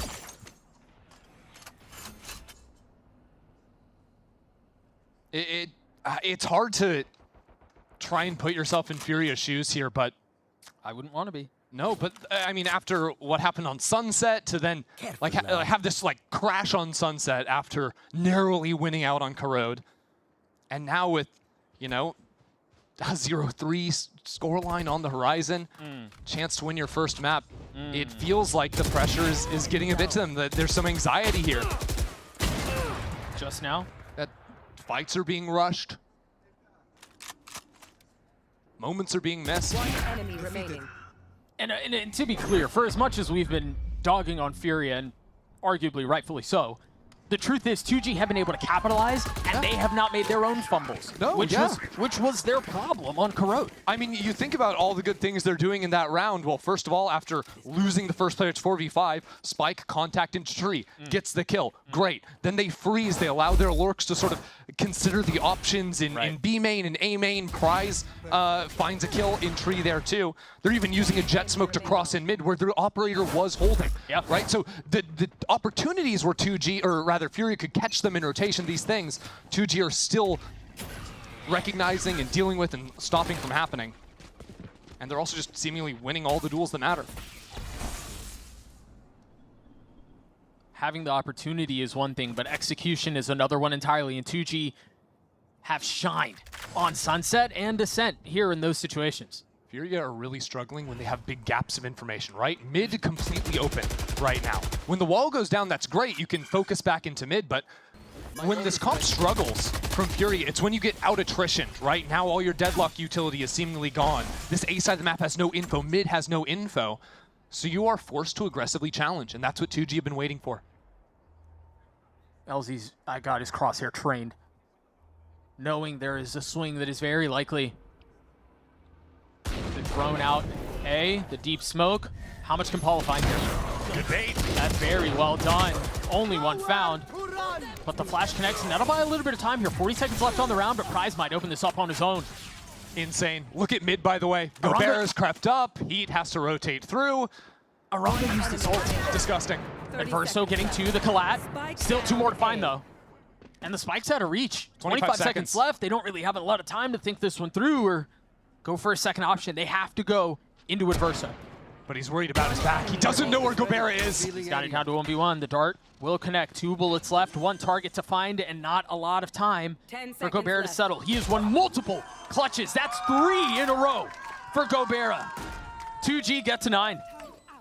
Even when it gets a little bit shaky there, and Adverso almost has a moment, Gobera has just been so calm in these situations. And I just love how quickly 2G react to this play. Furia had moved in to fully contest over tree. You've got Prize supporting from all the way back in spawn on the Hunter's Fury. Even the good ideas Furia are bringing, 2G are just reacting to in the moment and turning it around on them. You mentioned on Sunset, it felt like an experience difference, completely outclassed. That seems to have carried over onto Ascent. Yeah, and I think in a lot of ways, like 2G versus themselves, Corrode, they were a completely different team.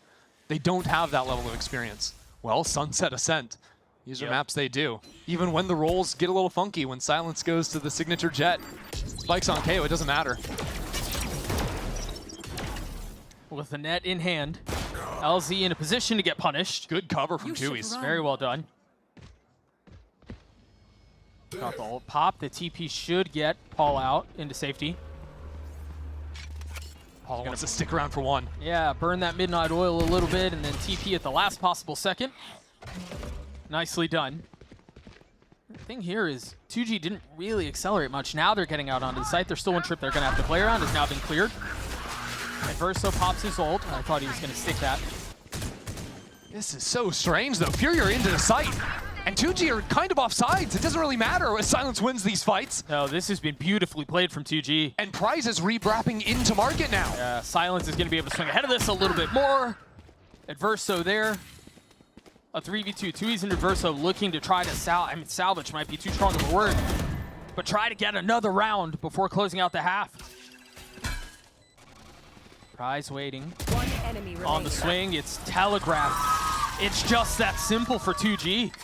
Lights out. Switching sides. Just completely dominating them, I think, in a lot of these mid-round situations. Brother, that was 8 rounds in a row. It's crazy. Literally all of the work they did through mid, playing off of the information that Furia just didn't have. Yeah. Brutal. A prayer, a miracle could not have saved Furia there. We'll see if they can figure something out in the second half. We'll be right back.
Oh, once again, there's a massive gap between these two teams at halftime. 2G up to 10 as they're just a couple of rounds away from getting their very first win in America's history on this stage behind us.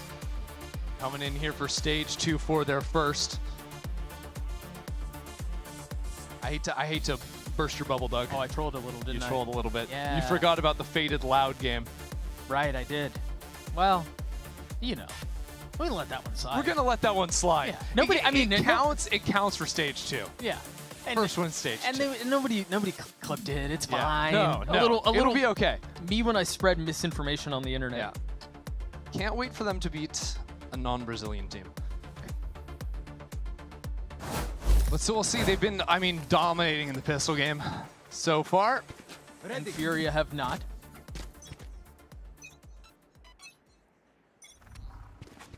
This is where things get a little more challenging for Furia to play. Harder to accelerate into a site with a Yoru instead of the jet slot.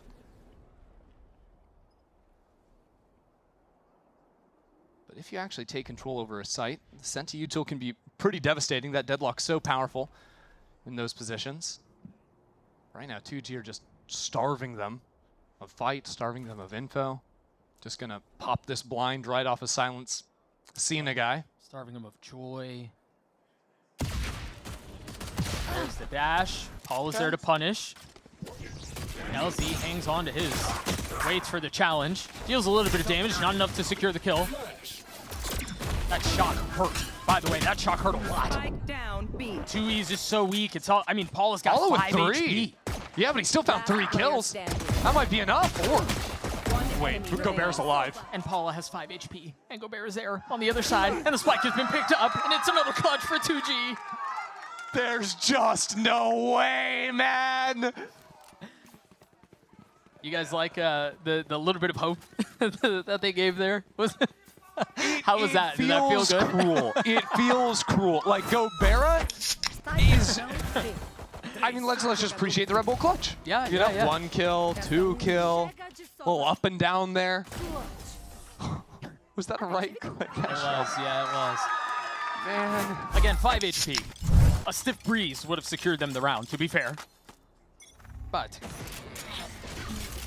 Furia force up because they have no real choice otherwise. A couple stingers, an outlaw. I'm just looking at the HP, the shields. 2G have 3 light armors. The Glass Outlaw might be tech. Might. Could. Unfortunately, Paul has had to teleport away, is scared of the drone. That was hard clearing close angles. And who's that? Spike? Spike's got light armor. Right, that is one of them. But he's also got a judge. Okay. Had a judge. Okay, who's next? Who's next? That's Omen back there. LZ. Ooh, heavy armor. I don't like that. This is a numbers advantage for Furia. I think we haven't been able to say much of. The flash is going to connect, though. And they smell blood in the water. Virago on the swing, though. That's going to upgrade a little bit. A judge for 2Es. And down in hell as well. This is a great position for Furia to play the post from. Gobert has to clear this out. Threatens the wall being cleared. Decides to join up with Silence, who just gets the best of Virago. And now 2Es with a sheriff and a judge from a distance. Too many targets to find. One window was given to him. That's now 2. Both off the mark. And once again, the probability dwindles with each passing second. 2G get to series point. Give you a little hope, snatch it away. Give a little hope, snatch it away. Yeah. Who's alive again? Yeah. You already know it.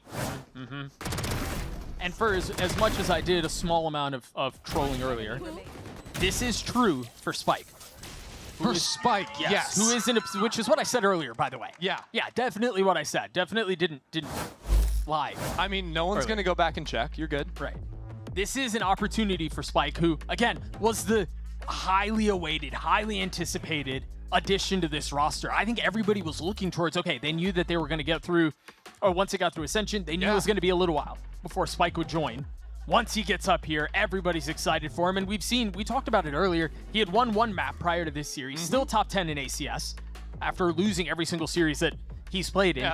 Now in a position to net that first win for the young kid. I mean, that's a lot to be excited about. It would be huge. And winning here keeps 2G, you know, still playing for their lives a little bit. Sure. You know, you need to get this win on the board. I think going 0-3 is pretty much dooming your stage.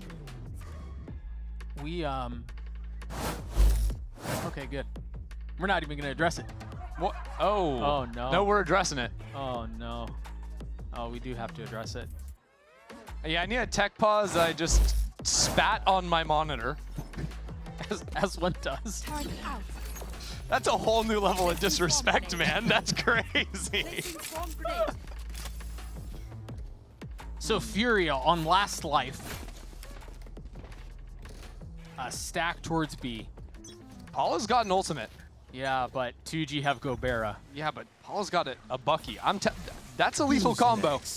There's the ultimate. Yeah. Hey, this guy can't reload. Pop on him. He doesn't really have any help either. There it was. He found it. Gave it to you. It was a little delayed, but you got what you wanted. You got what you bargained for. No way, Prize is getting 1 for 1. Yeah, I'll be honest with you, I didn't even think he was going to get it off. I thought he was just going to die. Retaking's still tough for 2G, though. LZ's got a Judge still, silence on an Outlaw. Adverso's got 10 HP and a Bucky, though. Flash doesn't connect. And a Dream, and Hope. I wouldn't go that far. 2G's waiting on the other side. 2G don't really have a ton here. What are they just... Yeah, I guess they're just playing for exits. That will... Go for it. Yeah, they're playing for the early exit, Doug. It was Furia's exit off the stage. Yep. Series is over. 2G, take it. And again, massive moment for Spike. Massive moment for 2G. Able to stay in the hunt, as you were mentioning, given some of the Ascension situation. Yeah. And there's a lot to be excited about. Again, if it wasn't for some of those like narrow end around moments on Corrode, there's a really good chance this ends in a I mean, what, an hour and a half earlier? Straight up, if you remove Corrode, this was a 26-5 round difference. Could have been an email. 2G dominated. Yeah. A text might have sufficed. Yeah. Yeah. And Gobera had a massive series silence. We talked about him a lot on map 1 and map 2, and then obviously Spike was just he continues to be what 2G needs him to be. On the Neon, he thrives. He's very comfortable, and when he's on the KO, he's serviceable. He does exactly what's asked of him. Yeah, it takes those aggressive fights, no problem. I think really, though, for me, Gobera was a monster. And you're going to remember all the clutch moments. That was fantastic. But think back to how good his breach was setting up his teammates. Back on Sunset.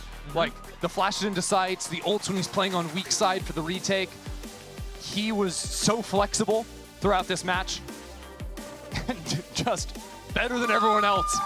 I mean, he won, what, 3 1v1 clutch 1v1s in a row on minimum. the first half of the Ascent, just to, I mean, really put this thing away and ridiculous. Remove any semblance of doubt. And, you know, on the other side of things, we've got to address it.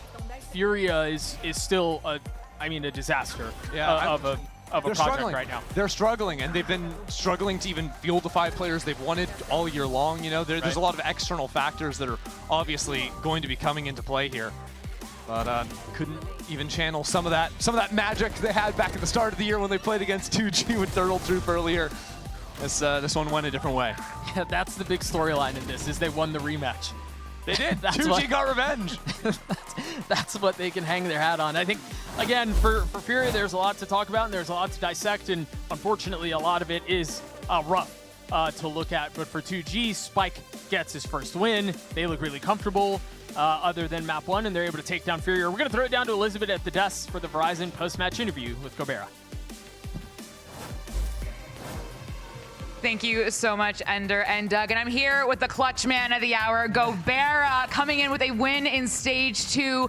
Gobera, I mean, it's a simple question, but how do you feel? It's been a long time coming. You know, Spike is here. You reset after reset with this roster. How does it feel to be standing here on that mark as the winner today? Tem sido longo caminho até aqui, a vitória, vocês trouxeram um spikezinho, muitos recomeços e finalmente aconteceu. Como é que você está se sentindo hoje? Então, tô me sentindo muito feliz. É um sentimento, para falar a verdade, inexplicável. A gente está consertando muitas coisas que estava dando errado nos jogos passados e hoje finalmente conseguimos implementar tudo que a gente vem treinando nos jogos. It's amazing. We've been fixing a lot of mistakes we made, and it's just today being here. It's almost like it's hard to believe that it's happening, and we are all very happy. I want you to look around. Victory. You won. You can believe it. You are the winner, Gobert. Let's be very clear. And you're a clutch god. Something else I want to ask you is the pressure of today, chasing that win with Spike. It has been literally, weeks and weeks in the making. Did you feel pressured for this win today? Or was it just, okay, guys, we're going to try our best. We'll give it the good old college try? Primeiramente, bola em volta, né? Você ganhou, tá aí, é verdade. E como é que foi a pressão para hoje, para o trabalho da semana para hoje? Vocês querendo trazer essa primeira vitória com o Spikezinho, como é que foi isso? Então, tinha sim um pouquinho de pressão, porque a gente precisava dessa vitória. Essa vitória acabava sendo muito importante pra gente.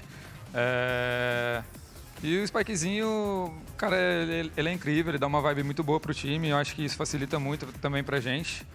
E é isso. Well, like talking about Spikezinho, he's amazing. He's a vibe. He brings a vibe to the team. And today's victory was really important for us. It's something that puts us back on track. So it's really unbelievable, amazing what I'm feeling. Well, last question for you. Now that you're back on that track, what is next for 2G? Obviously, you want to keep on winning, but what are we going to keep on doing to make sure we continue to get those victories so I can continue to interview you here on this stage? Qual é a receita para continuar ganhando, vencendo e fazendo entrevista aqui no stage, que você ama? Bom, continuar trabalhando duro. Eu acho que a gente não pode parar por aqui. Acho que isso foi só o que a gente sabe fazer mesmo, a gente conseguiu mostrar hoje. E continuar trabalhando dobrado, porque tem um longo caminho pela frente ainda. E é isso, a gente vai conseguir chegar no Champions.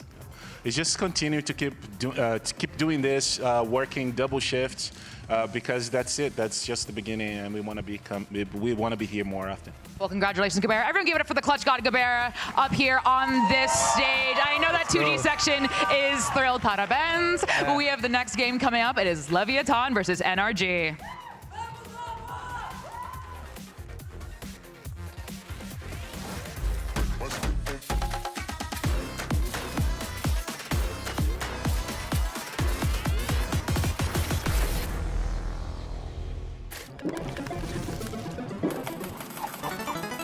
Gives you wings.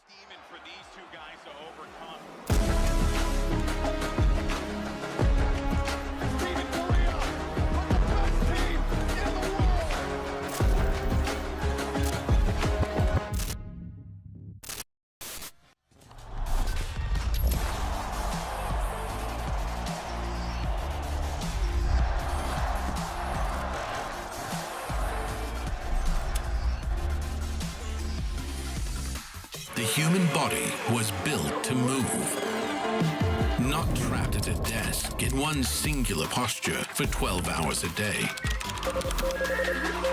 It's time your chair evolved. This is Secret Lab Titan Evo.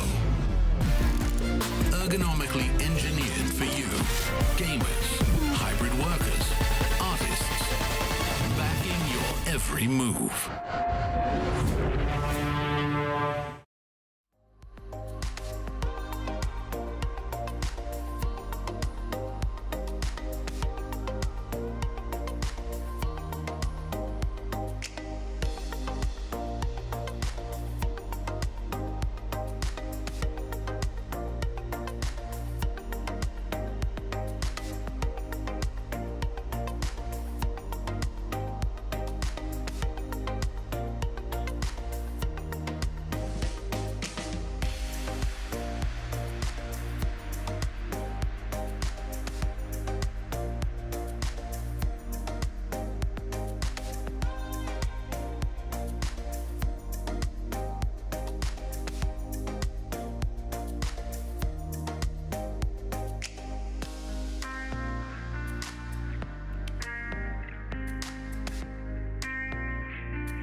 The match against NRG is very important, especially for the hype and mood around ourselves. Gets on the spike. Both teams are kind of renewed after roster changes. Doubled up Scuba. Answers them. Tightening their grip onto the series. Scuba. No! I would never beat Mata face to face. That is disgusting. I get it. He has to support his own duelist. I mean, it's fine. But I guess I'll have to make him eat his own words. Oh, that's fast. Welcome back to VCT Americas and our second match of this Friday. It's Leviathan taking on NRG. I'm Mimi back again with Wyatt and Athena It's me, on Wyatt. the desk. Wyatt, Athena. I know their names and that they are two distinct and separate people. That's Golden Boy. Yep. Folks. It's me, Golden Boy. And today we're talking about two teams who played against each other back in Stage 1. There it was NRG who scored a solid 2-0 win, but both of these rosters had very significant changes since Stage 1. Yeah, we're in a whole new world. This is looking like a VCT Challengers NA All-Stars match that we have today with the changes that they've made since then. We have Scuba, who has been honestly a player that I think has deserved to be on a Tier 1 team, joining up with NRG. I mean, he should have been here a long time ago, but he is here now and is already proving why. Brock went crazy last week. And then for LEV, Sato coming in from M80, same with Okeanos. Both of those guys incredible in Challengers as well. These are just some of the best upcoming players going at it. And Myrna, I think it's extra pressure for these rookies that they're not coming in at kickoff. They don't have that lead-up time. It is now do or die to make champions. And both of these teams in a similar position, 1-1 over in Omega. And I think this game is going to do a lot to define who the middle of the pack actually ends up being in that group. Because right now, besides 100 Thieves, it's pretty unclear who's looking strong. Yeah, I feel like both these teams are pretty similar in terms of the caliber and the fact that they have such a high potential skill ceiling. All these players bring something really unique to how they play. And I feel like both teams are trying to switch up the energy, like something like NRG kind of playing a lot faster, something like LEV trying to play a little bit more team play coordinated versus a lot of their hero plays that they were caught doing. It feels really, really interesting, and both teams had a vibes upgrade, I think. And the similarities, they don't end there, because both these teams had kind of bad week ones, but they both bounced back in week 2 by kind of beating a Brazilian opponent in a pretty dominant game. Let's talk first about NRG and how they ended up playing into Loud, because this to me, why it felt like the perfect game to get the rookies all comfortable on the stage and finally get to show the promise that NRG was hoping to deliver on after making these changes. 100%. It starts on Haven, which is Loud's map pick, and despite having countless first kills, 9 out in dominant fashion overall, which is crazy. They were constantly able to exploit mistakes that the Loud players were making individually, and then we head over to Corrode where they play this really unique KO look, and it was fantastic. You know what's funny is when I was watching these, I was always saying that NRG is a defense-sided team because every single time their defense side looked so good, even if they didn't have the best start on attack. I don't remember if it was Haven, but they didn't have the best start. They came back on defense. They won like so many rounds in a row. And I just thought that that was pretty much an attest to the way that they play, the way that each player makes their own individual decisions, and they can come up as a team. And it's not really reliant on just Ethan IGLing specifically. Absolutely. But, you know, if you're talking about the people who helped them run away with that defense side, I think we have to mention Brock. Wyatt, I know when he was playing in Tier 2, when you were watching him there, he was somebody you were really excited to see here in VCT Americas, and he continues to deliver with a standout game on Sova on Corrode last week. Corrode is a map that was created to just have standout scan initiator players pop off. I mean, if we get this map today, I would be saying the same thing about Calm, to be honest. Brock and Calm are two of the scan initiator players that are so good at taking advantage of the Odin, having like gimmicky little lineups where you're going to be able to catch players behind walls. Brock was incredible last week, dominated both maps, but Corrode specifically. He's literally the kind of player that would piss me off to play against him. Like, he would just annoy the hell out of me on the other team. Yeah, he's the rage quit enemy in ranked. Like, it's so, Yeah, it's you're so literally annoying. just standing anywhere getting bullied by the Odin. They're also playing a like solo, they're not like playing like a double scout comp like what 100Bs was doing. So Yeah. his util is super important. You have to get value with every Sova Dart, and he just kept on doing that. But he's not the only rookie on this new face for NRG. Mata is standing by with Liz for an arrival interview. Here with Mata of NRG. Now, something that a lot of criticism was levied towards NRG was their slow pace. And then last week, we just really saw you kind of take off. Talk to me about those conversations about changing that pace and what you worked on to go as fast as you guys are going now. So a lot of it came from after EWC. We kind of realized that we lost our identity a little bit, and our identity being a more fast-paced team. And a lot of it was kind of just, in a way, working backwards in practice and kind of deconstructing some things that just didn't work for us and kind of going back to a more simple playstyle. Well, best of luck today. With this team picking up new rookies, losing out on Finesse, who was the leader for so long, and having to put Ethan back into that role, of course you have to reinvent the identity a little bit. But you talked about how good their defense side was in that last week. I think that was true in their other games as well. But there, they stepped up a lot on the attack side, and I thought the way they were calling their mid-rounds, Wyatt, looked much improved from week 1. Yeah, this round we're seeing right now was a turning point in the game where, despite Loud being able to find early advantages, NRG were getting success mid and late round, being able to pick off Loud players that were isolated, maybe someone worked into a bad position, and they would immediately exploit that to bring things back into their favor. I really felt like they did such a good job of switching up the pace as well, making sure they stray away from just that slow default at the beginning of each round. And like Mata said, like they lost their identity. I feel like they found it by being really good at balancing those fast-paced rounds as well as the slow, defensive, slow attack rounds. It was just like, I felt like I saw a different NRG than I normally saw. And it's so good to see that from Ethan in particular. I think a lot of the community narrative around him goes back to when he was playing on NRG before and leading at that time. And I think people really doubted how good of an IGL he really could be. But he's definitely filling into that role more and more. And he'll have to today because he's playing against one of his former teammates on that championship-winning roster of Evil Geniuses. That's, of course, Calm up against him in the server today. Two of the veterans around new build rookie teams. There's a lot of similarities in what they have to do for their respective rosters. For sure. You're talking about NRG finding their identity as a team, and I think a big part of that is the creativity around Ethan's KO, which was also so successful on the EG team with Calm. His KO during that championship run that whole year was so strong. And last week, I thought Calm's initiator play, especially on Sunset, while it wasn't always necessarily, incredible in terms of when you're looking at the scoreboard, the impact that he was having with his utility was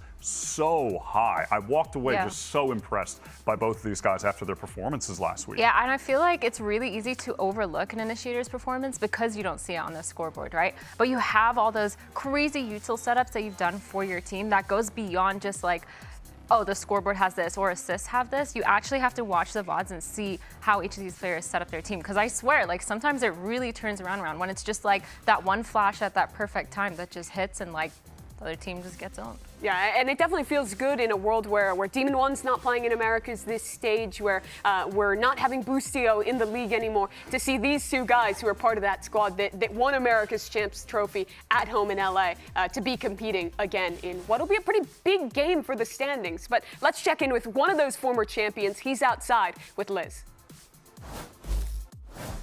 Here with Calm of Leviathan. Now I'm gonna ask you a bit of a different question because we've seen Leviathan integrating your new rookies, Okeanos and Sato. In your mind, what do Okeanos and Sato have to do further to integrate themselves into the team better? I think just for them is getting comfortable on stage fully.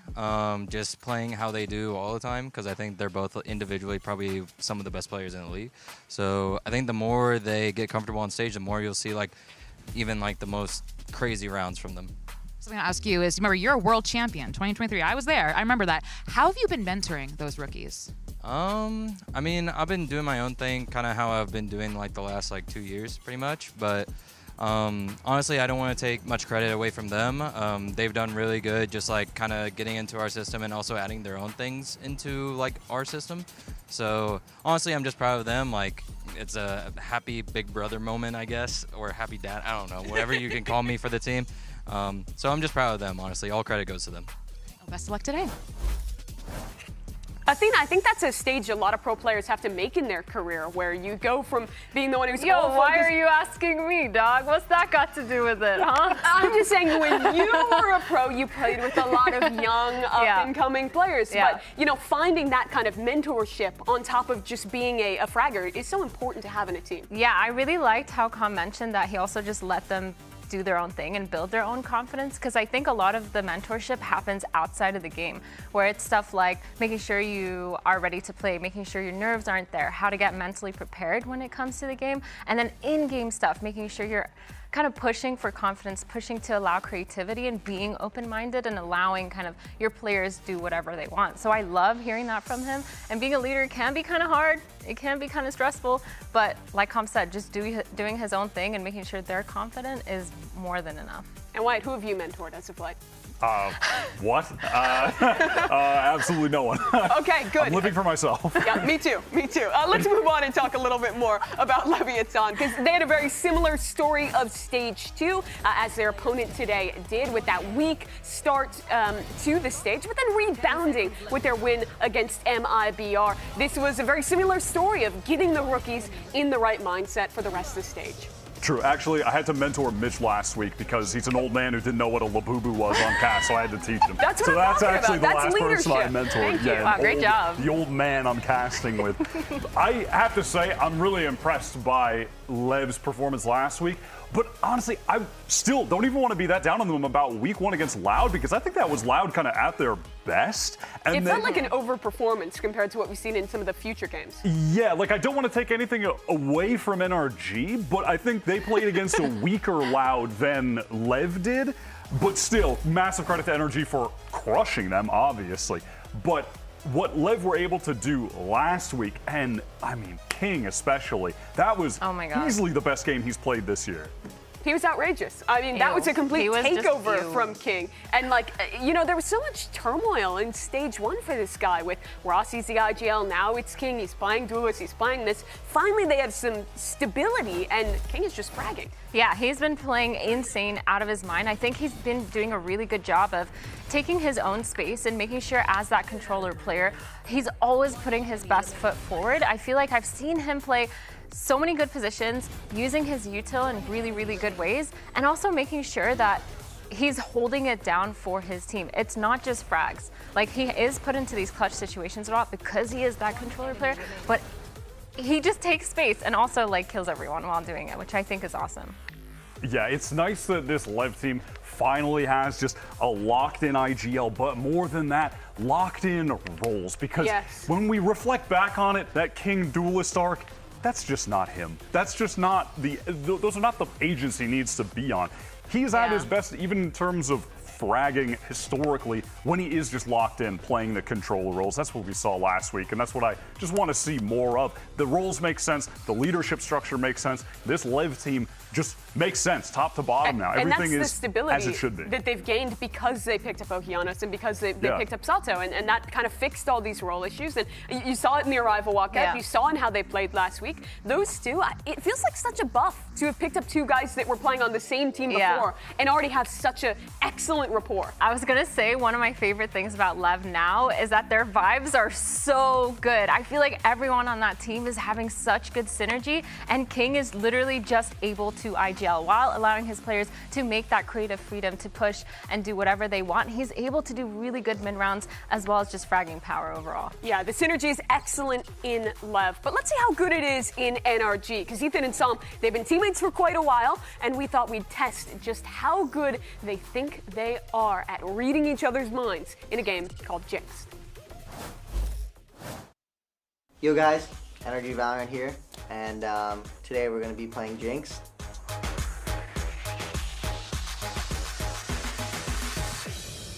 I think we got it. I got the word, you got the word. Yeah. To preface, we actually didn't say anything, but I feel like we're going to get it on the first go. Alright, I'm in. Alright, ready? Yeah. Alright, 3, 2, 1, ascent. We want to get to the word. Alright. Get the same. Okay. Yeah, you already know. Alright. 3, 2, 1, bind. Bro, how do you go from ascent to bind? No, I see where you're at. I see where You you're know at. what I mean? I see where you're at. Okay. Okay, but wait, think about everything I just said, and then think about what you said. Yeah. Okay, I I'm got in. it. Ready? All right, 3, 2, 1, Sky. recon. Oh, I've been saying initiators. You're saying maps. What initiator is on Bind? Ascent, Sova, Bind, Sky. You said recon, I said Sky. Okay. Okay. Next one. I'm in. 3, 2, 1, bird. Initiator. You are terrible.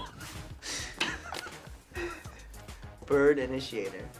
I don't know where you're going. Bro. You lost me. All right, next. 3, 2, 1, Dodge. flash. We're low-key getting I see. No, now I see where your head's at. But now I'm lost. 3, 2, 1, heal. Cucumbers. What? The sky gold, the cucumbers. That's a cabbage. Oh, the cabbages. Okay, I got one. But like, it makes sense. Okay, but just think about it. Yeah, 3, 2, 1, drone. Shock dart. Ooh. Okay, there's only one left. There's All right. only one left. All right. 3, 2, 1, Hunter's Sova ult. Fury. Same thing. Yeah. I feel like we're gonna get it on the first go. What was that, 12? You know what I'm thinking? I'm thinking the same. All right, 3, 2, 1. Thanks for For watching. watching.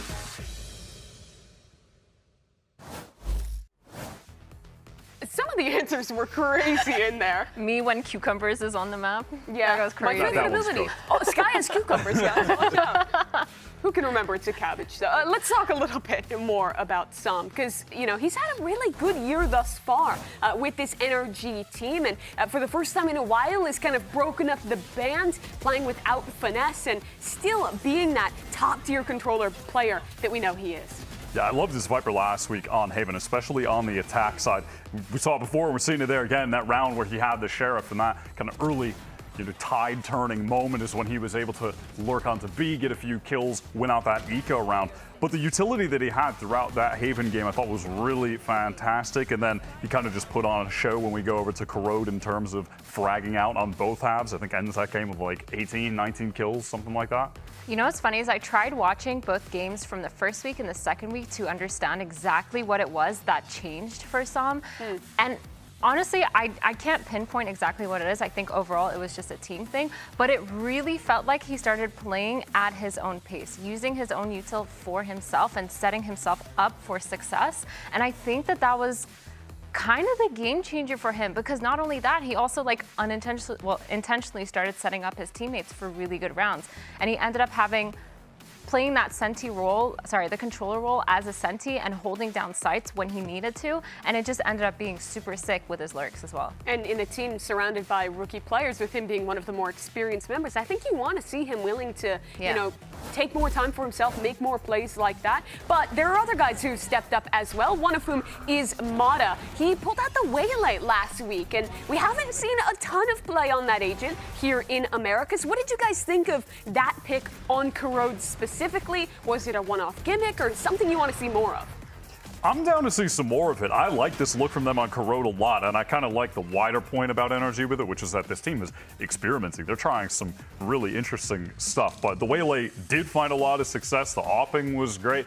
Overall, I'm a fan of it, though I am scared that the Waylay can become one-dimensional just generally in how the agent is played, because I think that happened earlier this year when Waylay was debuted, on You think of like Ascent. G2 trying it on Ascent Yeah, and having to switch away after a couple It was games. too one-dimensional. It worked, and then it kind of stopped working too quickly. I think it helped them establish the faster game style that they were looking for, but I agree. I don't know how long it's going to last, because it is just kind of like, I feel like it's similar to like a breach comp, where after a while you kind of predict what's going to happen. But I think what it shows to me is further of how deep Mata's agent pool on different duelists is, because he had a great performance on the Waylay. His Neon is world class. He's looked good on the Jet and the Pet. Like, he is really flexible, and you can easily one-for-one a lot of different agents into that He can just comp. go back to the Neon on, he hasn't played Neon on Corrode yet, but he can just swap to the Neon on Corrode at any point, which is, as of right now, the highest percentage duelist agent pick on the map. So I expect that if, the Waylay at some point does just start running into a brick wall, easy change, For sure. As a little update to you folks at home, we have a little bit of a delay on stage right now. We'll let you know as soon as we have more information of the cause and the time frame. But while you wait, let's check in with Sato. We spoke to him earlier about some of the pressures he feels making his Tier 1 debut. But the pressure that I refer to whenever I say that I'm nervous and during matches is more like, oh, I need to play well. My team depends on me. That's kind of the pressure that I feel. So having eyes on me is honestly a blessing. I mean, it just shows that I deserve to be here and that I'm actually good, because if I wasn't really anything special, nobody would be looking at me. So. We've asked a lot of questions to people in the Brazilian Valorant scene about the future of the region, what new Tier 2 talent is going to get scouted and picked up. And I think someone who flew under the radar was Sato, who didn't get scouted by a Tier 1 Brazilian team, but instead moves over to play for M80 in Tier 2 and then gets this opportunity with Leviathan. It's been quite a journey for that young player. Yeah, it was a situation for him where he wasn't eligible to play in the first half of VCT this year. So despite being one of the standout upcoming Brazilian stars at Ascension 2024, didn't really have a home. And yeah, it was interestingly enough M80 that took a risk on him in Challengers. It took him a bit of time as well, had some issues being able to play with them in the US. But then once that finally happened, it was kind of a slow start. But when he picked up the Yoru, he went into light speed. Like, his Yoru was actually crazy in Tier 2. And we've seen that already here. His one Yoru game that he played on Bind, his debut map, was outrageous. Like, he dropped 30-something kills, straight up won it for LEV. Outrageous. And can you remind me, and remind the viewers as well, about like his story a little before that, playing in Ascension as well? Because he made a reasonably deep run there. Yeah, they made, I mean, his team made a deep run. Galores, right? Yeah, right? Galores made a good run, but they just didn't end up making it all the way. And when it comes to Brazilian storylines coming out of Ascension, obviously 2G take it, because they came into that tournament as an underdog, where Galores were more of a favorite. They were the winners going into that tournament of the most recent stage in Brazil. And then 2G, who were perennial third place all year, just out of nowhere won.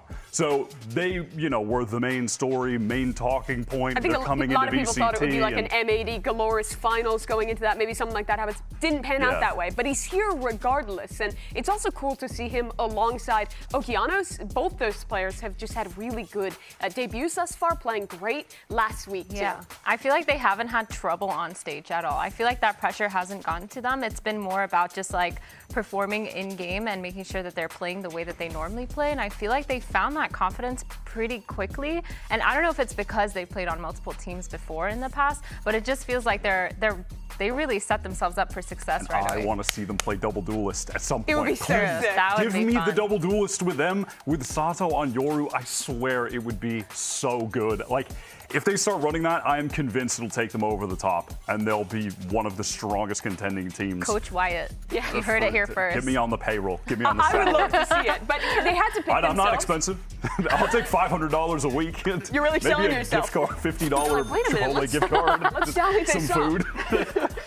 The used Applebee's gift card, and this guy is yours for coaching. But it's probably a little easier to pick yourself back up after a tough loss when you do have a player like Calm on the team. That veteran presence definitely impactful there. And talking about this guy, he has also had, I think last year, this is more the story, a bounce back in people's mind of how he can be in terms of individual form. Because there was a while where people really underrated Calm. Yeah, I feel like for every player or every team, you need to have a player that is somewhat of a rock. And I feel like Calm has been that person where his util has always done good. It's always contributed to the round. He's always managed to somewhat be fragging. Not always top fragging, but that's okay.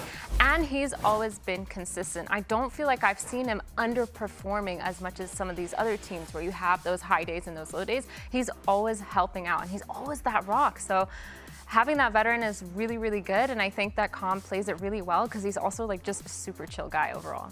Yeah, I mean, there's just been, since the EG Champs win, a continued community conversation of where are the players going next? What are they doing next? And everybody was saying that it was the Calm kind of fall off last year. He wasn't playing as well outside of the EG system, etc. Yet he is standing the test of time. And at the moment, I do think, really picking things back up. I mean, even when you're just watching the highlights, then seeing the way he's able to use his utility and how effective his Sova ults are, consistently sending in some cross-map recon, immediately gets the ping, already has a kill, tags another guy. Like, that is regular for him. That's not happening here and there. You can expect that from him. I don't think he ever lost his form. I think it was more like he just didn't find exactly how to slot it into every team. And I feel like now they've kind of figured out that formula for him.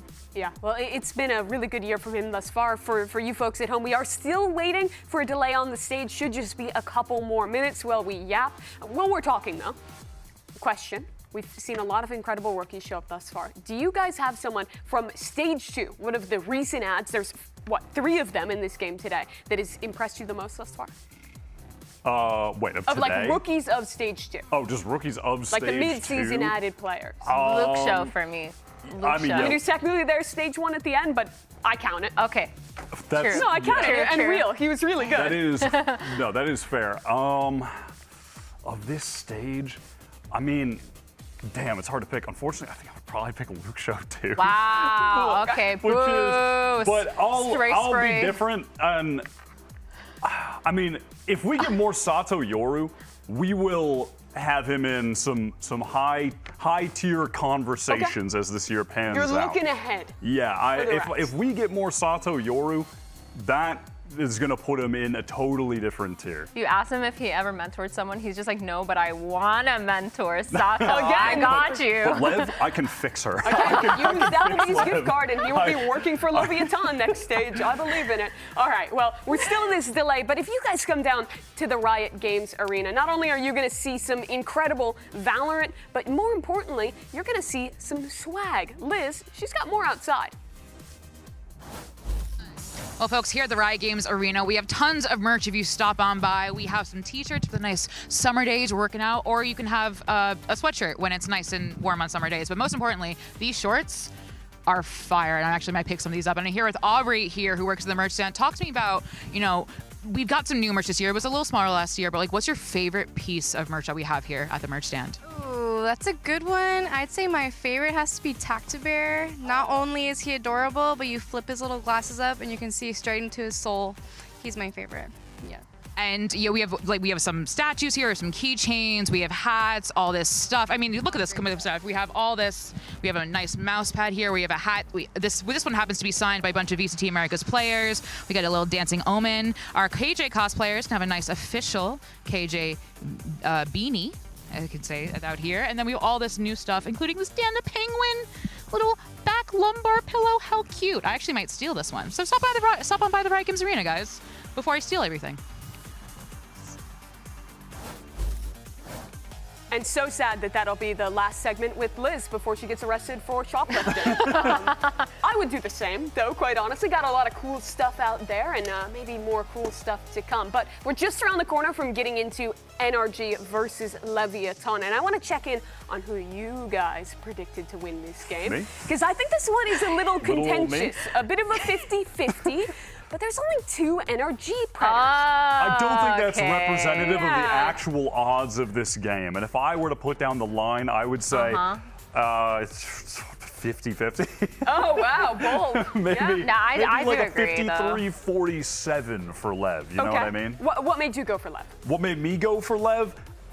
So far, I think I've just seen a deeper map pool from them, and so I'm going to roll with them on that. And I think that some of the maps where the teams will be potentially playing against each other on today, like maybe if we get Bind, NRG had that in against 100 Thieves, and I like their defense, but we watched Sato go absolutely nuclear on that map. So I think the pool could be pretty good in this matchup for Lev. Yeah, I feel like they're really close in terms of caliber, but I think NRG just has that kind of solidified game plan. And I feel like Ethan calls really good in his mid rounds, and that's something that might just put them over the edge. Because at the end of the day, like, they're starting to play fast, they're starting to play slow, they're starting to mix it up. And I think that pace and that change in their mid rounding is going to be kind of the difference maker in this. Well, we'll see. It is bound to be a close one here between NRG and Leviathan. Both teams 1-1 in the Omega group, hunting for that second win. Let's see who can take it home as NRG and Leviathan head to the stage.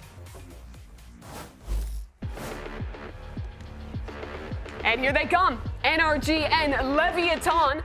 2 squads with a lot on the line, both making massive roster changes coming into this stage. And now for both of these teams trying to prove that they're not just a middle-of-the-pack team, that their reinventions can bring them to the top. The group that they're in right now, that Omega group, is wide open to me. You have 100 Thieves who are just kind of at the top by default right now. Their first 2 weeks were so impressive. But you look at the other 5 teams, and it really feels like any of them could beat any of them on paper. I mean, if MIBR kind of get back in the mix, right? And these are 2 teams that I think are genuinely in the conversation of they could make champs. There are 4 slots available. It is still so open. Yeah, and I think for both the teams, some of it does end up relying on how well that they have these like Mata playing, Mata and Som kind of stepping it up. And that second week, they really put up a performance, and King going kind of crazy. Like, I really wonder if they can bring that kind of performance into this game, because that by itself goes crazy. And then you have 3 of these players kind of performing really well overall. So it kind of goes, you know, if they're going to go head-to-head, who's going to be on top? Yeah, these 2 orgs both have very high expectations set for themselves and by their fans. For NRG, after winning the Soup League in the offseason, everyone thought that they were going to be the team to beat in Americas. Didn't quite live up to that. Now their chance to show that they actually can be that squad after making some changes. And for Leviathan, it was them who had the late Stage 2 resurgence last year to make it to champions. And in this match today, we have the maps ahead of us. Corrode banned away, so we head to Lotus to start. So NRG are going to have an opportunity to have seen LEV on Lotus just in the other week, where they played a pretty default look overall. I mean, to the extent that Tex was on the Killjoy even still, not even playing the Vice. Like, real old technology from LEV on that map. Technology coming out. For real.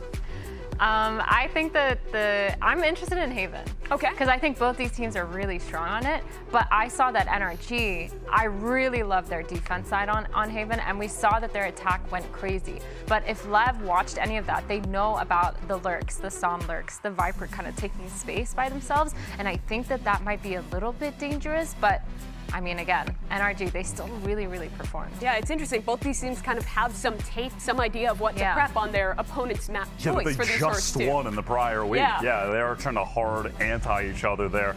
Let's see what's coming out with the comps. I mean, this is just as meta as it gets from NRG, and then it's going to be basically the mirror, except for the KJ instead of Vice, unless LEV feel like getting the Vice in the mix, which I think is a good idea, personally.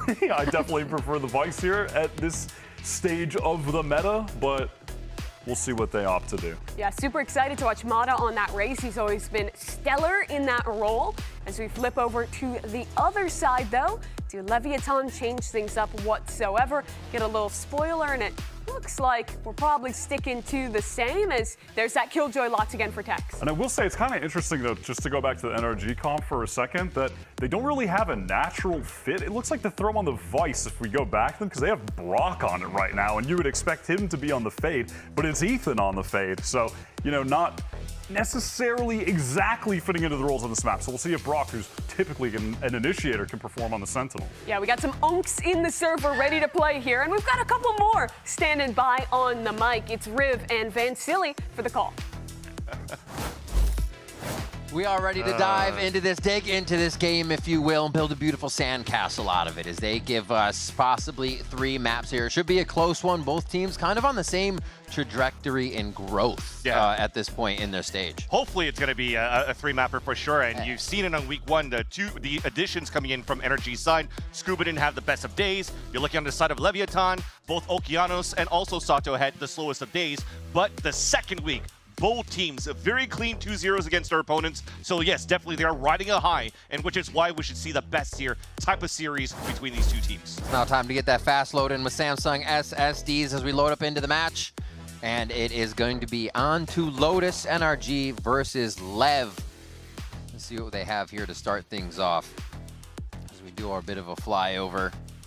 So a few sheriffs around. Scuba's actually going to buy into that. Just keep it anchored on one of the sites, possibly. Where's he at? No, the team's together on that right side. So we'll see if they actually try to put a big strength and aggression here towards Rubble.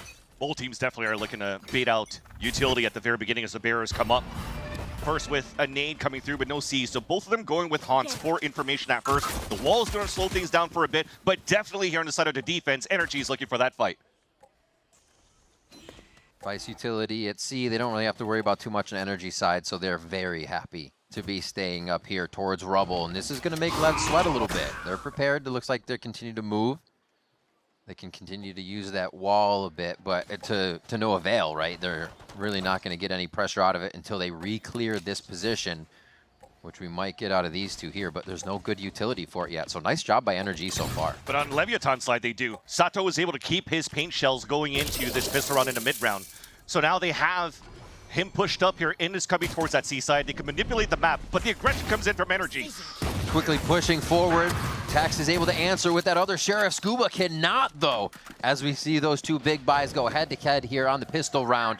And finally, that rubble re-clear will come through, and it was the patience of LEV waiting for NRG's push to allow this to happen. That was the power of the insert from Sato on that seaside. The idea was already for Leviathan to throw paint shells, to sell that fake, and force the push forward, while the rest of them stayed patient at the beginning. Punished NRG on that push, but Ethan's looking to answer back. Scuba anchoring towards the A site, but it looks like he's going to let the spike go down. Util starts to come in, but the spike's planted 3-3. They're kind of just parallel amongst each other from that baby door into the site, but it's very low for the side of NRG. It's just Brock now with that ghost, making his way around. One arc rose to try to get the flash away, but Okeanos is going to hit the shot that counts. And Leviathan come away with that pistol round. And those players that were still alive in the server in the final moments of the pistols were definitely players that were looking really good here in that week number 2. Brock going in a 1 versus 3, but also finding a lot of that success playing as the initiator role. You're looking at NRG's comp. He's playing the Vice here. And this is nothing new. They've been playing this throughout this quote-unquote off-season right after Toronto and testing out this composition. It worked out. They had great results coming through, so giving that responsibility to Brock, but just too much here for him to handle. Leviathan has a very clean pistol towards the end. NRG looking to fight back, and it's easy pickings from Sato with this outlaw. Can't really produce the raise nade with the fade, but they still try to. As Mata goes down right away, there's no follow-up there. And neither hit on the C's as Sato gets out alive. We'll see how many times the NRG just kind of tries to do that and keep Sato and the team away from Rubble. But it's not about Rubble anymore. It's a quick switch across the map, Vans. It's a good read. Very, very easy pivot. Sato saw a lot here with the outlaw. The door got opened by Som towards the C side to B, so Leviathan knows it should be weak on that side. NRG looking to play potentially damage or die to spike. And you're looking on the side here of Leviathan. Yeah. Not too many people got that many kills in the first and second rounds, so maybe Leviathan would hesitate to send somebody on the hunt. Maybe Sato now with the Spectre or King with the Ghost. Great clear. The timing they're waiting on this just allows the knowledge that they don't have to make too many moves out of the position that Leviathan has right now. It's just these pistols looking for a few exits, maybe a few more hits here before they go down to the spike. Nice job by Lev to get that second round. Yep. The last 2 rounds here, Leviathan haven't really been going for this type of C-side control, maximizing orbs on that side, so they will be a little bit more slower to get this showstopper up for Sato as soon as possible. So this will definitely give a chance for NRG to swing things back in their favor. You're looking at it for Leviathan very far away from all of these players in terms of ults. And for NRG's side, already an Odin coming out. Looking at his replay though, you definitely saw Sato going with this pistol only, leaving the Spectre behind so they could still maximize at least what weapons they can bring into their bonus. So Spectre will still be there. It's back in the hands of Sato. For NRG side, let's see if we can continue to get kind of the simplistic identity change where they're keeping it kind of the base strats and then varying those, right? Take the space, cover it, don't push too far. Play that triangle defense, and it might actually get him in trouble for a second as Tex takes down Mata towards the right side, and they clear Rubble here with 3. Now pushing NRG right back to the site. Great job here by Som to throw the Paranoia and fall back and save this Odin as soon as he was spraying out in the open, and that work came through from King. Really threw them for a loop. King has had an incredible map last week here in their victory on Lotus. Lots of multi-kills, but back into the mid-rounding. You saw the aggression coming out from Leviathan at the very beginning from the C side and towards B. They have full control now to pivot around the map, and NRG has no choice but to turtle back a little bit more. Silver lining, though, is that they still have the Vice util on the C site to get that late information. They'll get baited out by Sato now. And Sato's seen that utility quite a few times. Don't know exactly how to get a few of that wall popped, find another one of the vines there. And now it's up to Scuba's bite that just hits the ground. Looks like it is going to be a full hit here from Lev. 30 seconds Hilo. Yeah, they feel patient in their position, but can they hit the shots? Yes, they can. Brock and Scuba come up very big on Brock's extra vines there that come up for the play itself. And now it's going to be Lev trying to scatter around the back of site and get the spike planted under pressure. Ooh, that's a lot of spam. That's a lot of Odin about to come through, but they hold on it for now. As Okeanos comes off that Sees Decay, it's going to be a quick plant towards the back, ducking his head down ever so slightly to get out alive. And now has to get over this gargantuan task of 3 players of NRG. Rolling through, that's just Sam not even caring, making the noise so everybody else can get to a position, but it's Sam that finds the target first. As that defuse is going to come through, yeah, Sam, go ahead, take it. Definitely felt there was a small miscom from Leviathan on the execution. The idea was actually pretty good. Bait out the wall, wait for as soon as the wall comes down, go for another stop and go. They wasted out the poison orb, the snake bite, and the flash, so there's no cooldowns coming through for NRG for the last hit through. But look at that, people blinded coming across. That was a paranoia that was thrown actually that hit some players, hit some teammates. It allows now NRG to pick up their gun round against the bonus of Leviathan. And it continues on. NRG continues to add this pressure of both the Raze and the Fade on towards this A side. The weakness is really towards B here as Leviathan at least identified the wall on C first, which is why now Tex is starting to activate a little bit more quickly to try to control this front B side. And that will determine how Leviathan will work around the map at the minute mark. A little bit more from Scuba right away here towards the C site in the beginning. You can see him hovering from Waterfall to B-Link, now back to B-Link. They're really trying to keep the defensive fluid on the side of NRG right now, and they already start to rotate a little bit towards off of A since they have Mata inserted finally in this position. So maybe the round NRG can start to get in Lev's face a little bit sooner and not just for the retake here. Potentially waiting for the next cycle of the next Haunt or even Prowler out. But all of Leviathan are grouped up, with the exception of that lurk on middle. Well, the paranoia timing going to be right in their face, but they actually still get Okeanos around to Mata. A beautiful Viper's Bite as well to have cleared the position, but everybody was blind in the instance as now they start to take tree a little bit. Ethan will be able to fire back quick, but there's that rotation or lurk coming in from Tex right now that could do some big damage if they don't get the timing. 30 seconds left. Have to come up with some great anchoring from Som in the back of the A site. Has the Odin to work with. We also have passive holds from Ethan with the Phantom. 20 seconds left. Leviathan has to activate. Oh, but Tex hadn't come through yet. They have nothing else to worry about, and Ethan has full eyes on the door, just bottlenecking Leviathan as they come in there, and here are the shots now as Scuba does take down that lurk. A little bit scattered here for Lev as NRG are able to slow the round down, so Lev is making these last-minute decisions. Definitely. Leviathan, at least, though, what's been going well for them is the rubble control towards the A side. Great utility with the Paranoia Haunt to get that ping on Tomato onto that pick. You see the idea, at least on the defense, Som is always playing towards that box, right by the baby door, so they could actually Paranoia and flash back, but they were just missing a little bit more util and support from Mata because of King's Viper Wall up on the A side that brings it up. But man, these guys, looking at the mid-rounding, the off angles that are playing, the passive angles from NRG, Leviathan's running that clock down and definitely not in their favor. All right, NRG go back for the nade, the C's. It's gonna grab Okeanos on the way in, he goes out. Oh, Sam finds one as well. Not even through the wall there, just a nice shot. Ethan is gonna trade one back here as it is gonna be just one after the other at Rubble as they look to get this round down with a few orbs on their side. Sam got so much value out of that Odin on that previous round, but yeah, it is the anti-eco, so they could allow themselves to be much more aggressive on how they're pushing through.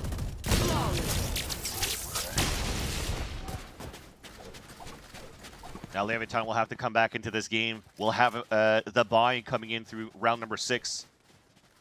And remember, with the orb maxing that they haven't been doing in the first few rounds by winning the pistol, the anti-eco, you're moving into this round number 6 where none of them actually even has their ult yet.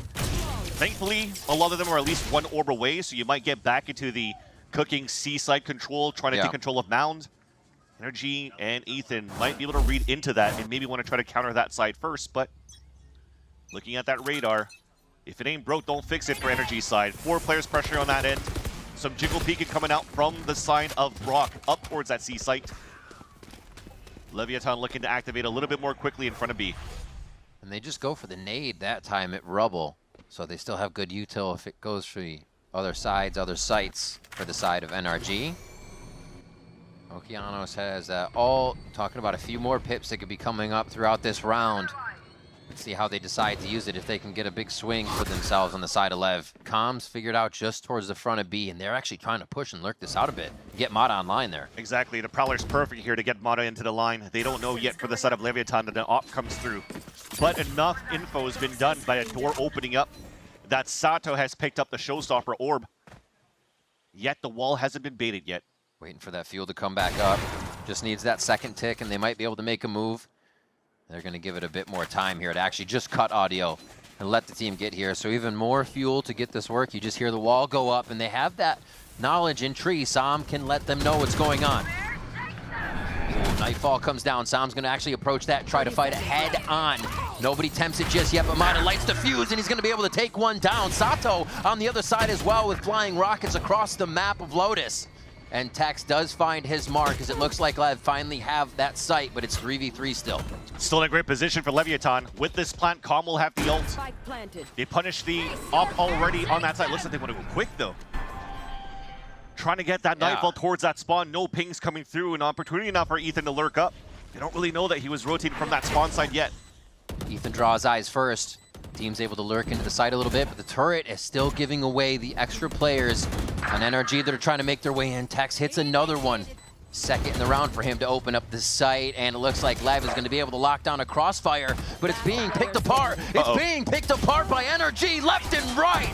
Brock with 2 huge shots, and the defuse to come through for NRG. What a clean retake towards the end for NRG. The Nightfall gave Leviathan so much space. Great information here as it gets no tether towards that top heaven that you would assume the rotate comes back from the staircase side. Tex gets a beautiful kill, gets the lockdown, able to waste the clock even more, but they were not set up for crossfires. Yeah. Calm playing inside of that pit. You just tuck in a little bit more easily here, and you're just giving 2 individual 2 versus 1s on the side of NRG for that take. Coach I'm very happy with that, definitely. Yeah. Hey, we got our own mind melt there. Mind melding it. We got it.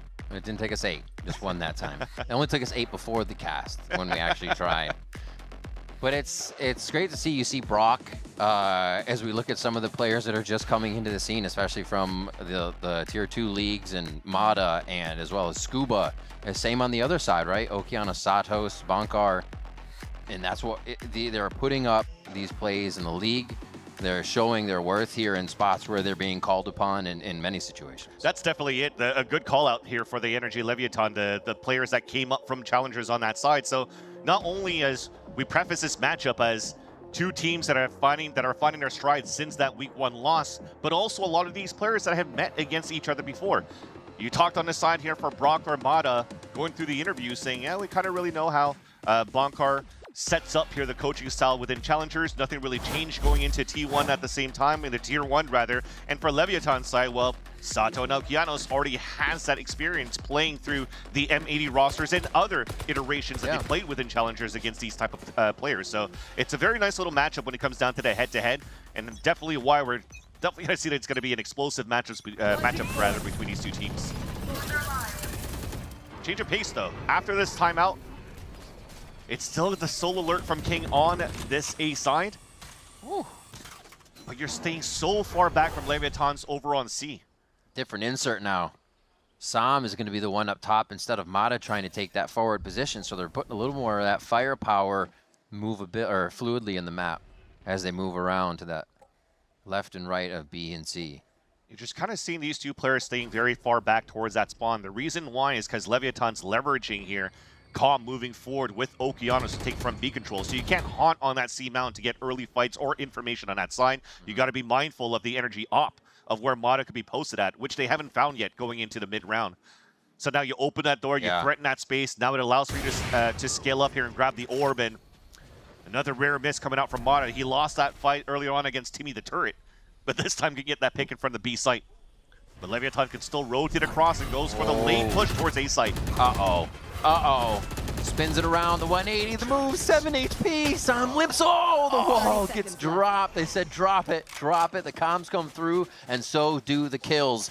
That's 2 opening frags for LEV as they keep pressuring and now have an inserted A. He could still as delay. They go to C. Scuba still has the snake bite, but he's looking for huge. the timing. Oh, the hop goes up, draws his attention for a moment to make it indecisive, but he still finds a kill as King on the cross-map frag still comes through as well. And that pressure round is down to 5 seconds to get to the site here. LEV is laced up and running across the map for some of these rounds. Definitely unlucky on the first death on the side of NRG over on the A site, because Som was trying to retreat at 7 HP. Yeah. Leviathan spamming across the wall, and unfortunately, Mata gets caught in the crossfire right over here, gets picked off. Som tries to go for the trade, but there's just too many players out in the open on the side of Leviathan and to fully take cover. So I think, if anything, I respect the play from Scuba, trying to swing outside of his own orb to try to do the hero play. He's really good in these anchor rolls, trying to find timings, usually against their opponents, or against his opponents, rather. But there's 4 players from Leviathan running him down. Just couldn't do it. Still buys are here. Sam with that Odin, so they have money from these rounds as Leviathan starts to poke back. Oh no, ooh. NRG say, okay, now we're gonna force your hand a little bit. As they put the ult at A, LEV is already starting to get into C. Just a little bit more utility to pass themselves through as they wait for that wall to go back down, and the rest of the team is now fully able to enter the site, but it's given NRG time. Brock is already rotated across. Sam's just killing everyone away. Oh my god, the spam's coming up onto the screen right now. Holy moly, Sam and Brock coming into position now from that right side as Sam takes the top of the site, and they control it completely. Scuba finally comes around for one of the first lurks we've seen from NRG since they've been on their side of the map, trying to just cut down LEV, so that is a big change from them for that round. Yeah, King has been definitely a thorn on the side for NRG with how he's been lurking well towards that A side, so you're definitely seeing that for the side of NRG. You're trying to put the photo to, well, nice spray transfer going into that one with the Odin for sure. But looks like you want to match up Scuba against King on those lurk one-on-ones. But the repositioning, you already saw from the side of NRG, they were looking to play passive retake on the C side anyways. Brock rotated all the way back towards the waterfall so they could play the Steel Garden for the retake if needed be. Now they get to save it into this round. And Leviathan's the one that has more slightly broken by in round number 9. Only a share protects. Same util coming out for rubble control. But this is just to rotate the map across, force the pushes, and there's the push in the fight towards B main. But NRG is able to fall back. Yeah, it looks like everybody's actually trying to get towards the top of A right now as Sam is calling for a little bit of pressure towards Tree. Still have this rotation around from Tex, maybe looking for a gun, looking for a fight as Okeanos drops one and then finds the same result. Everything taken here. That's a sticky spot for King right now. Gets the right click, but is still found out in the team trade. And that spike is running for the hills. It's going to be a C plant, but are they going to be able to get past everything at this point? Yes, they will. Walls down. So is Brock. So this plant rather comes through, and you're going to have that, I guess, a lurk by Sato, but this is going to be an aggressive lurk from the Rays. We'll definitely take the luck. A kill through the smoke and then the punish onto Brock, allowing Leviathan to set up on the pulse plan. Sato's still very far ahead, but has full kit to play the pulse plan in case his teammates fall down. They get there. I'm just trying to listen for noise here so they can play Nanos to delay. Relaying everything across, gets hit by the C's just on his ankle, tries to get the fight through. The Boombot's hit, drawing the attention of his opponent, saves his life. The Boombot saved Calm, and Sato comes up huge from the other side so they can take the win on that round. Yeah, just great utility coming through. And I was on the side, Wyatt was mentioning on a desk, a very old school style with Tex coming in as a killjoy. Usually has tried a little bit of Vice, has tried some Cypher on the map too, but just the active information that you have from the turret. To get the information, if there's aggressive pushes coming through on the side of the defense from NRG, you could try to punish that. But if not, you got a Nanos on the delay. It allowed here for Sato to take all of his time from that revolving door on the A site to be able to get the backstab towards the end. A timeout now from NRG. The rounds they're getting are very well read. They're at the site. We saw the one from the Vice wall where we actually, LEV decided not to have Sato jump the wall and then take it. They were divided, and with that little bit of time, NRG has enough to rotate and get to the site. I think that's what Bonkar kind of wants to instill, is if we have everyone there, the site is ours again. That retake potential is huge for them. They're so clean in the protocols, they just got to wait for the package to get there. Yeah. If anything, too, for Bonkar's calls now, I think they were still playing a pretty decent Valorant so far in their defensive rounds when it comes down to early round control, map control on that side, getting rubble control, mid-rounding. It's just when it comes down to the chaos, identifying that Leviathan are often going for these 20-second executions to try to hit up a site. Now maybe you want to try to save a little bit more of that util like you did on that pistol run in that second round, to not really allow Leviathan to set up. Still noted at the beginning of the round though for Som. Same display on a 4-1 B site open for the taking of NRG, and they're walking down to try to punish the King Wall.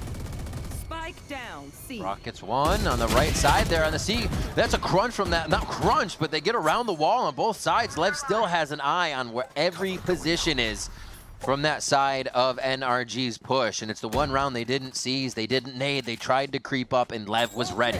Wall's there. Oh, cleaned up as he jumps through. Didn't expect it to be the two-man fight. And now it's Tex versus Som. That Odin has been so deadly here. And it's not going to hit that time. Tex hits the shoulder of Som to knock the aim off and then finds the forehead to get the round. just unlucky because looks like Som had first shot against Tex. But quick on the trigger, and basically we saw nothing but showdowns for that previous round. When that wall came down, it was a 3v3.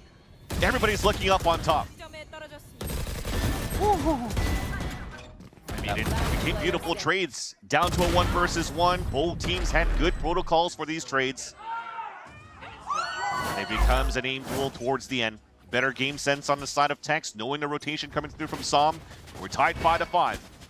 Change of tempo, Leviathan finally goes for an activation a lot more quickly towards the C site to get an early showstopper once again for Sato. In we go.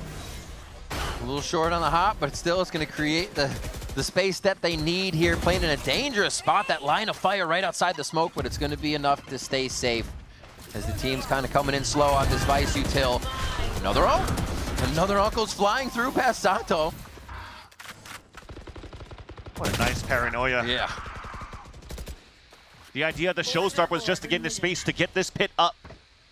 And now you can force rotates across, but the idea was there.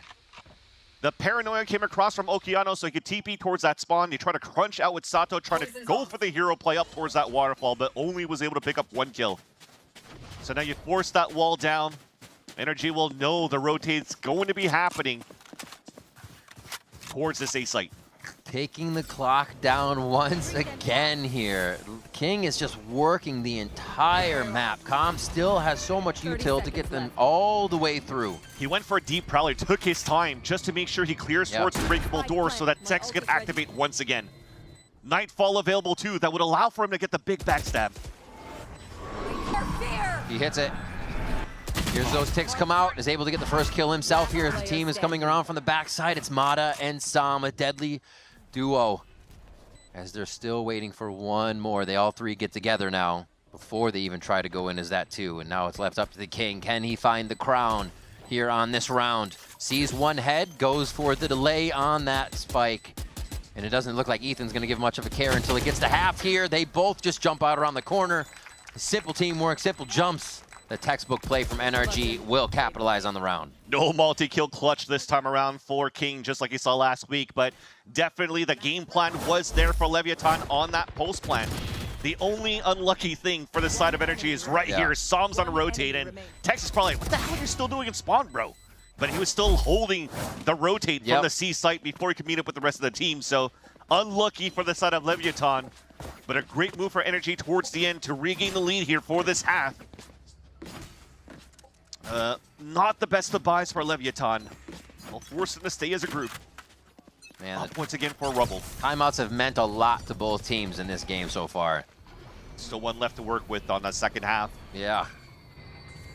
Oh, this play again, but there's actually going to be more heads for the side of Lev. 2 down again. NRG has suffered 2 down at the beginning of the round quite often here on this first half, so to still have 6, they're controlling the rounds, they're winning very much so and keeping the money in their favor. really patching up some of these holes. But also LEV trying to find a way to the site before the round is almost ending. And NRG seems to be snuffing them at the right spots each time. Here, this lurk from Scuba could give the info necessary, but he takes a shot, giving quite a bit of info over to LEV. And it might seem here for Leviathan, you have to commit towards the A site, because for Calm, he was only jiggle peeking with the knife. He wasn't looking to fight here against the flank, because he only has a stinger to work with. So this will get the players ready for NRG, especially with all of that information from the Nightfall coming out here from Ethan. You can see 4 tethers. That becomes very scary. You can hide, but you're not really hiding at this point. You see the Prowler super angry as it heads out. And now they continue to peek. 30 seconds left. They have to re-clear behind them this utility they'd want to use from forward. So Scuba really paying off in the end there for making a little bit of noise behind them. Is he going to be able to do it from the side now? As Ethan starts it off, Scuba continues the fire. And now they're going to be able to close down towards B. It's going to be a tough catch, though, as the spike should get planted. And this is going to be a post-plant. An opportunity, actually. Leviathan could actually do this. Well, Calm just fell, and it's up to Okeanos. Wow. The latest pickup now for Leviathan. He's looking to walk back towards main. He has a smoke to work with. See some cool smokes being thrown on the side here of earlier on today, if you've been watching towards the MEA, but Okeanos focuses on going for the ADS, isolating different fights. Still pretty healthy, all things considered. Enough bullets to do anything if you can keep this fight going for a little bit. The flash is going to trigger. They see and they know. It's so hard once they start to work the steps towards that spike. Really tough to tell what angle it's coming from, and Brock is going to utilize just that angle to make sure they get the kill. That's a defuse going in, I believe, for Ethan, so they're trying to get that Nightfall back up. Or Brock. One of them. Doesn't matter. It's at the half anyways. Oh, it is at half, yeah. That said, though, it's nice that NRG was able to close that out towards the end. Scuba, for the second time, is trying to find a better timing here. I mean, he does get a couple of shots, but the second time that he has a snake bite to work with that he could delay with. Thankfully, though, still a 7-5 half for NRG as they've displayed a pretty decent defensive round on the map of Lotus. Strong play from both teams. We'll see what second half delivers for us right after the break.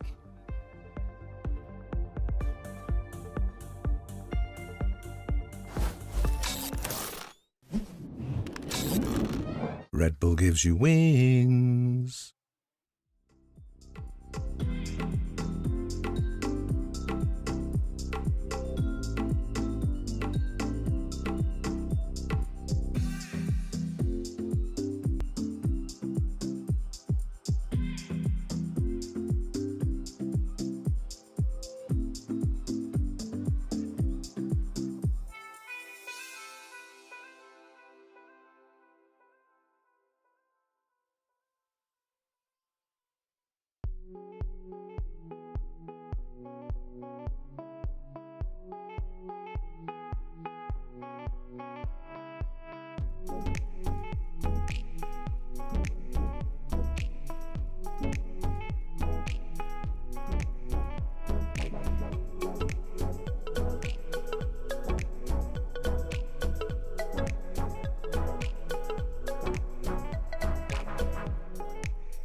Welcome back to NRG versus Leviathan. NRG sporting 7 rounds on that first defensive side. Now as they head towards attack, it seems like they're going to be pretty happy with that as they try to run for 13 here. If they can grab this pistol, it almost looks promising for them.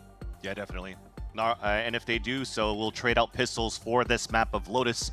That said, though, you're looking at how NRG is currently playing with this interesting composition. I say interesting for them because it's not really the most comfortable roles when you kind of have Brock playing as a Sentinel. You probably expect him to play usually the Fade for this, and Scuba not going for the Sentinel role as he's had that role when he joined the team, but you're definitely seeing that they're playing against Leviathan's lurks up towards this A side for rubble control, and works out for a bit.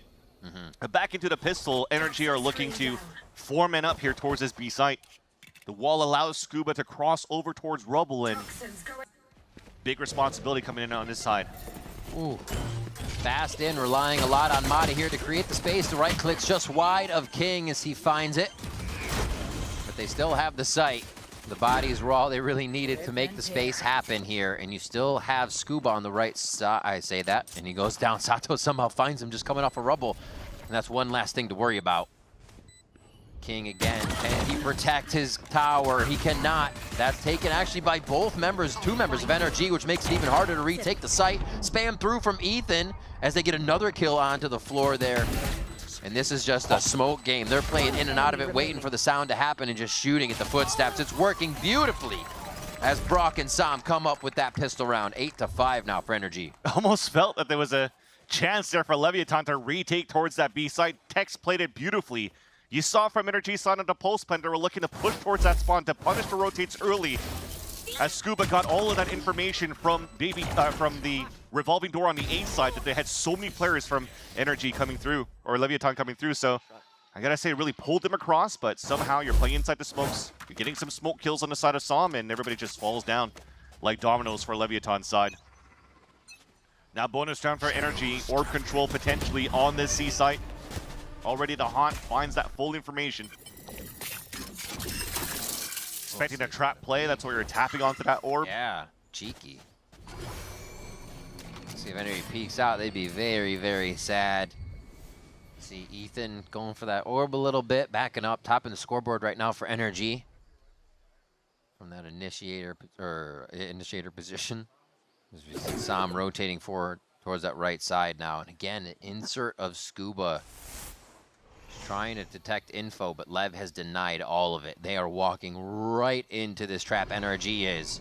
Such a good read in terms of players that are there, but no C's, so you can't really trap him coming through. You're hoping the Paranoia nade could do something for you to flood back.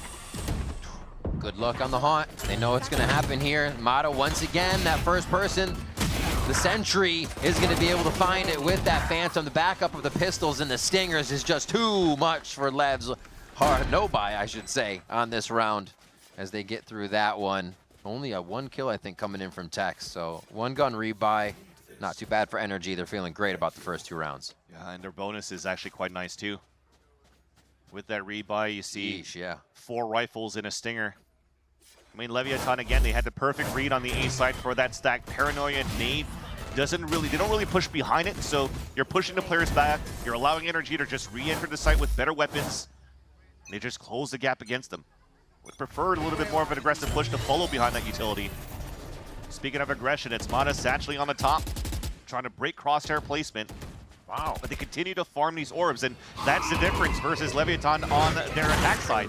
Now Ethan in the bonus round has a Nightfall to work with because they've been focusing on orb control and maximizing who gets plants, maximizing who's getting kills in these pulse plants as well.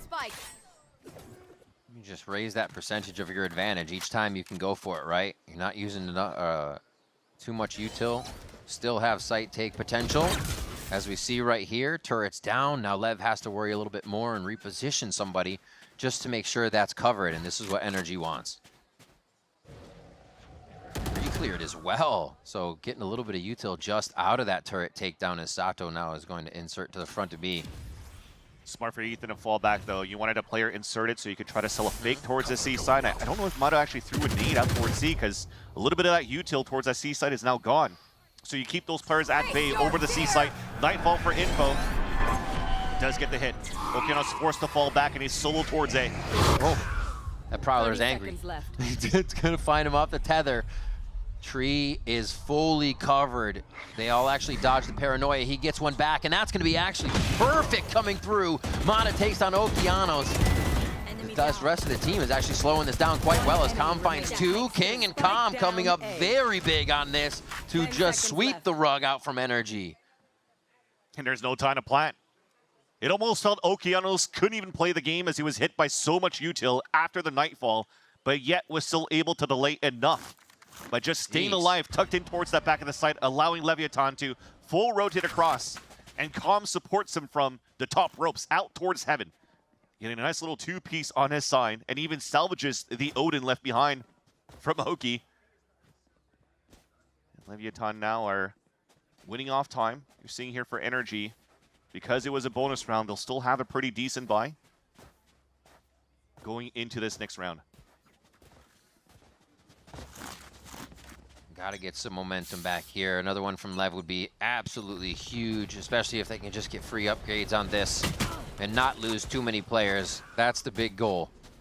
This board play once again to get somebody fed, get somebody propped up. You're going to have Mata quite close to take that space if it is going to be one for him to take. Yeah, they actually say come back and take it. Saw it was kind of poked and the thought went through.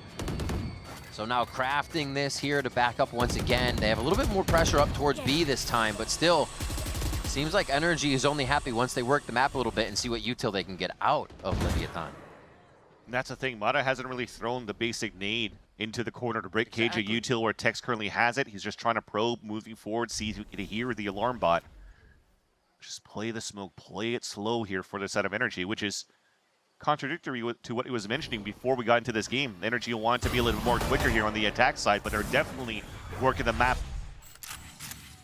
with the clock going down at 40 seconds left. I think they're realizing they saw Okeanos alone once. They see it again here on the buy rounds, and they're going to consider this is something they can work off of and maybe condition LEV too.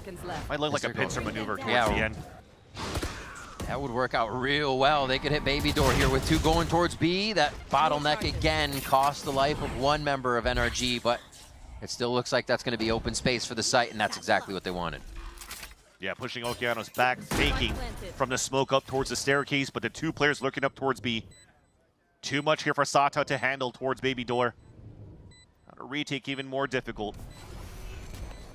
2 players trying to work together. It's Calm and Tex fighting back towards the B main door. Ah, they have position though. Ooh. Waiting for that timing. Oh, that was a shoulder. I think Tex saw a shoulder. No, he didn't. He turns away. They're actually going to get by just in time. Brock now on the outside. He is found, but Calm's going to have the Odin. Is it enough? Oh, it is. That shot would have went right through, too. Calm finds the kill. I think he got the dink onto King through Calm's leg, where unfortunately couldn't get the full kill through. That was a nice attempt, but it's tough to try to drive by against an Odin. Leviathan's able to play that retake towards the end, so that pincer maneuver was perfect for NRG, to take over this B site. But Leviathan had their own pincer, opening that door on that B site, smoking and pushing the lurk back here from Brock. Not able to support the team. What's next? One of our first B looks. Straight off the bat. I mean, NRG did this a little bit on their first round or second round where they had Mata jump through in the early part of this second half, but yeah, comfortably getting themselves in, knowing there's a buy on the other side. Oh gosh. Oh my gosh. Sato just sends it into the site. Mata's gonna say, okay, if that's gonna happen, you guys are taking a quick break. So LEV is not moving anywhere towards this right now. And there, whoa, Tex on the box catches them off guard, but a lot of NRG members are still kind of about the map, and this could make it tough for the full retake. I have util to stall for the side of NRG, but all individual duels that we're about to see here on that side. Leviathan's wasting a lot of time on the clock, though. They have to activate a little bit more quickly. Cool. Piano's forced to peek. Oh, he gets taken down. Brock can't squeeze through the door, though, and this is just going to leave the 2 members in. No time. Is it going to be enough for them? You're right, no time. They buy it. NRG is going to be all good on this round, and they get themselves to 10 here. My ult is ready. A little bit of antsiness coming out from Leviathan's side to initiate and engage the retake. Sato had a showstopper, but he went right away. I guess he was expecting that players were kind of grouped up so he could throw the rocket on the ground, but that trade allows Mata to get the instant rocket right after. That stalls everything on the side of Leviathan, and they just went off simply time for NRG with the spike going off, so just unfortunate we didn't coordinate that a little bit better rather on the side of Leviathan. Thankfully they have a buy, but it's a glass Odin for Calm. Still trying to use util early, has Nightfall to work with, so maybe that's going to be the saving grace. So if it tags some players here, low HP. Necessary trade from Okeanos there. Very big from the rookie. 10 HP though, is back to the site. Yeah, it's not even off the gas too, so that's going to stick as they rotate back over. It's been extremity work the whole time for NRG. They kind of own towards A, they own towards Mound and Rubble. That space, that is. Yeah. And now they just go towards whatever they think is going to be the softer one, partially through the round. Okay, still going. Thought they were going to take a breather there, but Brock takes down 2 almost immediately. And now the Spike's going to be wondering if it's safe to plant in sight as the util goes down. Sam is considering this, yeah. Not when Scuba's already on that lurk. Here's a rotate across. Here's the Odin ring. There it is. Easy kill. NRG now up at 11. With that said, you mentioned, yes, great control on the side of NRG on both extremities for a lot of these rounds on the attack. The only time they really went quick towards B was when you had that ult available from Som. That he TPs into the B site around with the samples here from Mata. The rest of it is just a great job from NRG. Just continuing to force these late rotates across, but doing a great job inserting players in the process. And that's a pain point now for Leviathan. They have to kind of second guess how they want to play the defensive side. If you want to turtle up because NRG likes to play a fast tempo while you're giving a lot of map control. Yeah. And then if you're going to try to play aggressive like they tried to do on that end, well, NRG is going to just rotate across on the other side, inserting players across and then play the mid round. So lots to be talked about here from the side of Desmo with the rest of the team. And the amount of kind of take it back to basics for NRG, is Mata was kind of saying about Ethan can bring that strategy that everybody's on board with, and oh yeah, everybody can do that even if it kind of pushes you to your limit. They're having Mata blast pack in and they're following him. That's very early Valorant, and it is working because it's a tried and true tactic where the initiators are behind it, everybody's there, and they're going in with bodies and getting each other's corners and trades, and it's working out for each of these takes. Exactly. Mata says Ethan likes to keep it simple. Yeah. And you're definitely seeing it. Orb control on the side. I mean, if you're looking, as we're about to head back into the timeout, once again, a couple of them are back into 1 or 2 pips of getting their own ultimates on that side. So a lot of those players are already leaning towards the C side for the side of NRG. But for Leviathan, unfortunately, it's an eco round, so you might unfortunately have to give up a lot of that space away, which will then allow NRG to maybe cycle up, maybe not use this ult moving into the next round, and they have double ults to work with to close out the map. Wow, they face C quite fast here.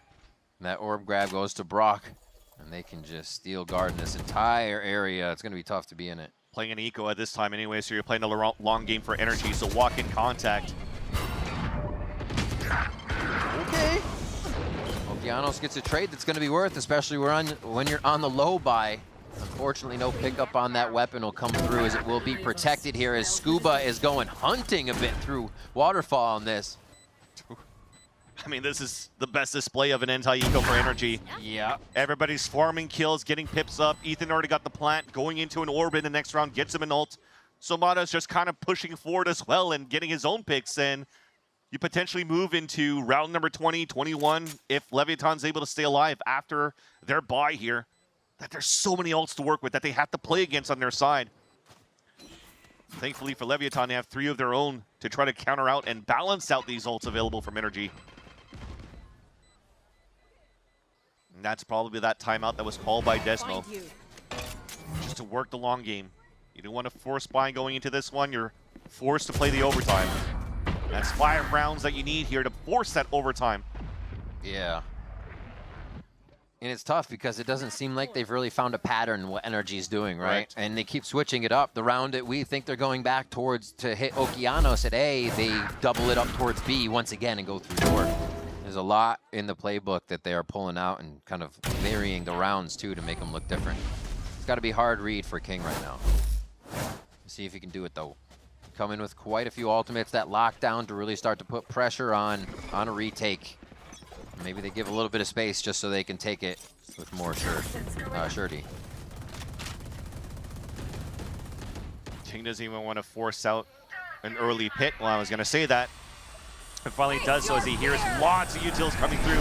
That's the full counter against that pit. Scuba dying on the A side is huge though.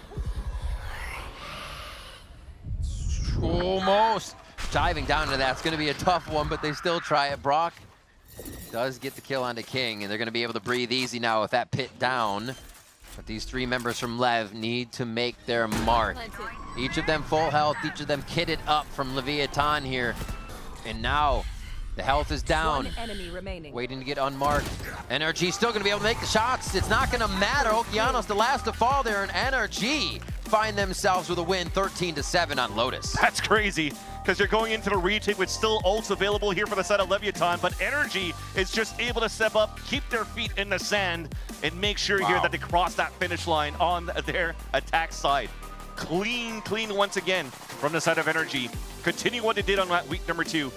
And White and the Des have mentioned it here, Riv, that they had the opportunity to study a little bit how Leviathan was playing this map of Lotus. And it almost seems that they had great reads, finding a lot of these gaps, but also playing for their own tempo that allowed for them to close out their attack side quite fast. Well, Leviathan definitely going to be talking about how they can reorganize and get themselves in, get all that util and get the teamwork back. I think the nerves were clicking a little too much here as NRG find their win here on the first map. But we go to Haven for the next one, so don't go anywhere. We'll be right back after the break.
I'm on my way.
Fernando es que pausa bastante bien y con Sato la definitiva.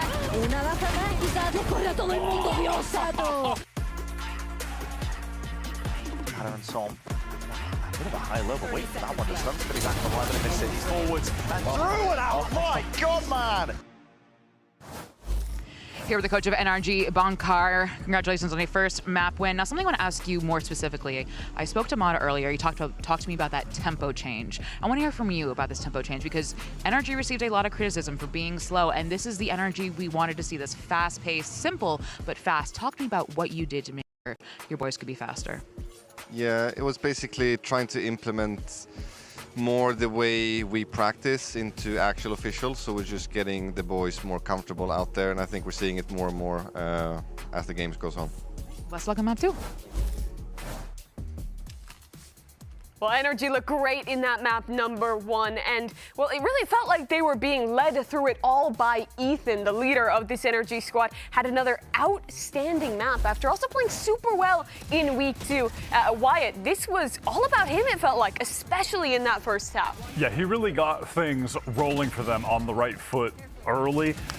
The fade play was fantastic. Some of the ultimate usage he had was superb. There was one late at the very end of the half to convert a 3 versus 4 that caught all 4 LEV players in the mid round, got the info, and then they pivot around Ethan's position perfectly to capitalize off that, win it out. He was excellent.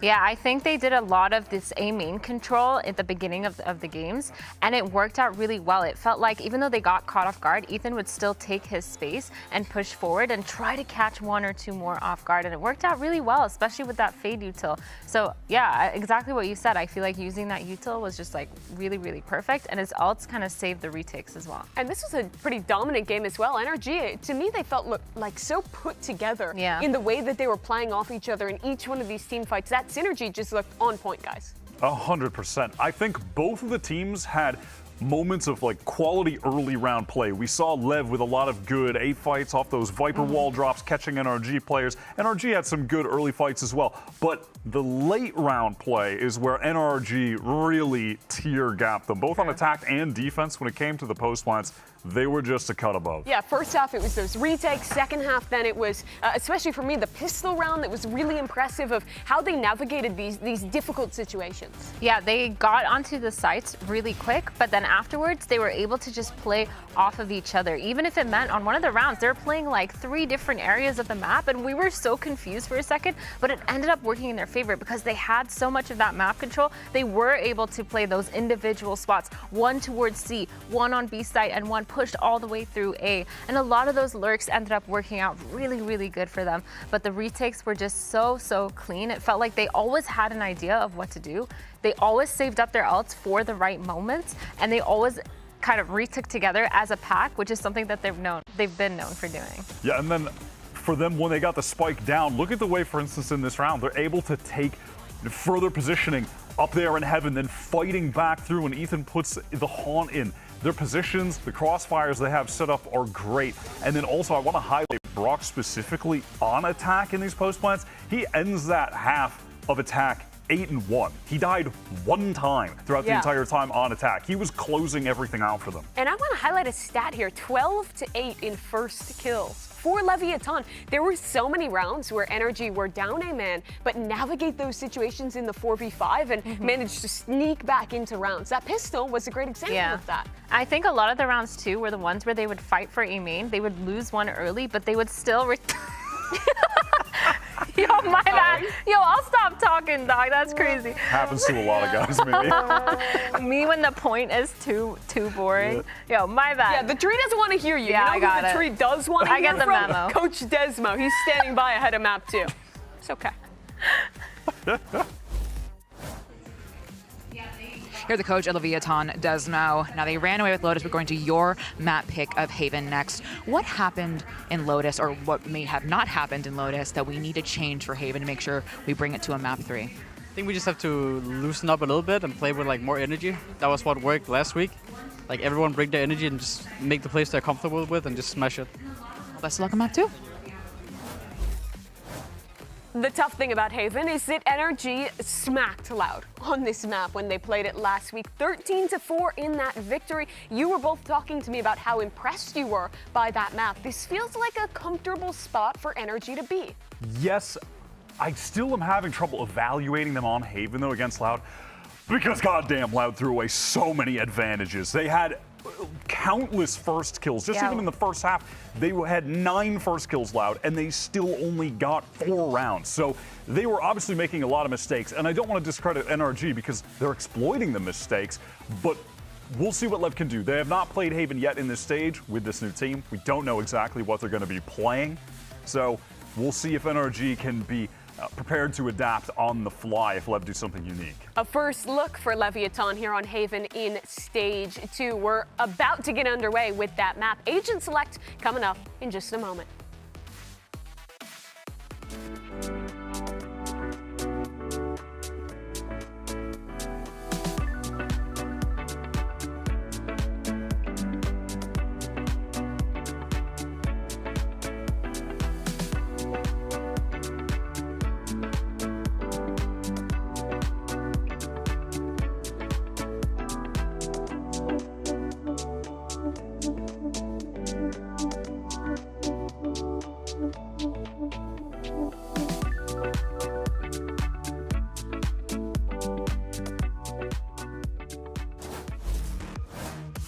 Welcome back to more VALORANT Americas. It is going to be coming up onto Haven right now for the map. It is still NRG versus Leviathan. It is a party in here today. It is a party, I'll tell you that.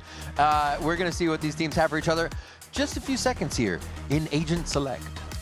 Yeah, it was definitely a party on the first map as well between these two teams. Lots of showstoppers being thrown, but that said, going into the head-to-head between these two teams, it's kind of nice going into Haven. And I mean, are we still hovering over these? Have we locked in? Leviathan's going with double duelists with a Yoru and a Neon. A little bit of a change from what we saw before. If I'm not mistaken, they usually play like the Fnatic, ISO, and Yoru at that point. And I was always intrigued of how that works out versus the Viper wall that NRG comes out with. But this is also another great answer because on that end, you could actually have Sato go with the decoys, the flashes through the defensive side of what NRG could pull through, and also continue to add that same type of aggression on Okeanos, on this Neon, against the lurks that Psalm wants to bring out here with this Viper. So I'm intrigued. This is going to be super fun because Okeanos, this is nothing new for him to switch into a lot of roles and what he brings here into Leviathan for this roster. Absolutely. And it's got to get loud, I think, for these guys. It's got to get loud. I think the louder it gets for Lev, the better they start doing. We heard Desmo just talking about kind of being timid, got to get the vibes up, get the excitement up, and they were excited last week when they were playing. Let's see if we get that again. Let's see if we can get some more poses out of Sato after these W rounds. It's going to be tough, though. NRG coming back with momentum here and already towards mid. Mata's going to say hello to 3 as they almost take a picture of that one to remember. Mata gets out with a sliver of health. So did the TP coming out from Sato to push it from the B side for the fight, though. Mata does find one. Ethan goes down, though, and he's going to have the right side of the site. This is Sato we're watching right now as Sato continues to cut down NRG as they weaken right down to Brock. Tex is going to be able to put the final touches on this round for another lead pistol. And you're already hearing it from the background. Sato already yelling as loud as he can. Yep. And that was something that was needed here and that we heard a lot when we had the couch stream last week in the small room. We could basically almost hear him from the Howling Abyss going into where we were sitting at, and that was actually quite nice that they're bringing up the energy in the pistol round. Come on! There you go. Boom. But you saw, at least from what Okeanos is doing, being a pain point into NRG, trying to swing through the smoke. He's making so much noise as this Neon jumping around, baiting the audio cue to allow Sato to pick up all these kills in a pistol. And speaking of pistols, it's NRG with a full classic round. He said, whoops.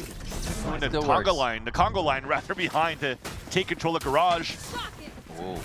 Relay bolt behind. Sato's not expecting that. Oh, he turns around. He gets the shot without scoping.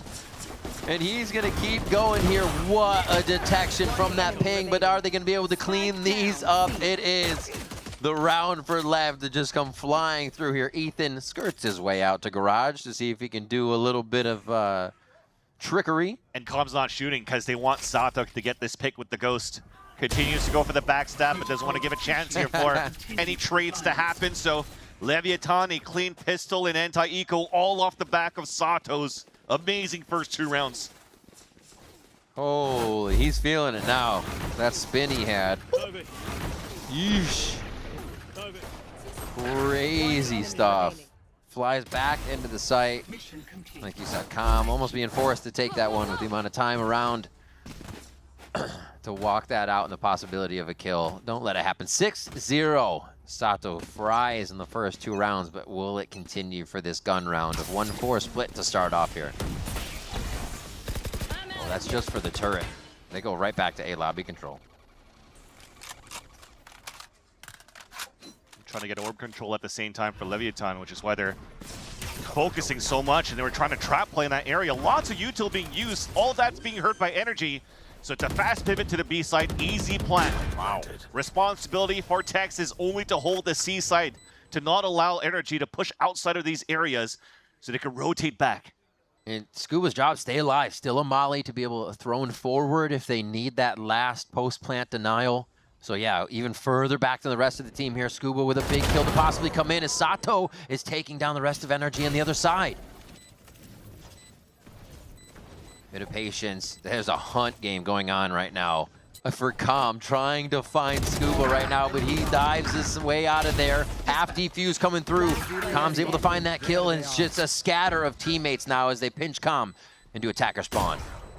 Probably wants to push here just to try to get the players down, maybe try to get that pick and the frag onto Sam. Fortunately falls, but that's what was needed from the side of Leviathan, just so he can have a stronger buy going into their gun round after finishing that bonus. But again, a good answer back from NRG to just fast tempo out off the aggression of Leviathan from the A side. Choke point control. Now you move into this round. Not, should I say, the ult available for Sato is also carrying a glass cannon going into this round. So already setting up for a TP, the fast TP on the C site, and go for an early peek into B. Or can they tempt? Just a little bit of chip damage there. Brock will lose armor, and Sam very low on armor. Still enough to get through this round. A big committal towards A. This is the first time NRG's really put themselves all in this spot, and without any sewer control, they have to consider how long they can stay here before they're really found out. And that's the thing. King actually TP'd across the Viper wall to try to punish the sewer's early push. But he throws his own smoke. Once that dissipates, though, he might be forced to fall back. They're buying some time here just because of the map control by LEV does not have extremities. This mid control is going to start to give it away, though. That's the big they thing. start to back over towards A now, and LEV is ready. Is Mata going to be the first one in again? Yep, fast lane there. TP comes as well. They're playing tic-tac-toe on the A site right now, and it's going to be both Neons getting a few frags to start them off. LEV just continuously takes down NRG. Shot after shot from Sato once again, as he is firing hot right now. And Tex, very healthy, needs to find Sam, who is just limping around the site. Tex now on the right side. Ooh, no, you did not. Yeah, team told him. Team said, you saw the gun, man. You saw the gun, man. Sometimes the tunnel vision is real and you need a little bit of teamwork. Loved a little bit of a tic-tac-toe on that grid, but X's all across the board with all these trades. A little stop and go on the side of NRG, a gamble push into the A site with no sewers control. So they leveraged really the utility that was available for their actual hit. And he gets fully stopped. And Sato, you were just mentioning, no extremity control for the side of Leviathan, but he actually did go down to explore towards that front B side because he still had a gate crash available for his side. And that actually hasn't been spotted yet by NRG, so he'll try it again. This time we're trying to funnel them a little bit more into this middle. This is why you have Okeanos back towards that sewers. Just so they could utilize utility on that end. So you can try to get a pick towards B, if not fast TP towards C to go for the pick on that side. NRG on their end though, easy orb control. We're gonna play the mid round. Smoke's traded because of that one-way going up on C from Ethan, so they're just kind of waiting for these to come back up before they have both smokes, and Ethan won't be offering any smokes now, just Sam's wall if they want to be able to creep up on it. And B seems to be something that NRG really likes to get into the post-plant form, and Mata's going to start them off with a big kill onto Sato here at B. Yeah, no second plate coming through there from Sato, and that could have been an important ult for them to fight into the Viper's pit. This is going to be much more difficult to retake here on their side, and Com hopefully gets good value off this drone, and he doesn't. Wow, now they have shock darts, a dart, mollies to throw in, and there's another one actually. So they're being thrown in by Scuba from all the way back in spawn right now with the lineup, as you see him going off. Yeah. So he's got that. That's how he can stay so far away. Wasted Com's time the other instance, so they just continue to keep LEV searching on these rounds that, again, LEV now forced to save here. Yeah, I mean, Sato definitely overextended his stay.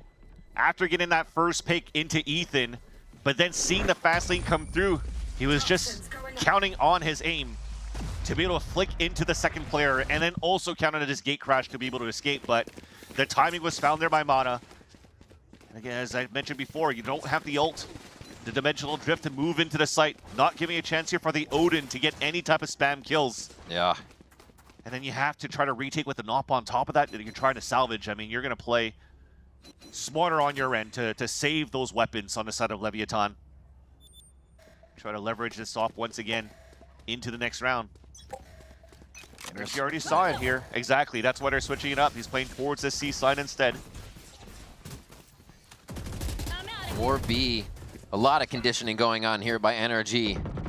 It does, oh, Sam's adventure into sewers doesn't work, so I think they actually try to take the B. They TP in for the plant here, and that's going to be a bit sketchy to start, but Mata's got some space.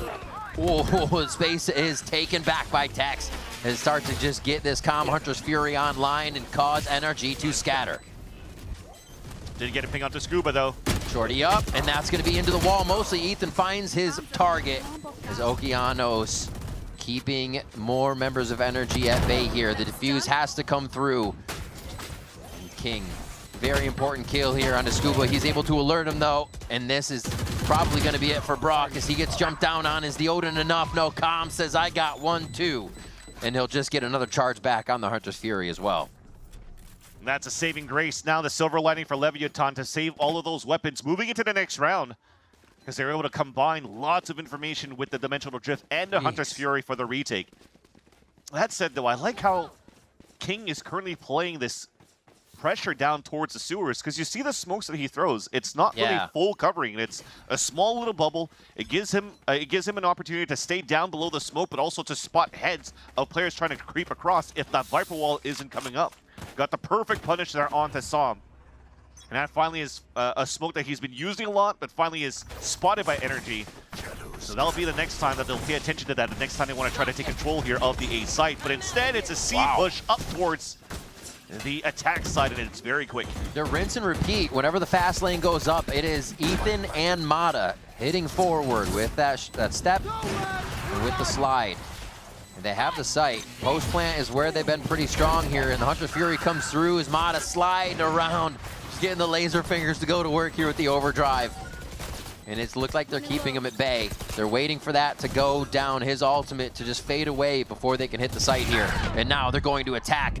Mata, however, answers back here 1-for-1 as they try to get themselves into the site in the 3v2. Scuba hanging on by a thread, but he still finds a kill. Ducks the shots, but King finds the Phantom as well. A lot of these are just coming through smokes right now, and Brock has what it takes, but not the angle. That's the defuse, even on the short timer. King gets a 4K, and Calm gets even closer to another Hunter's Fury. King starting to look like he's multi-frag King once again.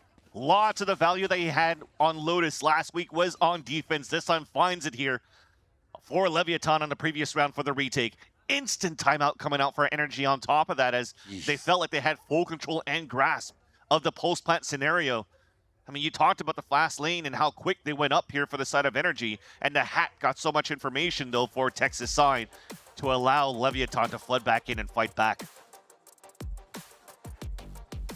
They've had an answer here, Leviathan has almost every time, and it seems to be the info, right? Calm's had utility at the last moment on these retakes. If he is one of the first ones there, they've backed up, or that dart has time to come back up, and they're holding off the hit towards A since it's used in lobby right away. So really working around being able to simply find where all these NRG members are. And if they're all hitting the site at the same time, you have a pretty good chance to hit that dart if it pings off even once. So really working off this death ball situation by holding their util and just dumping all that initiator right on top of NRG when they can. Now you're seeing the opposite of the storyline of what happened on Lotus between these two teams. What Wyatt, Mimi, and Athena were talking about was how good NRG were in the very late rounds of the first map in terms of pulse plan of retakes. And this time it's Leviathan finding successes out of diffuses and retakes. 3 out of 5 of these pulse plant scenarios has fallen on the side of Leviathan. Yeah. And it seems as though here the conversation on Bonkar is how to clean things up a little bit better here against that retake, because Leviathan's quite slow, and they want to play that flood a lot with this double duelist comp. take flight. And the timeout also is to try to punish this Sewers lurk on the side of King.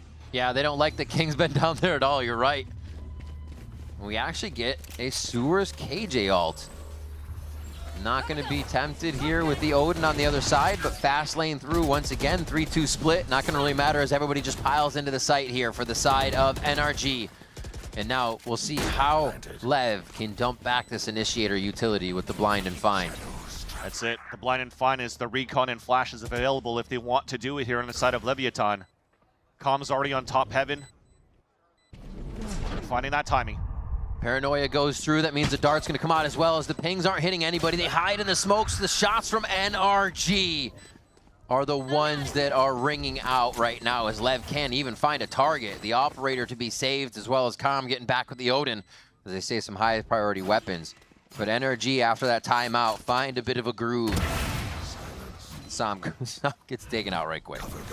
And he wanted to try to get the op out of the hands of Leviathan. You're looking at the buy, it's pretty abysmal going to the next round. King is only at 50 credits. Okeanos at 500. Sato can't even buy as well.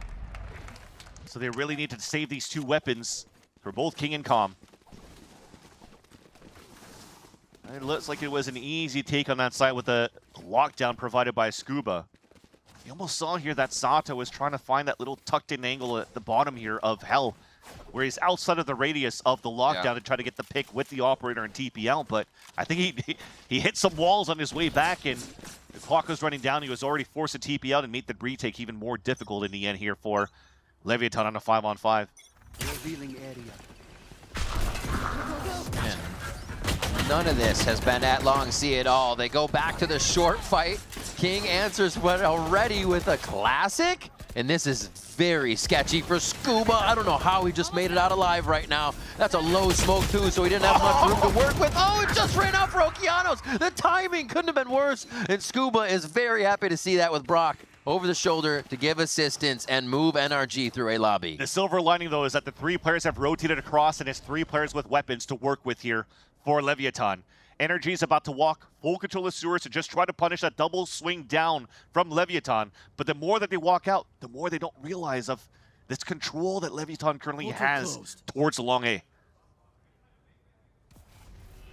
Oh, a slow peek. And of course, they give it to Mata, even on low HP. Tries to get the relay bolt out as the first target there and is just taken down.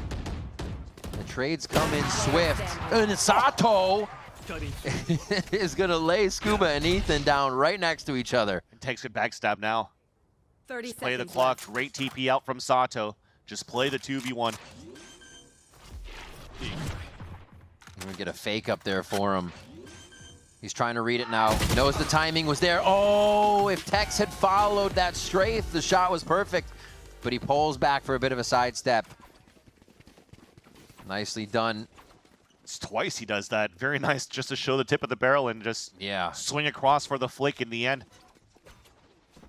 Yeah, punishing round there from Leviathan. They didn't have, again, the best of buys, and they were able to convert into that round. Beautiful collat that came towards the end. I was just about to mention, if it wasn't down for that collateral, nobody breaking that dart on the execution from NRG on the A site. Would have been very frustrating for Leviathan's side because nobody took that responsibility to do that, and both players would have fallen down. It's a come on, bro. It's a come on, bro moment. But they come out safe.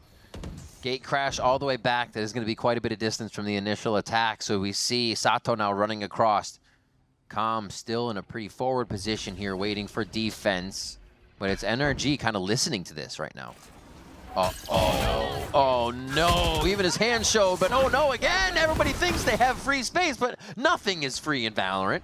Scuba and now will have free 1-to-1. space. He might, if he doesn't know it. He could just walk right in here. Just that the gong is going to be King, trying to see if any of those BC or BA angles are being taken. And they're going to slowly work their way towards Garage. One way is preventing a lot here. And this should give Lev quite a bit of time to understand what the move is. King's going to put himself right in a dangerous position, but he gets the insta-spray down, looks for the taps to see if he can pull out another fight, but it is the cause of his death as Brock hits that mark. And it is just a back and forth now. Everybody's trying to get that last inch of space, that last advantage. numbers up or numbers down. It's costing both teams here, but Brock by himself at this point. 1v3 again. 2 players moving up. Sato, I mean, you've already identified the operator playing towards the A-Link. Trying to fake the presence here with the clone. Ross just focuses on that right side angle. Yeah. Choose one, try to hit it. Sato is just watching back there as the team was going to go on a search and find. And you see Sato being vocal, being loud, getting the team going. Okay, and it's just the little things coming out from Leviathan. 2 players creeping out towards that front B. As soon as the clone doesn't get shot, Sato gains that space. And once they actually group up, one of them made what could have been an accidental step, but you're just making noise here to bait out the players swinging out. And he meets 3 players and an operator after that sound cue. Nice little trap being done now by Leviathan, throwing it down and, again, being very good on these retakes. 7 rounds on a defense. Operator still available now for Sato. Focusing towards the C site where a great read coming out from King so far. See if he can hit these shots again. Gets the help from Okeanos there as they go for a full charge down. This is good, a little weird. And the relay did not help as much as he wanted it to. Right into the fast lane. It was just giving him up on that left side.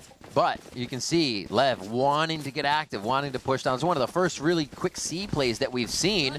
And it might be something NRG used to get right back across the map.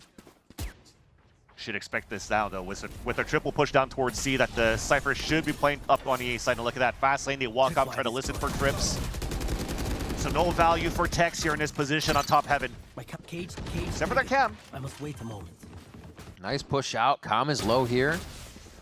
5 standing, and they can continue to set up a nice defense. We talked about Lev's post plant, though. They're able to get into these sites, dissect the positions, but Hunter's Fury, a lot of, actually that's used right now as he goes to the Legolas style, jumping up to get that delayed fall and hoping they can just whittle down the HP as they start to enter the site. Tex, King don't even care about the pressure being added before the retake here. And Ethan and the rest of the team are now a little stuck, trying to help each other out on angles and create a crossfire that'll be important.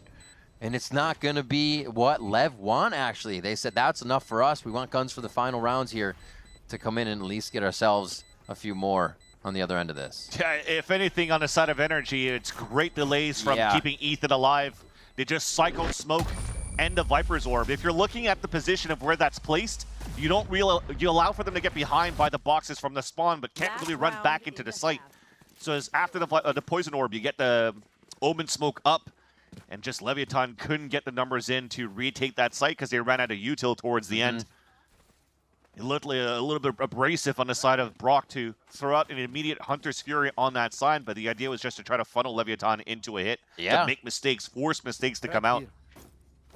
Forcing their hand. It's always seeing what the result is of it. You're like, oh my, wait, now? And then you see what Lev actually has to deal with, where they position. And finally get to see the true reason for the play. Every side, except for mid, held by the turret right now as Okeanos takes it down. But again, C pressure for Orb, A pressure to make sure there's no push for NRG here. Early Aldrone as well, just to see if Calm needs some help that would allow Sato to TP across. Now the gap comes towards the C site. It's a fake to start, though. Not biting into it. I'm pissed. Quick check. Okay. Just right into the garage.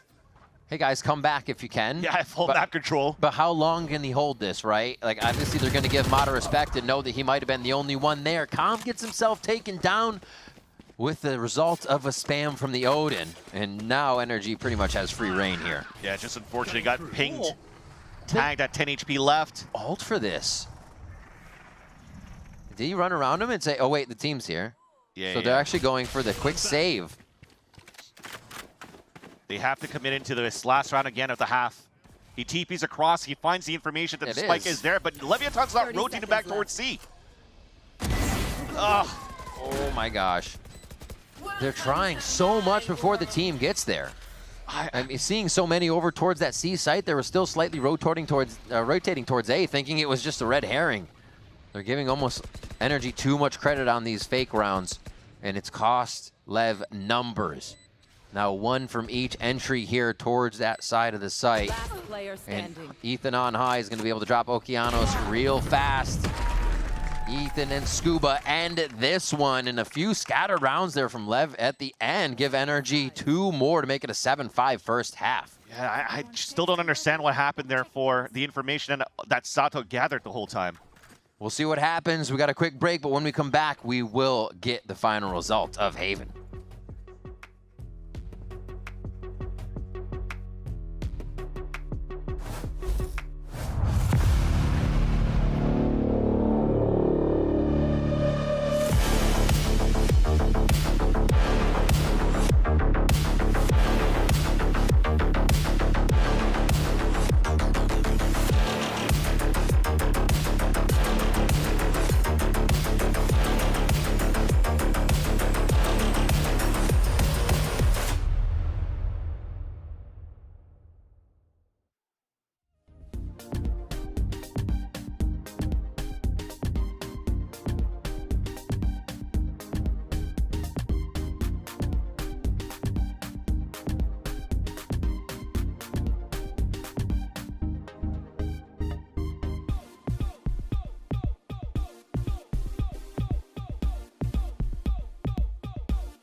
We are back with Leviathan versus NRG, and it looks like Leviathan is also on the road for a comeback here to bring us to a third map, a decider of Icebox if they can keep this going, keep the pistols in their favor, and start off from their 7-5 first half.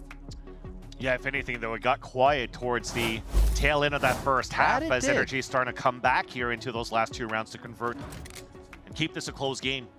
Pistol round could change everything now for NRG to tie things up, or Leviathan to, as you mentioned, force this potentially to a third map.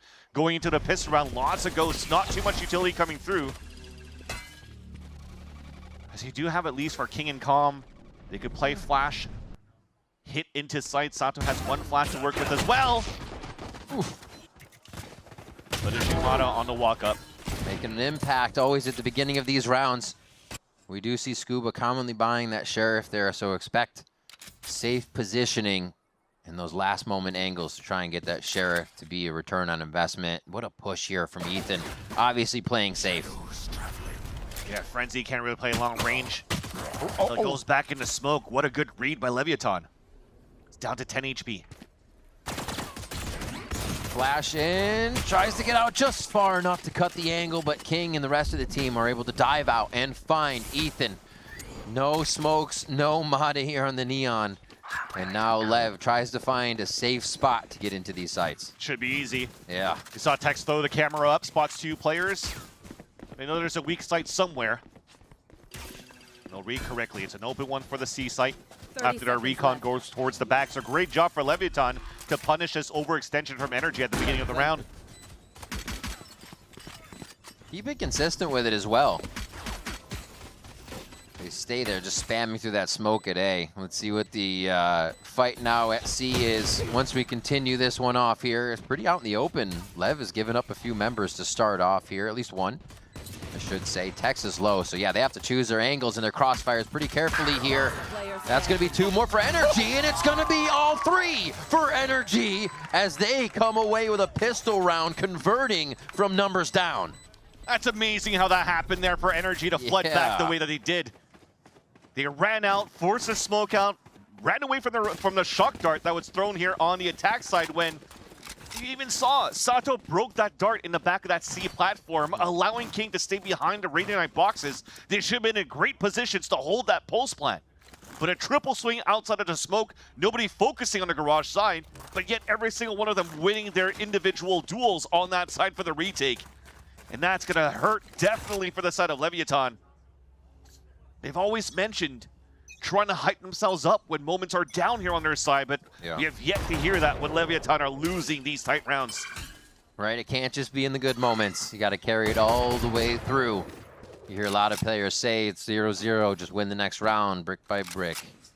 Let's see if they can make it happen on this side of LEV. NRG's ready to run away with a few more. Looks like LEV just went for the no-buy. A bit of util here to make sure situations could go in their favor, but more so just playing to catch somebody off guard. And NRG's happy to let him sit around. Will they even waste the 400 credit on a drone? Spots him towards Hell, the smoke towards the top, and maybe they could flood here onto Ethan in the back of the site. Nope. Fast moves. Where's the smoke? Thrown towards spawn instead, and free reign for Brock. There you go. That smoke was a little late. They're all trying to push through. I love it. It was the first one they could get there with Sato, but the rest of the team was trying to set up a little wall of people in that entry from defensive spawn. NRG was enjoying it. They just kind of dropped everybody as they walked in, ready for the hit since they had control over the rest of the map. Now is when it needs to happen, though. LEV needs to really show strong here since they didn't get pistol round, or I feel like NRG can just run away with it. Yeah. Just interesting on the timing that Leviathan was choosing there to hit towards that site. When the Allen drone spots the player towards Hell and Calm is committed to swing towards that right side at long, you're exposed to Heaven. I think the first place you should smoke at that point should be Heaven. But I think it's also because Sato TP to cross towards that spawn side. Maybe he'll find some sort of surprise. Anyways, potato. Round was won here by NRG. Bonus round on their end. First util coming out is still very slow for Leviathan. Although they haven't really allowed themselves to fully take control of B and Garage because the camera was actually being utilized to insert Okeanos down towards sewers.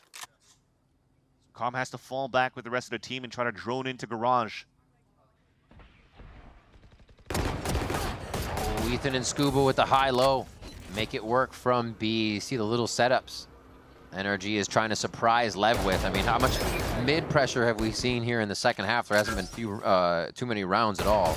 But here with the first guns, it is something that NRG can capitalize on. And Sato's down. He's been having a hot game, so that's a really big one to hit first here, and I think NRG can slow it down a little bit. Second shock dart would be good here to use towards that front of that B site, and Ivano's just going to work.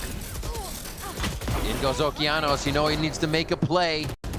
Scuba's one. Is it enough, though? Just a little buy of Guardians could make it tough to get this close sight fight in their favor on the side of NRG, but oh, it's going back to range. They give the range right back as they start to work out. Okay, they play it safe. They play it safe. No util really to work with on the pulse plan for Leviathan. You have to play as a group, and you have no information of any lurks. Meanwhile, NRG still has util to work with to activate Mata. Owl drone to open up the space. They're crunching this Vans, coming in from both sides. For some reason, NRG can always make this happen, and they are going to make it happen again as they pick apart Leviathan from all different angles in B. And all that thanks to how Mana has been playing with the Outlaw. He's talked about it in the past before here of being the best duelist that was available in Challengers and feels like he could repeat the same thing on the VCT stage. And thankfully, you're putting him toe-to-toe against two other challengers moving up to Tier 1, so it's just another Tuesday for the duelist, and he opens it up on that side. Big kills coming through. Brock has Hunter's Fury to work with. Look at all of them up there, too. Brock, Mata, Scuba. That's exactly what NRG wants to be seeing from the squad here. Yeah. Well, not that Sam and Ethan are at the bottom, but those guys are doing good. So we'll see. They can keep doing it. I mean, obviously, they're being... the support cast called around from Ethan right now. So it's just Ethan and Sam really making sure these guys have what they want in the plays with the smokes, with the coverage. And they only have to look at that one angle. They get their first frag on. That angle here for Scuba is going to be Garage. Oh, nice delay to start that off, too. A little corner damage as well as denying the entry. You already see Owl Drone coming out from Brock, see nothing towards that long. So now it allows for him to fast pivot. I mean, could be in range for the Hunter's Fury to help out towards C. Big kills already. They're not even able to see where energy is coming from on this. The wall drops. That's 3 for Sam. The rest of the site cleaned up. NRG smiling through these rounds right now as LEV cannot find an answer. 4 in a row in the second half for NRG. Brock was booking it with a knife out to try to get into the A link so he could support with that Hunter's Fury, but it wasn't even needed. And that was the question that I was posing. The composition coming out from Leviathan for this map. You definitely could get good value out of Sato with this Yoru to play through those Viper walls. But unfortunately here on that side of the crossfires being set up, I mean, there was a beautiful paranoia in the back of the site. But Saw playing out in the open really cost the damage here for Leviathan's sight hit towards C. Thankfully, though, they have the buy going into this round for the attack side of Leviathan. Going back into the tried and true of early garage control. But once again, look at this position already coming out from Brock. Yeah, so far in. There. He's in the A-link, he drones towards that front, could support with the Hunter's Fury. They have full map control on the defensive side for information and players. You think here that with this double duelist that you're playing and trying to disrespect here the Viper walls, you need to play this style to slowly creep up, play the inserts, play the flash to swing, double swing through. That's what both duelists are trying to do. They start backing up. Yeah, gate crash back just to make sure they have the fast rotation over towards A here. Okeana should be able to meet. Shock darts come out. That's a little bit of a stinger there. But they get out safely. I thought he's going to try to Hunter's Fury from the sewers because they already had 4 control, but they want to leverage that into the pulse plant. Run that clock down. How much can you delay on the attack side now for the rest of Leviathan? Brock's gonna look to disrupt the site. Hunter's Fury up the gut as the rest of the team enters. Calm answers from the other side with the dueling Hunter's Furies as Sato starts off the kills. NRG not looking too worse for the wear just yet, but King tries to get the crown inside the site. And now it's just left up to the 2v2. Both NRG members stand tall on the top of the site as that's gonna be the dodge for Okeanos! We see the Neon play come to light now for him, and he is able to get a huge clutch for the squad. That hemorrhaging of rounds needed to stop, and it starts with him. 2 hero plays coming out of both King and Okeanos. The veteran and a newcomer for sure on the side of Leviathan. The amount of times that I've seen King so far this map going for quick flicks and spray control for 2Ks, it's impressive. As Okeanos did a great job isolating individual fights towards the end on that 1v2. And it almost looked like he was really dire on the side of Leviathan, committing into that spike plant right away when both duelists were still all the way left out on an island on the other end. That said, though, we'll hold that thought. An aggressive push from NRG to take full control of the choke point, funneling now the players into a C-side hit. Seems like speed is becoming the thing, the name of the game right now as Okeanos starts off just through the wall. He sees Mata, I think, just that weapon on the other side for a split second and is able to find the kill. They drop it to Calm. They're going to try to get him more alt points towards the Hunter's Fury as always. And yeah, speed, the name of the game, really playing in favor of Leviathan here into this round. Yeah, it seemed like a good idea for how NRG played that round. You pit down towards the choke point. You're focusing a lot of your players to try to set up some sort of crossfire here onto your B side hold. Play a weak C side. You can play the lockdown potentially on that retake if you had it. But it seems as though Okeanos' speed, this time with the overdrive, really didn't give a chance now for NRG to really get into good positions. They're pretty wealthy, though. They can go for a buy here. It won't be too bad. That's true. So it will be NRG coming back with weapons. How they decide to sort it out. Scuba's going to have an ultimate. Mata has an overdrive. So a lot of things to just take this back and not just be a reset round, because it's not. They have the money. Yeah, that's definitely the positive outcome out of that loss here for NRG's side. The converted bonus even going into the anti-eco right after. So yeah, it was actually quite nice for NRG to build up that econ.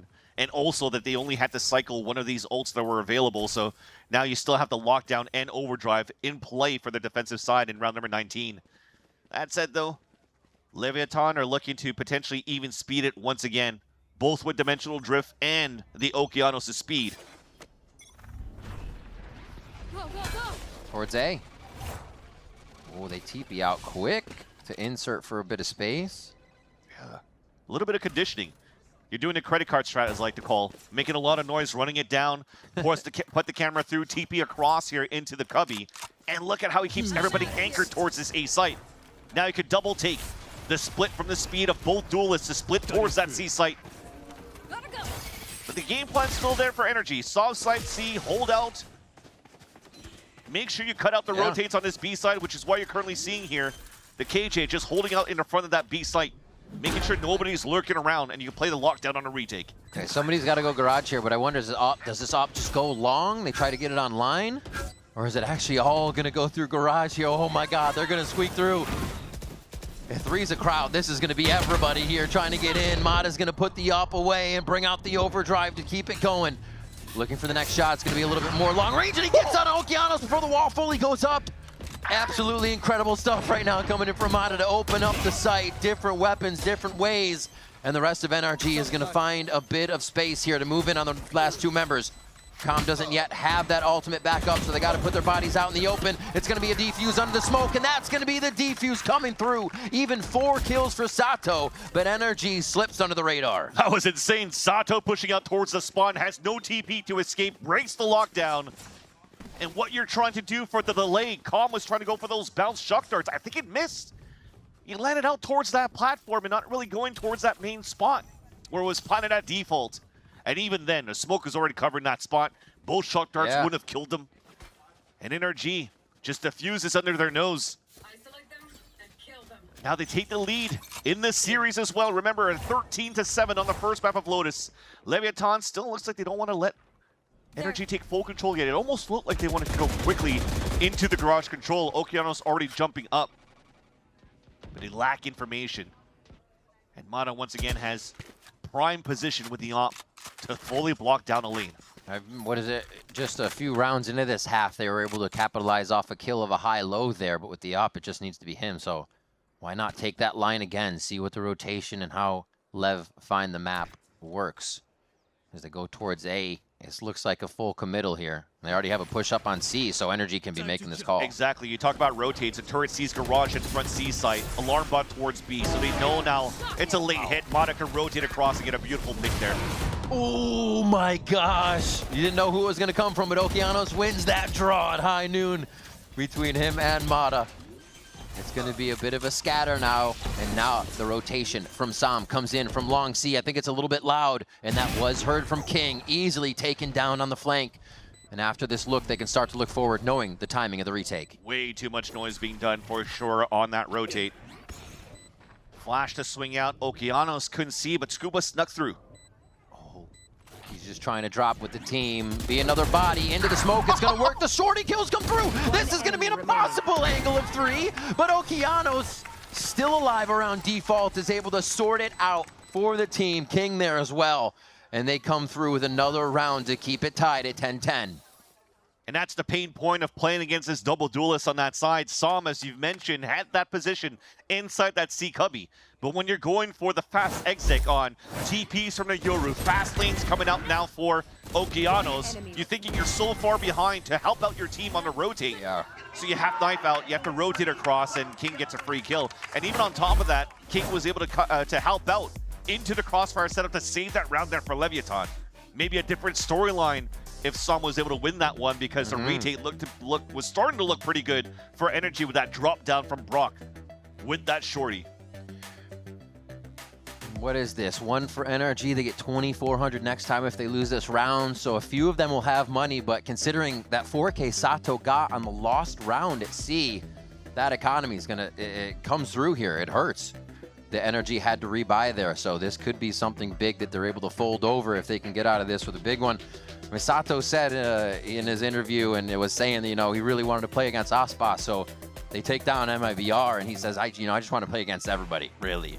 So it's got to be great that he has that under his belt, but can just kind of focus on improving himself and keep going, because he knows he's good. You can see it in his play. Yeah, definitely nice that he was able to play against Icebox quite earlier on in that stage to get that confidence with that win.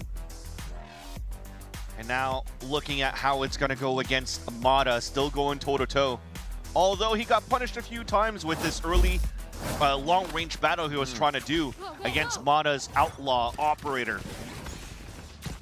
The Leviathan still don't want to go for an attack side op. They still want to leverage here the fast tempo and the noise that they could make here with this composition that they're coming out with. Still stays with that same type of deal at the beginning of the round. King inserted into the cubby of the A side. Shock Dart actually didn't break the alarm bot, so NRG could still play the same game. Mata over here. And obviously, LEV don't know that's the only thing that stands in front of them in A, but really interesting that they were kind of leaving such a deep insert that was still fighting for that angle. As LEV start to move up, we're going to go down to 40 seconds here on just the look of the site, so expect them to maybe run across and get something else that's a little more free once you get a movement here from Okeanos. Yeah. Double info from the pings from Tex. Weak side on B and C, so the walk in first from Oki. Hit by the paranoia, and Scuba's walking forward. Free kill. They just get that drone, or clone rather, walking towards garage. It's not going to draw any attention, and this is sight. Ethan in a very tough spot on platform, and Scuba can't help. Yes, he can. Helps with 3 so far. The hat trick for him as he looks for more, but the angle may not be here for the next turn. Oh my God, Tex gets the swing as well on the, just a quick audio of Brock. And that's going to be an easy, look at that smile, what a sly one. LEV gets the round. Dude, Tex and King in these fast, cranking 9 shots. Yeah, Okeanos, Outlaw, or Marshall in the beginning too. Man. It's a nice sorry, Sato. Nice play coming out from Scuba, dude, that was so clean. Boom, yeah, they're getting a little loud now. And that's the thing, though. It's really happening once they're taking a lead, but the idea that you want to try to do, especially for Leviathan's camp, is to keep that energy up, win or lose. Well, you see that when they're winning and they're loud, the results are definitely showing.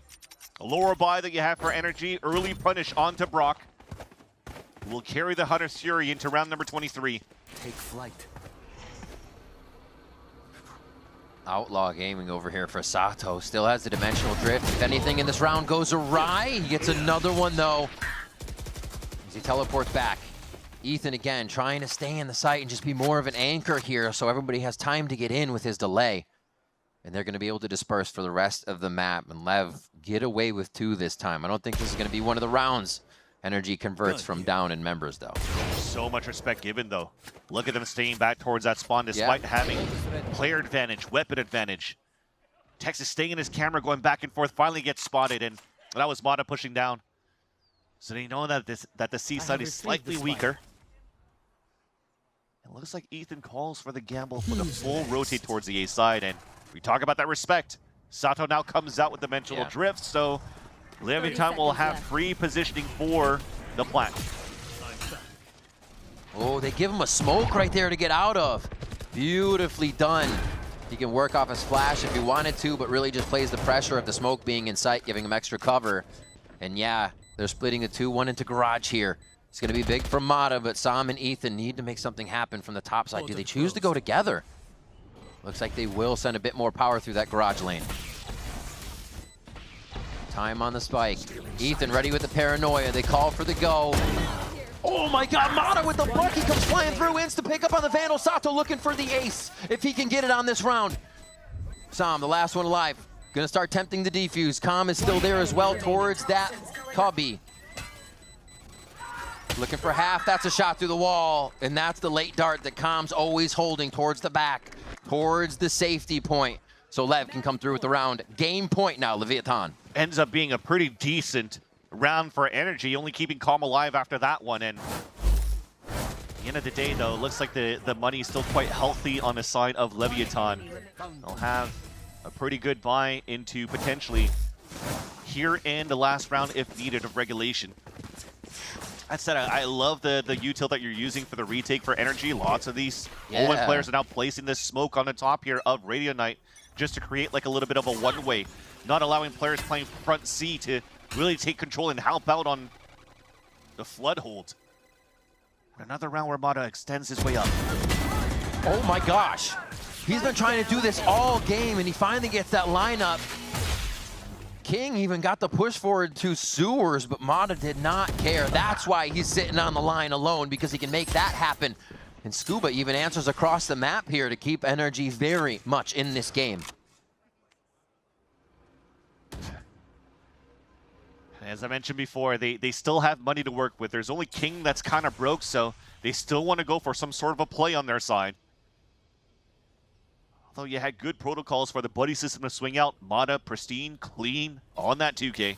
Yeah. Plant is good as well for Okeanos if he could get it. One orb away from the overdrive in the next round.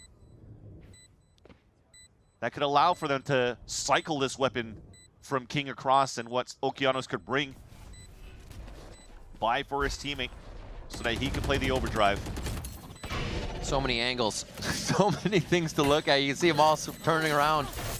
You just don't have enough to cover it and just wait for the waterfall here for NRG. A nice job by NRG here to, again, slow things down on their side, knowing they had those first 2 kills. It took a little bit of star power from Mata there to be able to clean up a few on that quick swing. But yeah, being able to play that after and not getting hungry for every angle in the map is important too, and NRG did a good job of kind of just setting back, working on that 3v5. Leviathan actually leveraging their first timeout for this map for that round 24. And you want to try to focus to see if there's going to be some sort of more aggressive plays. Mata's been doing a great job on the defensive side. Yep. And actually, so that's something that NRG's been doing quite often with different members. If it's not for Ethan down going towards the sewers, Mata just pushed up on that previous round. Remember, they tried to do that with Som, pulling up that pit.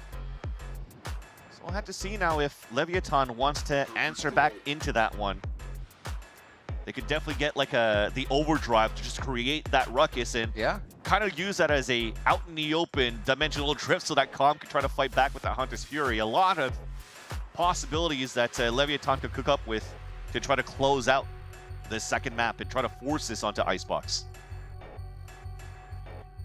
Probably realizing it's not going to be an op on the other side with the way the Econ's been going. So many things that they've seen from NRG. What does Lev pick first? It looks like it will just set up that default. Trips on the left. Make sure there's no long push, but again, this A push from NRG is going to get a little bit more help. You'll have Brock now just behind Mata to make sure this is a cleaner play even than that 2K. Could be more. And Som, I think he's just looking to drone up here from the spawn instead of going for a dart, just to try to get that early info and punish. There's that drone coming up, but he slides across for the kill. Ooh, insta-traded. Back and forth, fast lane. Team's not really ready here, so this is going to be a ruse. Okeanos trying to sell this right now to NRG to say you need to commit more. Brock does just for the drone, and that's going to allow the team to actually take a breather on this and have no rotation necessary. I was going to say Leviathan might have to play the long game. TP across to find info from both ends. Okay. And what's important here is to pay attention to Calm's Hunter's Fury and also into Scuba's lockdown. But with this push, this lurk up from Okeanos, open sight for them to take. Here. I would have loved to see Tex plant that because they could get the hat and get information right away of where the pulse plant could be coming from or the retake would be coming from. They're letting Calm know it's being planted just a little bit off of that as well. So he's got to adjust for it. Remember, there's no pings anymore. So he has to hit that elevation change. Lockdown set it and ready. Scuba throws it down. And it's instantly to take down the Killjoy lockdown. Okeanos hits one, but Som and Ether are going to take that time of distraction to start the retake. Pit. It's going to be time for it to come up. Yes, they have the darts to go inside. NRG looking to get the defuse. Another one comes through under the guise of smoke for NRG, and they tie it up for overtime. The second time that they defuse, at least this time through their own pit for the retake. But the util utilized by Som was amazing. They still had a sight orb. He snakes bites into the sewers, and they knew they had the fast tempo as soon as they heard the Hunter's Fury come out from Calm, because he cannot support the rest of the team. And Som comes in with the pit, gets the defuse, and now we are going into extra innings. Yeah. Beautiful Red Bull clutch to bring us to a little more action, and maybe even quite a bit more here. And you saw Tex get that pick, goes for the hat, and it's just a little bit too late for that kill. And remember, that's what I would have wondered. If Tex was able to get that spike plant down, that would have been a different story. But again, another one of those scenarios of what ifs going into the overtime. NRG, fast lane, quick hit towards that C site. Teleported in already. Whoa, whoa! Okeanos goes right in again, but yes, the team was there. Just not able to enter like the Neon is, and the angles became all NRGs if you consider how open the site is there from the way they were taking. And now it's time to play behind the smokes. NRG gets the plant down with 2 down on the side of Leviathan here. And saw him get a kill, an orb, and now a plant here for this pit.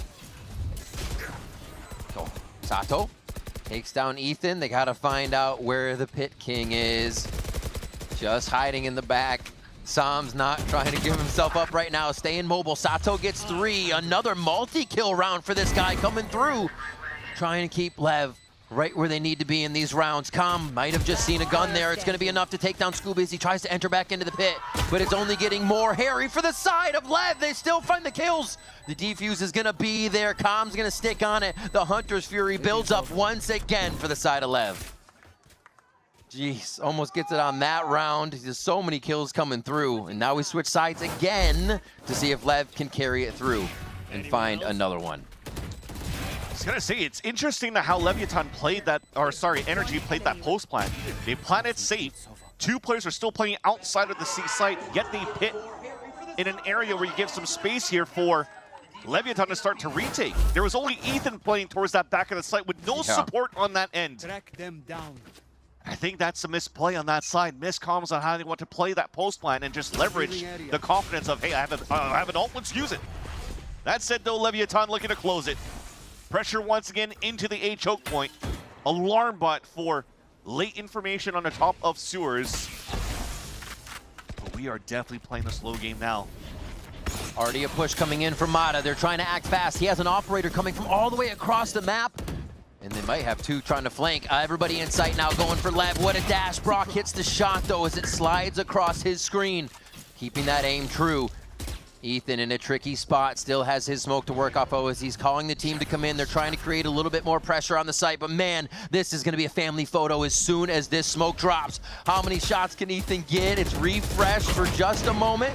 Spamming at the tracers, it finally goes down. All on a nice edge here for the site. Just one more. Scuba's the last one alive. They're gonna be tagged for a moment, but now getting their health back. 3 shots for Scuba to make this work. That's not gonna be it. Another 4K for Sato. What can't he do currently for Lev? They're gonna bring us all the way to Icebox. Sato finding a groove here towards the end of the map. 2 big rounds in the overtime. He had such a big lead to kick things off. NRG was able to turn it around to force the overtime through, but Sato definitely didn't want to let that go. They definitely want to see the series go in their favor, as now they've forced Icebox in this 3-mapper. Incredible stuff from the Leviathan to show here. The late half timeouts playing huge just to go over Sato's score. I mean, listen to it, 35, 18, and 3 with 5 first bloods. I mean, that's combating Mata's 11 first blood, so it had to be a lot of work done in these rounds too to convert it back into their favor. Yeah, Okeanos basically became the support play as that second duelist to open up the walls and create the space for the team, but Leviathan definitely found their groove. Time for a quick break. Don't go anywhere. When we return, the analysts will get us ready for map 3.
este pose bastante bien y con Sato la definitiva. Una baja más, quizás le corre a todo el mundo. ¡Vio Sato! Cutter and Som. A bit of a high level. Wait for that one to stun. But he's back to the line and missed it. He's forwards and threw it out. My God, man!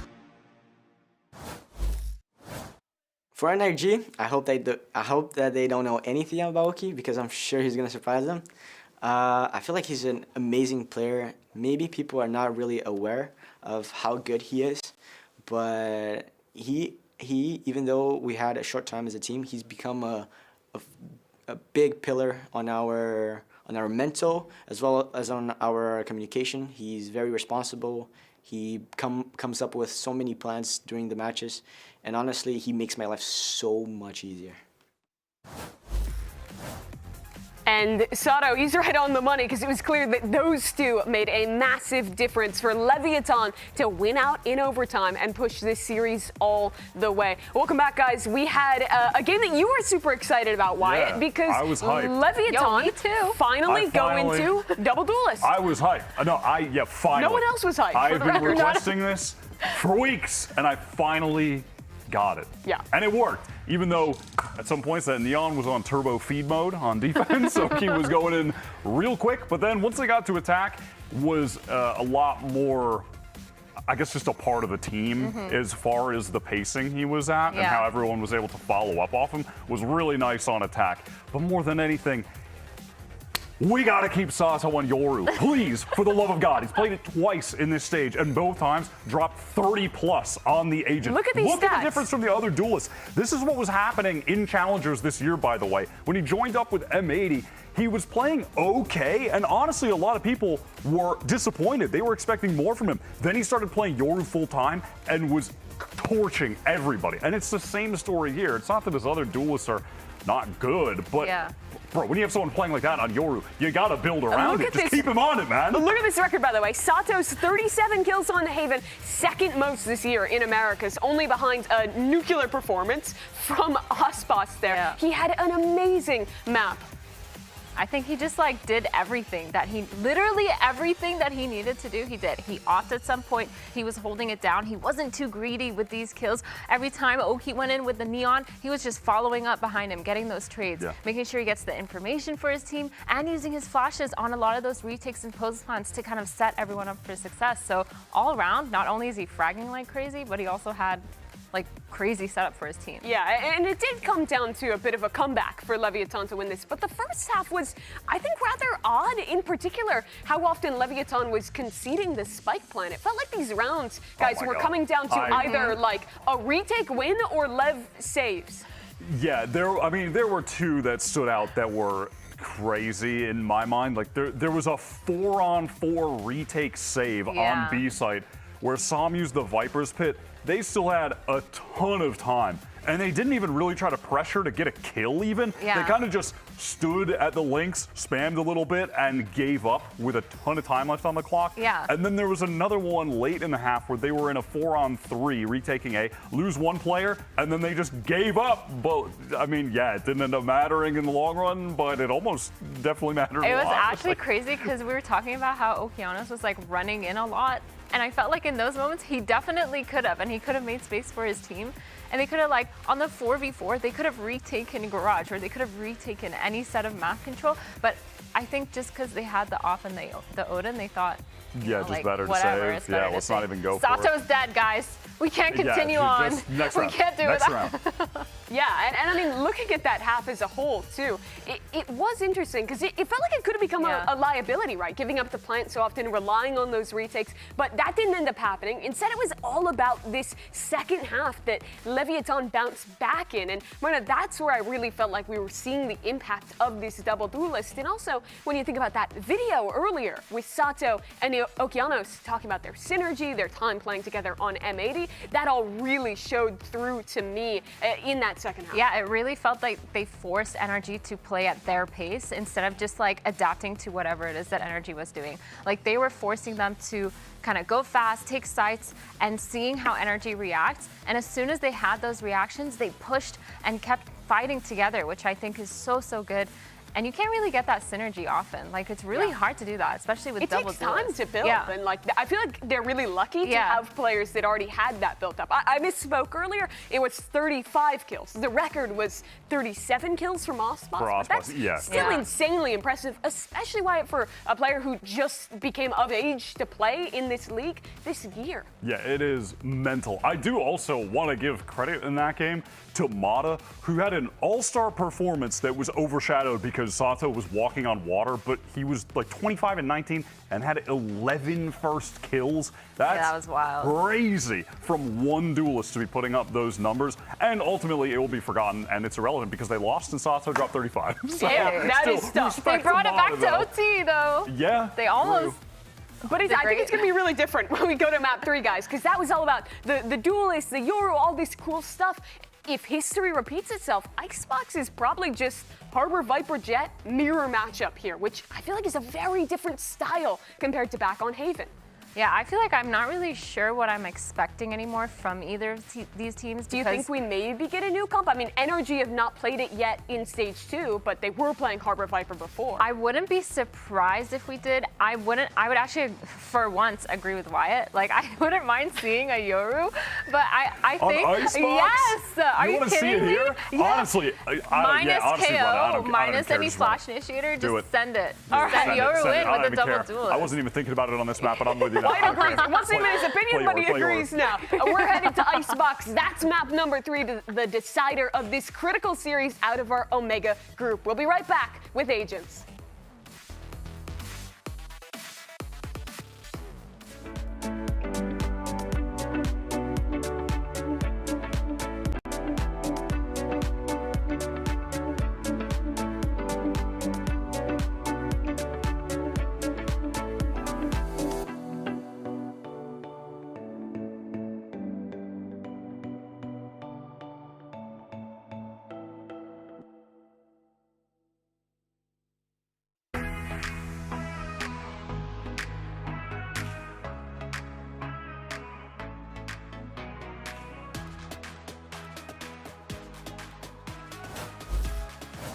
We are back here at VALORANT Americas with NRG versus Leviathan, and LEV did it. They push us to the max here.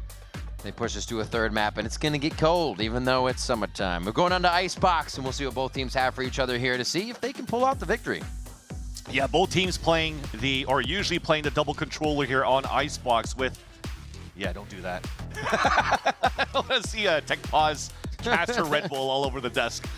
That said, though, we're looking at Agent Select, and there's actually a change coming out this time from Leviathan. Respectable, too, because the week ones, or the last 2 times that they played the map with the double controller with Harbor and Viper, it didn't really pay out in their favor. They're going for the more basic things, unless Sato hasn't really locked in his Agent yet. I know why it's praying for Yoru, but I think going into this standard composition for the map of Icebox is probably a winning recipe here against, or just in general. And it looks like Sato will definitely lock into this Jet. On the other side, though, double controller on the side of NRG, so nothing changed there. Always easy to be taking space, using these harbor walls just to dart behind them and get that quick take on any quadrant. See how NRG puts that to use here is Leviathan. Can Sato bring that momentum in, Vans? Crazy. Same with Mata, as Wyatt was saying, too. Spicy stuff, but I do like the comps, as we were saying, coming into this one. The tried and true usually takes the favor here, but we'll see if Leviathan can spice it up a bit. Yeah, exactly, and I think they're spicing it up by pulling out this Sage. If you're looking on paper, though, it still serves the same purpose when you're pulling out a Harbor with a Sage. You're trying to slice up the map, divide the map, give yourself some small plants. The Cove kind of helps you to save yourself from bullets, but not really from shock dart molly combinations here that couldn't really allow for you to get a full plant. While the Sage wall, you could get lucky. You could bounce off that wall. It's fortified at the same time, too, and it's really good for the retakes. And especially on these pistol rounds, it's probably the best piece of util that you currently have on Icebox. And Okeanos is already buying it going into the pistol. Yeah. Where do they go? What do they do? Actually, quick push up and jump coming in from Okeanos just to stay safe on the pipes, but the play for NRG here lurks towards that left side. dropping wall at about half, so they'll take a few seconds here just to get themselves in, and it's going to be asking a lot here from Sato, but he has the turret to make him aware that he'll need to be taking shots. Oh my gosh, Sam was even more ready though. Cove goes down just like you said for protection. So does the plant, and I say NRG has all the time in the world to set up some defense. Yeah. Full rifle support coming out here from, or should I say, big pistol support for NRG. Yeah. Leviathan's already back for the rotate. Just taking shots over the Omen playground area. As they are stuck in this little cut, it's going to be enough for Tex to hit 2. Goes for the quick reload so he can get back into the fight with the rest of the team. There's a heal coming through as well from Okeanos as Tex gets back to healthy. There's a third headshot. He gets taken down only from the flank that comes from the top. Scuba able to get that attention, able to get those kills, and he delays the spike even more without being able to peek. They're playing his life, playing the time. Super smart stuff coming in from the rookie, and he's going to prevent Okeanos from the defuse. NRG get the pistol. Great shooting from a lot of these players from both teams. Again, NRG going with 2 shares, Ghost, just to support around the Ethan plant that went for utility so he could go for at least the guaranteed round, which just happened there for NRG to win off time with the spike going off. Leviathan side though, just a sheriff and a turret on the side of Tex that got great value out of that one. Already almost halfway to his ult. In this eco round, you see that Leviathan are focusing a lot of their resources towards the A side. Recon Dart to try to gain some space moving forward. It's actually just to try to maximize the orb, so Calm will pick that up. Tex, meanwhile, they are at least playing a 4-1, so they can hear for information, so Tex will hear that drone. Once again, going for another sheriff in this eco. Oh, wow. Everybody's creeping in. They're going to try to waterfall off of this if anything possible. Still watching underneath, but this fight is going to go down in sight. There's no other way. Mata gets 1 just shots through that wave wall. And it's only going to favor NRG right now to be able to fire back from the angles of protection. 2 left, Tex and Com look to avoid these orbs but find themselves some exits. So nice first few rounds from NRG, staying healthy, keeping the weapons in, and even for Brock here, didn't even have to buy, so they're really going to bring some cash into the next round. Yeah, and Mata continues to add great value in the outlaw buys. Yeah. Aggressive, gets the picks, escapes, keeps it into the next round. Oh, too many heads, not enough bullets. And that's just a quick one here. So an alt orb does go. Tex should be able to find the spike for this one, so not a problem. Now the gun round. We have attempt at A, for an attempt rather. It's been a push-up from Okeanos and 1 push-up from Com, as you mentioned, to get that orb. We'll see how big of a priority it is to fight for that space each time here now that we're onto the bonus. We'll have to see for Leviathan's side if they want to continue to add this type of aggression. The previous round they did it off the recon dart on the A side so they could fast rotate towards A, and they actually had a great number of bodies there to try to stop that push. But into the rifle round, you see here that you're going for full armors for those that could buy. So you're definitely respecting here the outlaw that was wielded by Mata, but instead, Mata is going for a rifle to try to take mid control. The outlaw is actually in the hands of Ethan, so they can try to play the long range on the A site and prevent this push from happening from Leviathan, while the rest can start creeping up and playing the buddy system to trade out for the mid control. Ooh. About to be seen. Traded out the quick actions of Mata, but he's going to be ready for the backstab here. He gets the timing on Okeanos, and the crouch is not going to be enough to deter the aim of Mata right now. Pinpoint accuracy.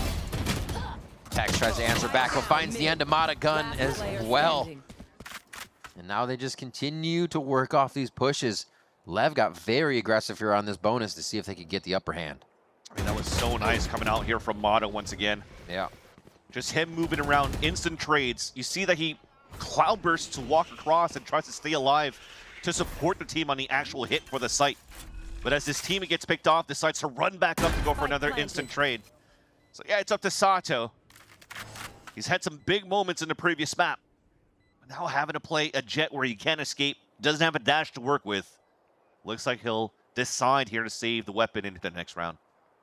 It's going to have to be a switch up of how I think Lev covering things to get him to feel comfortable. A lot of movements in those rounds to bring somebody down hallway, and then you lose Okeanos just behind Kitchen. That to be covered would get so many people leaving their first safe angles that they want to be covering at the beginning of the round. Oki, or Sato rather, just looking around for a final frag here, but also to stay safe with his Vandal. NRG have already shown a different look in their bonus round. Instead of going for the consistent hit towards this B side, they're early mid control on that end. Playing rifle to rifle, toe to toe, converting a bonus round on their side, and 3 spike plans. That's huge money moving into the later rounds, at least for the next few, if Leviathan cannot get these trades out. You have 2 players have yet to find their first frag here in this map, and it's Calm and Sato. He used it all in the second map. Yeah. Isn't that how it works? Nothing left. Nah, he's have to wait for that turn on here. Still has the Vandal. Could be a hero rifle. Supported by some Sheriffs over on that B site. And okay, there's still a focus for Calm to get up there. He's realizing that Brock and the team can't do too much unless they throw the Viper's Bite and a Shock Dart on that.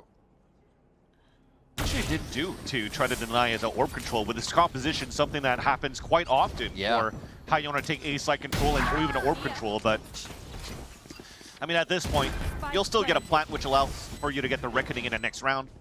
So it doesn't really matter that you give the orb away here to Calm. You still get site control, you still get post plant position, vertical positions as well. Very good spot to clear this out. Waiting for that wall just a little bit. Actually refresh there as you see it pop forward just a little bit more with another cascade. Is that the hit from Sato that they want? This Vandal just missing to the side, and it gives Scuba enough time to answer back here. He is actually firing on all cylinders. Thought that was Scuba for a second, but Sam was able to get that kill from a different position. 4 for NRG. And we talk about an economy that was flowing here since they converted their bonus.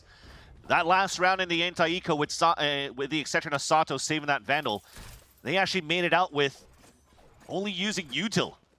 Full armor for the whole roster. And they don't have to buy that much going to this one. It's just util that they have to buy. So a lot of them are going to be maxed out in the next round, and they have ults to work with.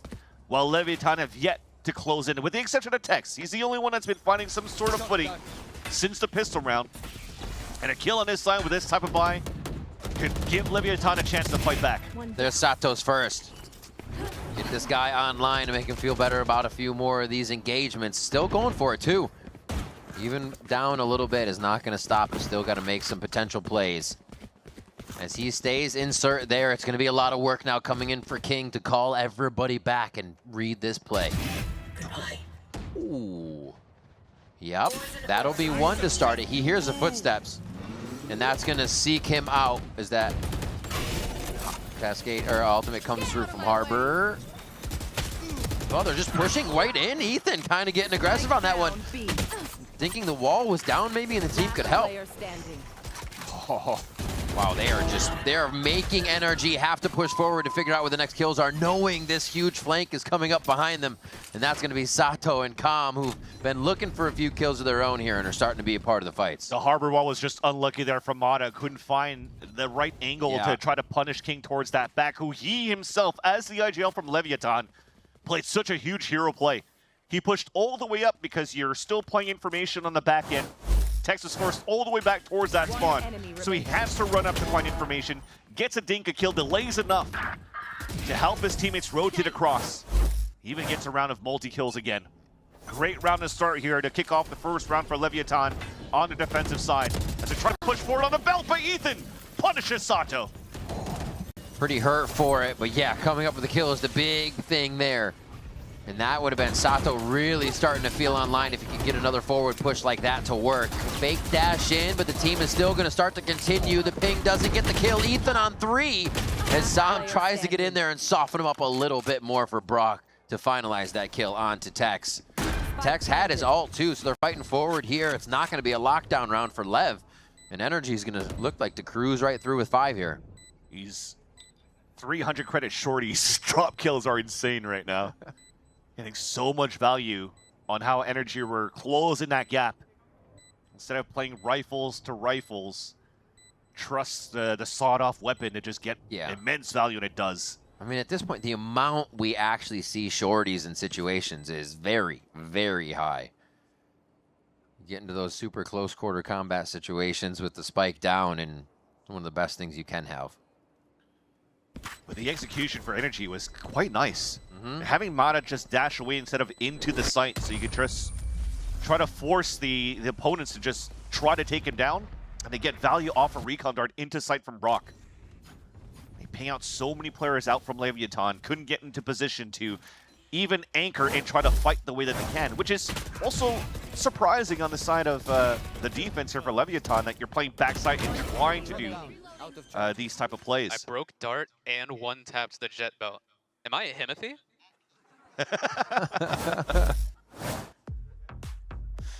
He has questions. Last week he said, "Am I the Terminator?" Well, for 2 weeks now.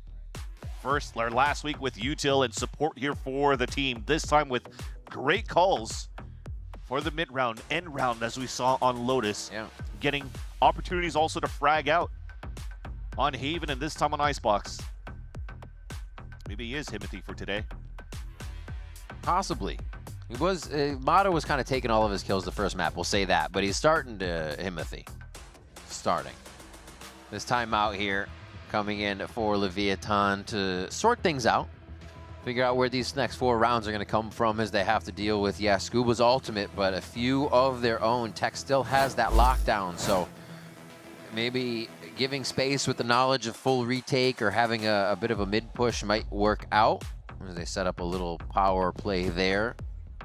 Let's see if Sato, or I'm sorry, Com and Tex get anything going in that area. Yeah, and that's why I found it surprising. I don't know if he had it all right on the half or if he got it dying into this one, but let's say he had it. They could have played soft side there with how quick NRG came through and pushed them back. All 4 go to A? They're ready. Yeah, I mean, trying to leverage Sato's rifle on the hero here, and the rest of them playing pistols to support. Ooh, is the ping enough to activate? Cascade goes down and they don't find anything off it. High Tide covers the left. High lows are being played to try to break the crosshairs, but Sato is going to be able to keep that aim under control as he still looks for a few more. Just some love taps from atop the screen, but nothing's going to come of it there as Scuba does find Sato in the mix.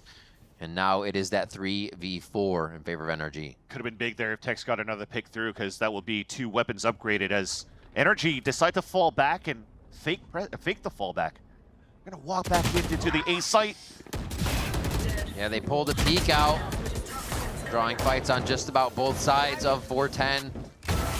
Oh, just seeing the hair. Ethan got to get a haircut on that one if he didn't already, and this is going to be spiked down, making it very tough for Scuba in this situation. Everybody's low, though. It is doable. Scuba 30 seconds left. on the trail, knows where 1 is, so he's going to go for number 2 and see if he can capitalize on this knowledge. Drops the gas.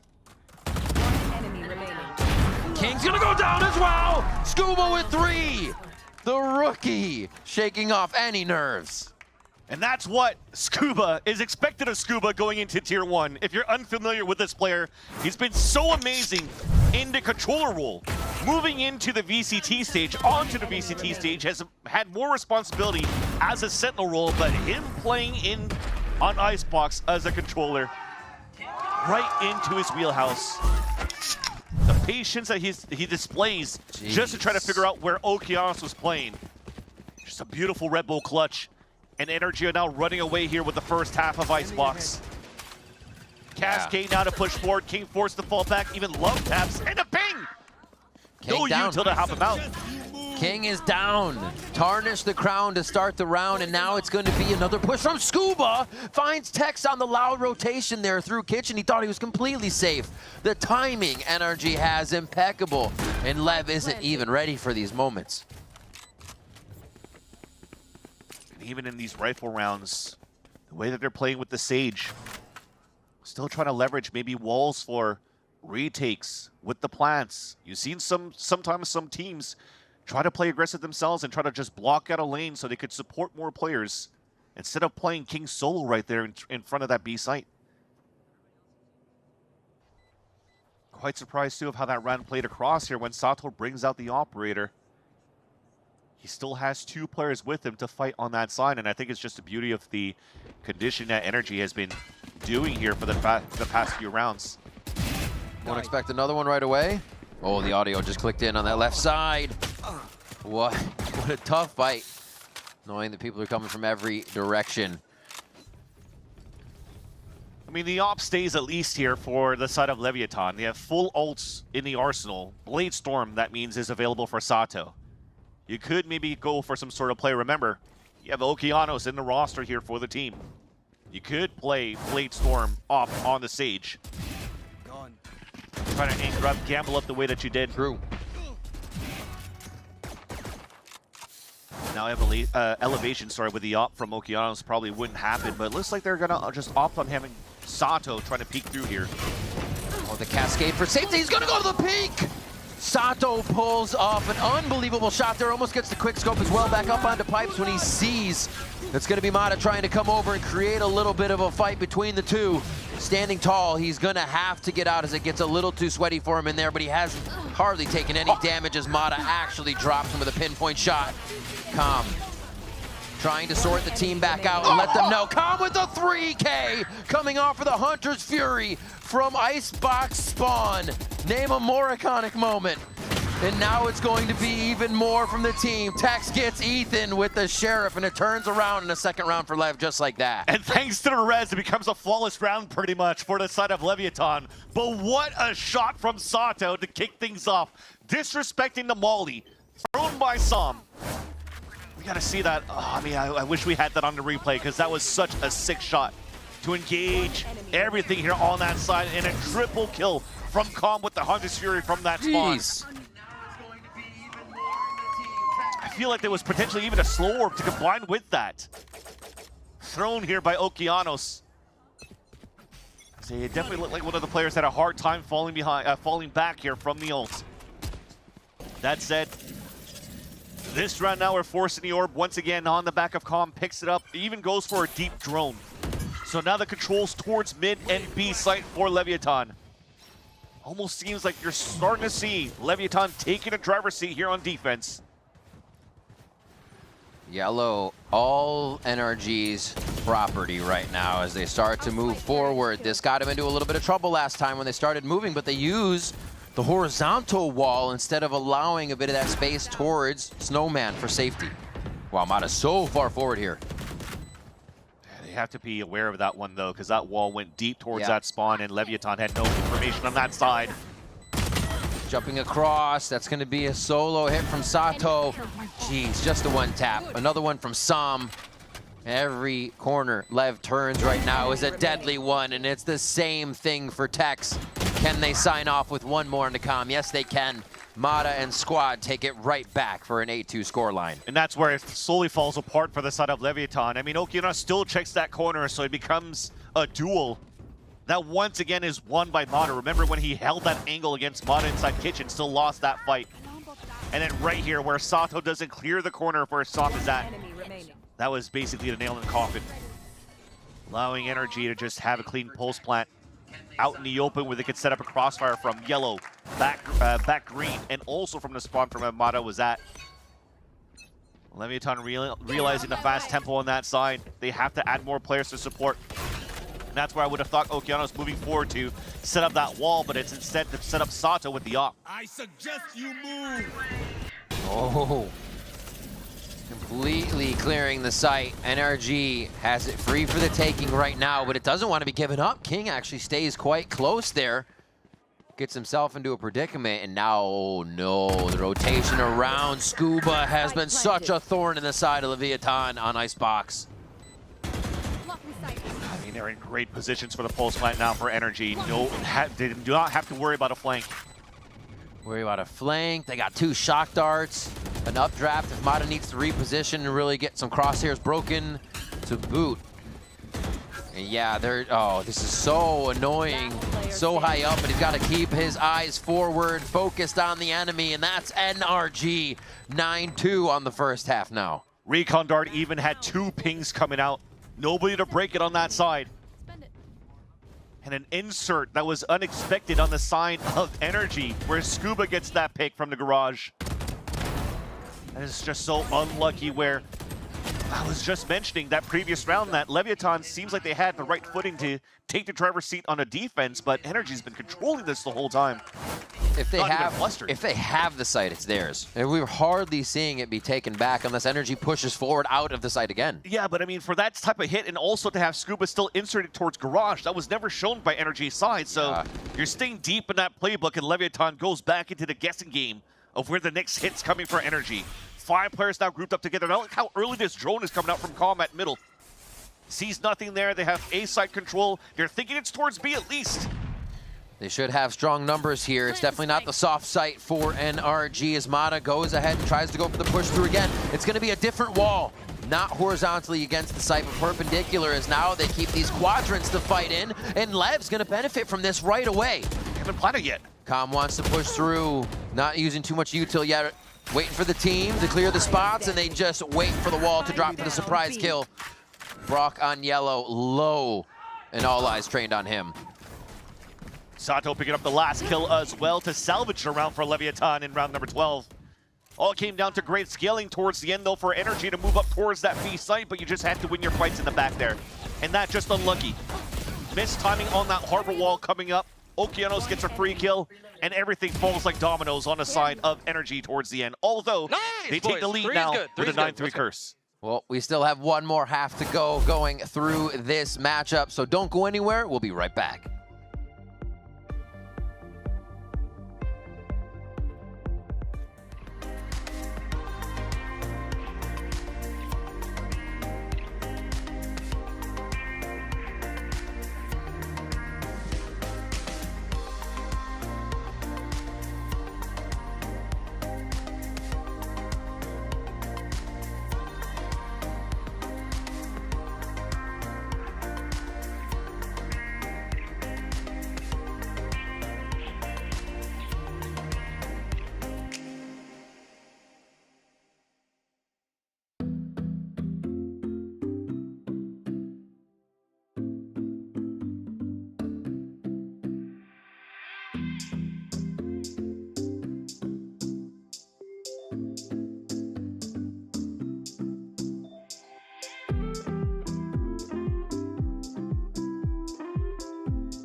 Nine-3 is where NRG left off versus Leviathan here on Icebox on map 3 as well. We've gone back and forth here from Lotus to Haven, and now NRG has just come out swinging on the attack side of Icebox and see if they can put up some stellar defense. It's Lev's turn now to see if the playbook is the right one to grab the win today. Again, you'll see similar lines on how Leviathan will attack the sites here. The Sage Wall is going to help them, just like the Cove will. But that change, or the difference here, is that you won't be able to pressure as much as NRG did here on their attack side. That said, though, Leviathan focusing on an A-site hit. Som is playing Alatex, has a share to work with, and using the turret for aggressive info. Keeping a little height here, 410 cover. They had to hear Som's little jump there. I don't think they know where it goes from that point. That was all silent. Few steps for Com coming in. Oh, that doesn't see me. Man, they're just going to walk this one right out. Som being very patient as well in this situation, so credit to him. Does King keep lurking, or is he just going to call him back before they make a move? Inserted A now, and man, NRG is ready to defend A, so this could work out beautifully for Lev. Yeah, it was double inserts, and this time focusing the call. King is definitely bringing everybody towards that B site. Bana is going to play it alone, but still has dash to work with. No cloud burst. Not needed yet. Can still hold the angle and find and escapes here, and he's going to play his numbers. Wait for the team to rotate across. Ooh, okay, Tex.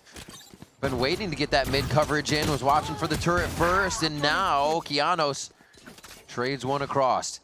They are going to be able to get the site over towards B, but it's still NRG thinking this is going to be with an A hit because of that mid pressure being so constant. 10 seconds left. What a sell.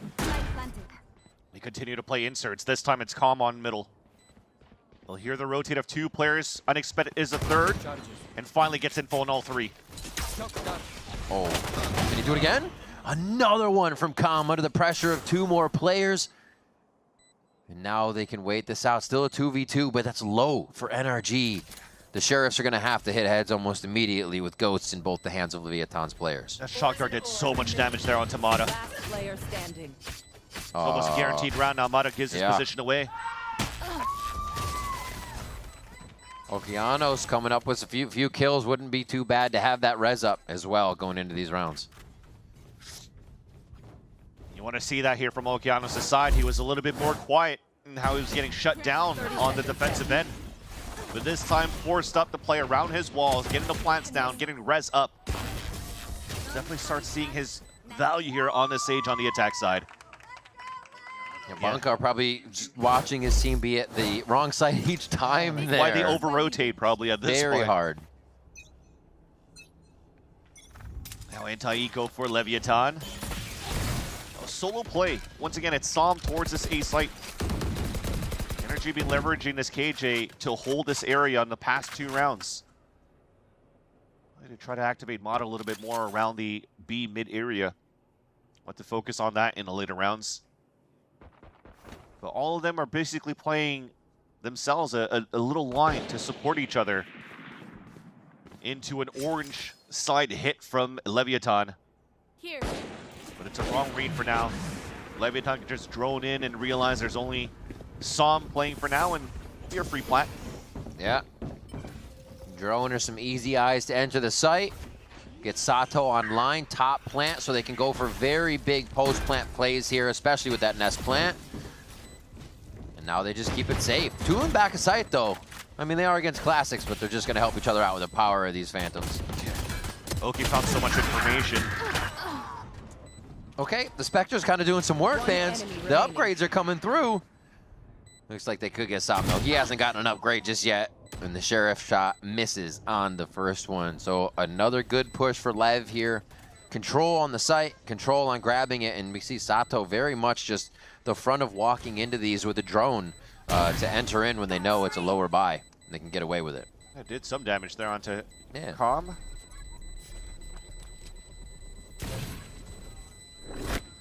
That was annoying. I don't know if he was trying to tap onto that spike and couldn't just got into the rope every single time, but at least he'll die to spike. That's Leviathan now winning their anti-eco. Mata's already going for the operator, a glass cannon, as you just saw here before we went into the replay. But this, it was just easy. Coming out here from Leviathan's side, all that information was gathered on how Okeanos was just jiggling around his own wall towards screens. Saw here Ethan down towards his wall, 2 players up towards heaven. So you just get your lines set up. You're seeing what NRG should have been doing here on their A side with this Viper Wall Shock Dart combination. You're doing that here with slow orbs on that end. Trying to deny orb control on the defensive side, but if they want to commit towards that side, I mean, they'll beat up with Mata's operator. I don't know if they want to find that. Nobody's even gone right side. I mean, Calm took this Marshall away from Tex. So you can even tell that they want to play a little bit more post-plan if they can get the distance on one of these sites. And back towards B. You can have such a deep drone coming in here from White. That will maybe force, maybe not after that. The drone came through, spotted 2 players across, and now NRG knows that this is just a fake on either end. They can keep their numbers clear at 2-1-2 and just leverage their weapons here against the bonus. Oh, okay, I thought they were going back. They were just doing it for a bit of pressure to make sure nobody made it in between these 2 coming through now from Sato and Okeanos, the duo. They get into the site here. Looks like they're going to be able to get at least a free plant, maybe some util damage, but it should be a post plant. Sam wants to make that post plant a little bit easier for the team with a quick kill and stays anchoring inside the site. Scuba from Snowman's able to capitalize on 1-2. this is going to make LEV rethink everything that's happening. Another round that they decided to take down to the clock is not going to be to their benefit. And they've only caused themselves more problems here. And Tech's able to get forward and get one. Not enough time to plant anymore. They're just looking to finalize some kills, get some weapons out of the hands of NRG. And a round slightly fumbled there by LEV. Goes right to NRG. What is going on here for that round? One, you're fumbling the spike all over the place to not get a plant down, especially when the second guy trying to plant died. But after that, you leave the spike towards yellow, you're running up for fights. NRG had the idea to try to stay alive so that you just keep the pistols going to the next round. But they're losing players in the process. You get weapon upgrades for those that kept their pistols. It is what it is. Yeah. That's still around for NRG. I'll give them that. Yeah. What should have been that bonus, LEV was kind of just making their way through, it looked like in the beginning. Good for NRG to come through. Mata still with the operator is going to let people know he's got it if they look over towards A. The reason why I was saying to try to keep them alive here with just pistols into the next round, that's only 1,000 credits moving into this one here. Yeah. So, yes, they kept 1,000 credits, but they also freely upgraded 2 rifles. So Leviathan still has a clean buy. Full armor on their end here in round number 16, staying in as a group and playing the old LEV style, the 4-1 pretty much, with text finding all the passive information so that the rest of the team can work together. And I feel like it works if they go a little faster, right? If they're just in there and they commit to that plant. Because it didn't seem like they were too pushed off last time, just didn't have their smokes up and angles. So they go in once more for it. That's going to be the wall this time. Okeanos get the surefire plant here with King looking up high. And now they're somewhat in the same spot. No mid push just yet. It may come late with the kill going on to Sato. Or not Sato, I apologize. Mata, as Sato gets 3 inside sight. Being the aggressive Jet right now. And that's going to cause pause for NRG. Just smiling the whole time too as he's falling by. I was like, yo guys, look at my kills. Yeah. Or like Sato style, yo bro. Anyways. You got to remember him and Kam, who are starting to get even more frags for themselves, were having a tough start to this. And it is a part of the team that LEV needs to have that energy, have those frags from Sato, have that confidence going into the sites as well. And the moment they get it, they start to change things around. And that's the beauty of a lot of these duelists coming into stage 2, especially on the Brazilian side. You look at Spike as well, how they commend Spike over at 2G. The timing that he's able to find here on attack side as a Neon. I think Sato is doing the exact same thing so far as this Jet and how he played as a Yoru in that previous round. I mean, to updraft on top of that, to get the 3 clean kills on 3 separate occasions right over here. Heads on a swivel, quick flicks to get these picks. And that's a gun round that he's playing against, and he's winning all these fights. Keep taking your fight. Yeah, keep taking your fight. She's just up on a top angle too. It's like, somebody peek me. I'm just feeling really good right now. Well, all that pressure and all that peeking is actually going to get a timeout from NRG as they lost that site to just Sato. So reorganizing who's there, how we're taking it, how they're communicating. I mean, they're up 10-6, so this is kind of a reset. I'm sure Bankar's not incredibly angry at the team, but they have so much to utilize here that I think they're kind of letting go to waste. Yeah, exactly. I mean, you had such a strong lead at a 9-3 going in from the half into this one here, and you've only picked up 1 round so far when they've been quite dominant on how they worked as a group, right? That was the biggest thing that helped out for NRG to pick up all these rounds on their attack side, on how quick they were to trade out. And that moment on that previous round was time. Sato, an opportunity to reset. Sato, an opportunity to reset. And you can't let the star duelist on a side of Leviathan do that to you. So you have to make sure here that you're a little bit cleaner on the 3-2-1s. Everything else so far from the game plan has been pretty good. I mean, they've had their players at the right positions. The beauty here that NRG has with this double controller play is that they could actually just play a little bit offside, a little bit soft here and there, because you can flood retake with the harbor walls. This time, though, it's a harbor wall in the front of that B site. Flush him towards where Mata is with this operator. But he's already forced out of his position on the top of Jenny. Mata about to lose that dash. Wonder if the position will change or if he's got the coverage. Oh, that timing.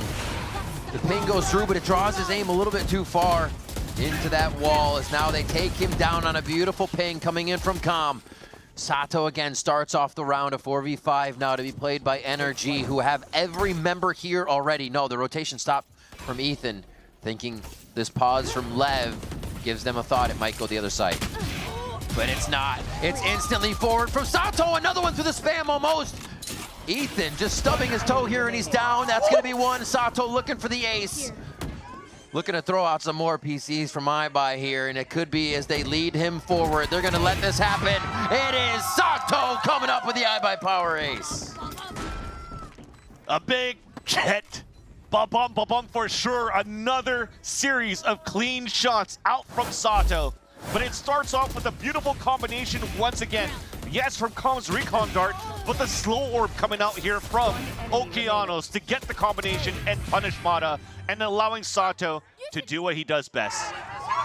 Make sure you're checking out iBuy Power on socials. Hashtag unlock your ace. The PC gave away for the first ace of the week, as well as other goodies with that $100 gift card and iBuy Power rewards. So check it out. Sato's, he's giving away PCs a lot now. So many aces, 2 aces now to start off his rookie stage. And it doesn't look like he's going to be stopping anytime soon at this rate. Yeah. Next thing you know, he'll already catch up to Icebox with how he's currently playing. You wonder if you just keep him going and built up with the utility behind him. He looks like he can do anything. Just going ahead. The spear of this attack right now as the team calls it forward, going towards B once again. A little close. Yeah, saw him. He looked for a cheeky kill. Why not? And the best thing you have, I think I heard the Blade Storm coming out here from Mata indeed. Yeah. So already floating and hoping for openers. As you're already close and flooded close for the side of NRG. That's a first big pick. If they get a second one here, maybe a lockdown. Ooh, blasting through their own wall. Making that defense into an offense real quick, and it's getting kind of crazy in the site as they don't have too many positions past this harbor wall now. Ethan didn't think his wall going down that fast, does lose his life for trying to put out a bit more util. Oh my God. Sam. Oh, that was something for sure. What a flick coming through for that 2K. And that's off a thrifty round for NRG. Remember, it came down to Mata floating across. I mean, look at that again. And that's just thanks to his. Come on! That's just thanks to his own util. Leveraging that lockdown after Mata gets those 2 picks. You force those players out and they just run back into your crosshair. Ooh. Timeout battles now. I mean, you have to. That definitely knocks the wind out of your sails when you're starting to come back here on the side of Leviathan, and that happens. Mata now already dropping 20 kills before they actually even make it into 20 rounds of this half. He's doing a lot of work. He does not like that he got those last time, and Sato was able to topple him down. I'm sure he came into this one wanting a little revenge, and he's going to make it happen. The operator, too, to start laying down the law and what angles are safe and what are not. Now it's, I think, up to Leviathan to avoid this, or at least find a way to dislodge it, but I think that is the way harder choice of the two. So avoiding it is probably the best goal. I mean, they'll probably have to understand that Mata is going to be back with the operator before. And when you talk about the tip of the spear being Sato, he did an excellent job instead of dashing in to just dash away here, baiting a shot away from Mata. Kind of like what Mata did when they were going for the execution towards the A side. So I love this different types of looks on. Sometimes aggro, sometimes not on both of these duelists on Mata and Sato. That said, though, they have their own Blade Storm. They have a res to work with. So maybe off this timeout is to stop the momentum from NRG, keeping the energy up for Leviathan, and also allowing Sato to be relatively more aggressive to try to get these picks. Because he'll get a free res out from Okeanos after if he falls down. But unfortunately, they might have to use that for Tex. Oh, no. Whoa. We've all had those reses. We know that feeling. But yeah, they get Tex back up. Why not? Just a quick up and down of the gas orb in mid. Leaves an open spot for that first kill, but it is refreshed with the Sage res as they start to make their way towards A. Sato very far behind that drone, so they're going to wait on it and open up the site with a lockdown. Now you're just playing into NRG's style now with this composition, so give up the site, play Flood retake with the double wall. Instead, they want to choose using the wall first and Flood right after the lockdown. He knew the cascade was coming in. He changed his position to step forward. Sato reading the play. Gets the better of NRG as they try to waterfall into the site.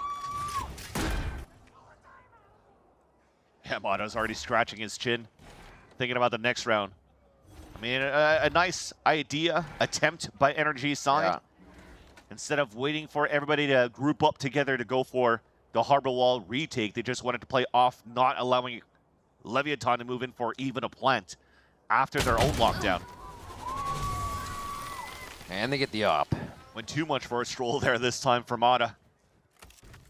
He doesn't have enough money for an operator moving into the next round. Neither does the rest of the team, in fact, in terms of mustering any type of buy. Jeez. It's a beautiful look from Leviathan towards the end. They have high lows from the 410, the left side swing from Okeanos, To be honest, it's a two good players on round. the right side. About my life. All right. Every time they can get Sato in the back of that site, it just seems like a for sure win. They cannot dislodge him in the back of A. Now Sato gets his own 20 kills. Yep. It's a battle. We love to see this between the duelists here. Oki with a quick flick up to Mata, not allowing anything to happen, and there are so many there. The rest of NRG can't even protect. So you're seeing they have to do the hero play after losing a player early. Take map control somewhere else. And you hear it, lots of noise being made by Scuba to jump back down towards the boiler because they have Som inserted in this spot. If anything here, he's going to hear the footsteps rotating towards the B side, if not a surprise kill right here. Oh. A little bit of a wider swing there from Sato to help the secondary swing, and the crouch catches Som off guard. Everything going right now for Leviathan, but they're going to be running straight into a few members. That util not really going to come into use now that you have Som down on top of yellow, so this is all clear for Sato. Yeah, unlucky for Scuba, gets a dink here with the ADS on the Bulldog, and Okeanos refreshes the health, so full health is their whole Leviathan roster. Looking to fight for B control, while we have an insert once again on Boiler this time for King, so he calls for their team to rotate across with 30 seconds left. Here's the rotate across, this should be a free kill now. On, yeah, to Rock. Nice backstab from King there to insert so well. And you can see the NRG's rotation like that means they really don't know where the map control is going back and forth right now. And LEV has just kind of coined these pressure cooker plans for this stage so far. Down to red timer again, and they just have NRG wondering how to set up that defense. It's just good heads-up play from Leviathan and how they scaled up on that map. I mean, you've never seen Mata move out towards the A nest, yet you have Okeanos looking up there, gets that pick on that spot. Som gets an insert. We talked about the noise that was made towards Boiler for him to get control and a surprise kill, and Sato still checks that spot. Yeah, I think that's one of the smart things that you bring up is Mata hasn't pushed that right, and we didn't even see Lev go forward and happy with that kill. They backed up and went to check mid because they're like, always check. This is very different. We need to check everything. And they came up with more kills because of that cautious play and re-clearing the map. Sato. Well, I got to end it with another one, apparently. Just one more as they hide in the cove for safety. Exactly, to try to save their weapons into the next round, yet Ethan walks out, gets punished by Sato, and you're only able to save a Boiler, sorry, not Boiler, a Bulldog into the next round. Let's talk about Boiler kills right here. Put them on the Boiler. No charges left. That's a lot of heat that Sato is bringing right now. Both coaches having a little bit of time with the team recently as well, so maybe seeing how that plays out. Yeah, both fairly new in the new roster. Desmo coming into stage 2. Bonker making his return rather. Yeah. Here.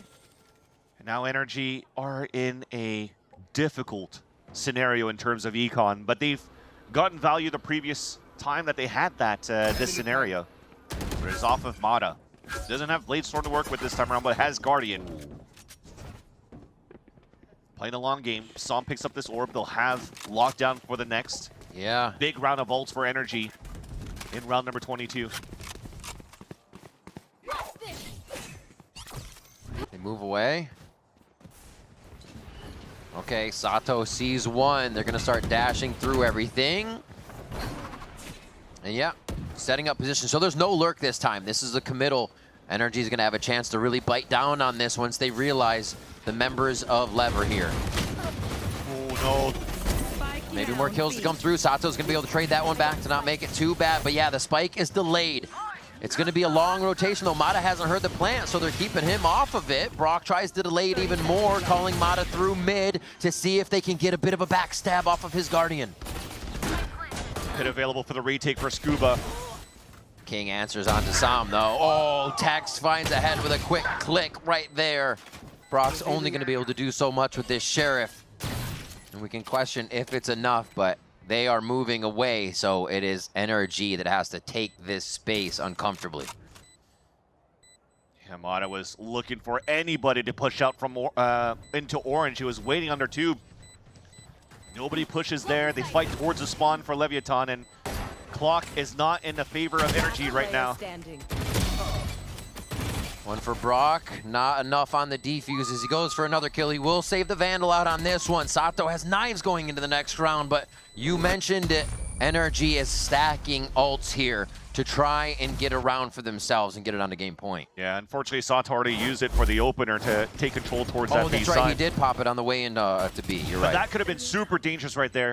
That bulldog that was saved into this round immediately broken up as the wall came through, and if there was a gap and no communications across here for NRG's side. Ooh. Leviathan, or sorry, I say no communication on Leviathan's side. NRG definitely could have put themselves at map and series point as they're calling out the last time out here for Bonkar. Back into a scenario where you have the operator out for Mata. We talked about the ult cycles that they should have available going to round number 22 with how they maximize their orbs, getting Som one away from the KJ ult. Him dying to a player will allow for him to at least get the lockdown now. Yeah. I think this is a really, really good setup that NRG has going here. Like, the future rounds for them, they've been sorted between, do we rotate because they're hitting, or do we leave somebody at the site until the last seconds and then be late to the plant? They have all the ults in the world to slow the round down, so they really don't have to do either. They can kind of stay default here, because I feel like Lev's been back and forth and getting the soft side each time. And exactly it. Soft side is probably the name of the game so far here for NRG. I mean, you have a lockdown available. Yeah. I would have expected potentially having Som playing towards the A side because the KG ult would get good value for the ult retakes from screens, and have Mata play top yellow to not allow here Leviathan to get early B side control. But instead, it seems as though they want to potentially put Mata into mid control in the beginning with the op. And indeed, he'll set himself up at bottom tube. Oh. Toe shots. Yeah. So that's, out of the timeout, that's thwarted, right? Now they got to position this differently. This protocol probably still works without Mata getting a kill there. But they are coming out of this timeout really wanting to get away from that 11-10, put a bit of a round gap in between and finalize this game. Oh my God, the patience. Lev's expecting more pushes. Mata was expecting it first, and he takes down Tex. What a heads-up play. Oh, and another one through the window as he gets himself to safety with a dash to the left.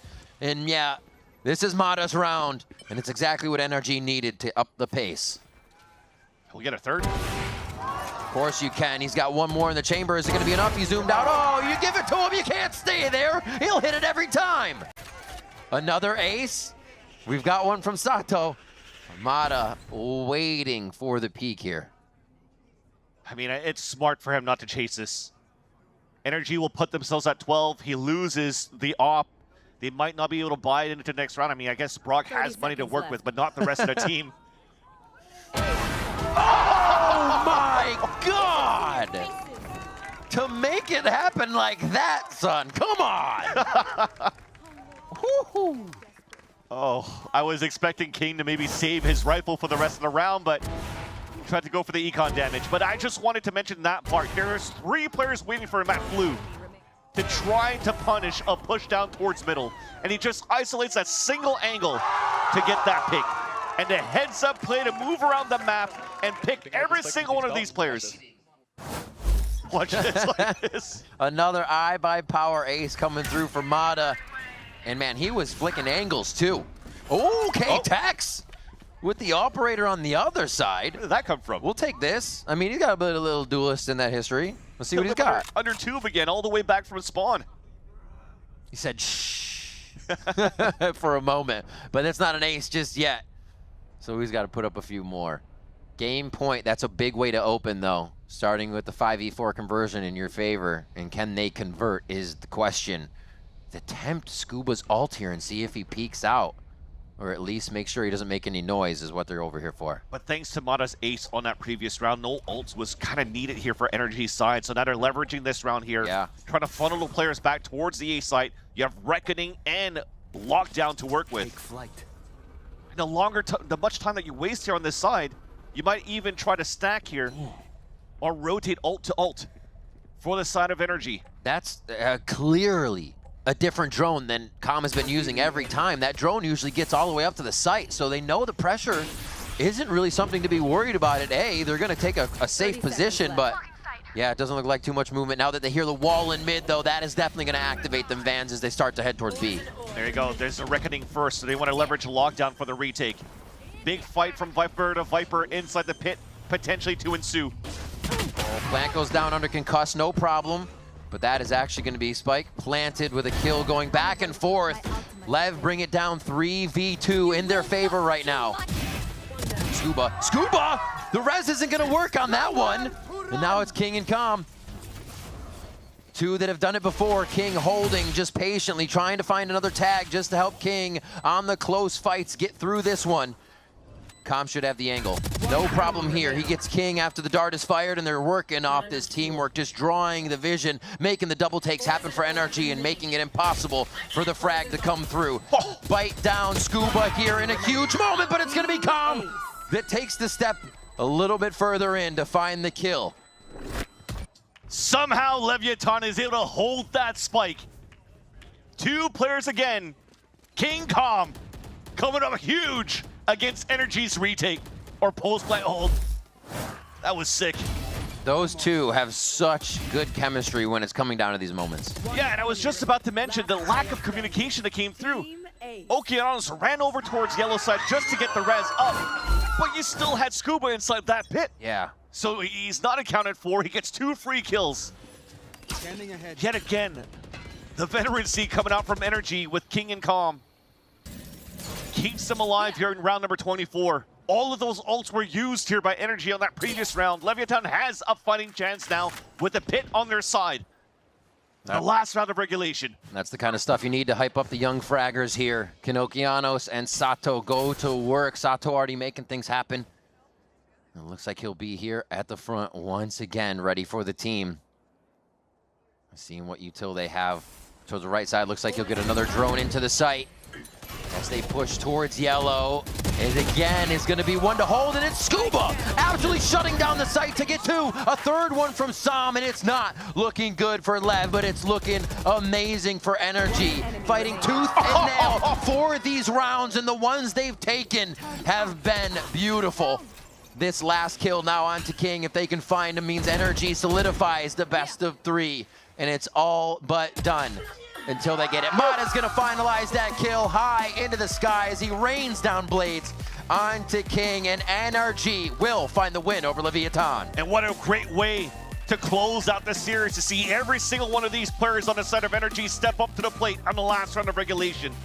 A 2K coming up from Scuba, a player that you wanted to see here find his groove. A slow start in week number 1, was looking great here in week number 2, and finally highlight reels, especially on that clutch of that 1v2 on this map here of Icebox. And you're starting to see here an NRG that looks more complete now, playing off each other quite well here, and it seems as though Scuba fits in quite well with the system now that Bonkar brings into the team. And the identity is coming out a little bit more for these guys. A lot of teamwork, but a lot of star power can also happen from this squad. Ethan back on the IGLing to slow things down. And yeah, NRG definitely are able to come into their own here in this matchup. Yeah, we talked about looking at the Leviathan versus NRG. Definitely a matchup that was going to go into a 3-mapper because these two teams were definitely finding their groove, and they're also trying to fight for playoff spot to try to get the champs. At this point here, you're definitely seeing that with the strength of schedule. It was a tough battle for Leviathan, but they still have a chance here to fight with the remaining teams that they had to fight against with for week number 4 and 5. 2 aces. We had our duelists For going Sato, hard onto yeah. each other. Mata and Sato coming out huge. I mean, what you can expect so much from these. And again, to reiterate, this is the game with a lot of those rookie players or players that are just coming into the league with Brock, Scuba, Mata, Bonkar, on the other side, Sato, Okeanos, and we are seeing fire from these players. Definitely. And it's those battles coming from the rest of the best, being G2 and Sentinels at the top, but everybody else in A on that side with Leviathan, NRG, 100 Thieves. They're really neck and neck right now on that race into playoffs, and to see this type of display from both of these teams, it does give you good hope of what Americas can bring now into the playoffs. Yeah, absolutely. Especially looking at these squads, wondering what would happen. Could they find their identities? And it does seem like both have found a bit of that groove in what they can do. We saw teams play from behind in this one. Both of them play with a bit of a lead and be able to close out a game. So that is fantastic from both squads. I mean, these shots coming out from Mata, so clean. Dropping 26 at that point, too, on this map. Dropping 20, as we talked about earlier on, at the round 18 or 19. Sato was also able to drop big numbers on Icebox. And yeah, I'm actually looking forward to see what these duelists could do now for the remainder of the stage. All right, let's see what we got. Yeah, someone's ready. We're about to find out a little bit more about what went down in that game. Let's send it over to Elizabeth down at the stage for the Verizon post-match interview with Scuba. Thank you so much, Vans and Riv. And we got a little dicey there, Scuba, but you ended up bringing it home. NRG taking the win from Leviathan. It is Scuba here with me on the stage for the Verizon post-match interview. And we had to talk about that almost comeback Leviathan made, because you got a little too close there. You were telling me before we got here. A little dicey, but... Yeah, I got a little dicey at the end, but, you know, a couple hero plays from me and Adam and pulled it through, so it feels good. I mean, talk to me about the mental of what happens when that sort of comeback is happening, right? Because it was a 9-3 half, correct? Yeah. And you have it in the bag, it's 10, and then all of a sudden it's really not working. Yeah. So what's the conversation with the team? What's the conversation with Bonkar? Yeah, it's just keeping level head and just trying to figure out something that works. Just changing your setups on defense a lot helps. We're kind of doing the same thing over and over again and wasn't really working, so you just got to change stuff up. Make sure, because this is your first time on stage. Make sure everyone hears Scuba. And I was telling you, the casters love you. Everyone loves you, Scuba. You are a cerebral player in the server. And I've watched you since 2022, nights times, tier 2, grinding. And I was stalking your Twitter earlier, and you've waited, what, 3 years for this? 3 years, man. It's been a long time coming. Yeah. Well, talk to me. You're here now. Your first time on this stage. Your first Verizon post-match interview. Talk to me about this. How does it feel? It's hard to put into words. You know, I've been waiting so long to just be on this tier 1 stage. 3 years in tier 2, had opportunities every year, and they all fell through. So I was really disappointed for a long time, but now I'm here with a bunch of my good friends like Adam and Bonkar, so it just feels great, man. Well, that's such tenacity, right? Because you have all these things fall through. I don't think anyone would have blamed you. Say, you know what? I tried it. It didn't work. I'm going to move on. But you kept at it for 3 years. I know many people, including myself, would say, you know what? I gave it the good old college try and I gave up. But why did you stay working at it? It's not in me to give up, you know? That's really just it. Yeah. Yeah. What was the thing, because we saw you on Qbert Academy before this. What do you think was the biggest lesson you took from your time in tier 2 and here on tier 1 on the stage with your friends, like you're saying? Honestly, the biggest thing is just playing with confidence, you know? It's a big stage, you know, people watching the games, you get a little nervous sometimes, you feel stress. So compared to back home, there's a lot more factors you have to dial into it, but yeah, just stay confident and you always play well. I think I'm going to ask, be a little bit more specific about that, because I think we talk a lot about players getting used to playing on stage, they have to get used to playing on stage, but we never ask you what you guys have to get used to. Is it the tech? Is it the audience? Is it me? What do you guys have to get used to when you're up here playing on this stage for the first time? I mean, honestly, it's a lot. It's hot up here. There's flashing lights everywhere. They're very bright. Yeah. We're used to playing from home, having a big crowd of fans, obviously. Yeah. Something to it, and then just the whole setup thing, being comfortable on a new setup compared to back home. That's the main things. Now, since it's your first time here, I know it's not going to be your last, but since your first time, I'm going to give you kind of the open floor to say whatever you'd like within reason. But greet anyone at home, say thank you, or just say, guys, keep on watching me. Floor is yours. I just want to say thank you to NRG for giving me the opportunity. I had a lot of great friends here, and it just feels really good. I also want to say thank you to my family and my friends for supporting me through this whole journey. And now that I'm here, I'm going to kill it. And you already done that. Everyone give it up for Scuba of NRG, the winners today. But stay right there, because we have the Match Point post show with Ethan and Sam.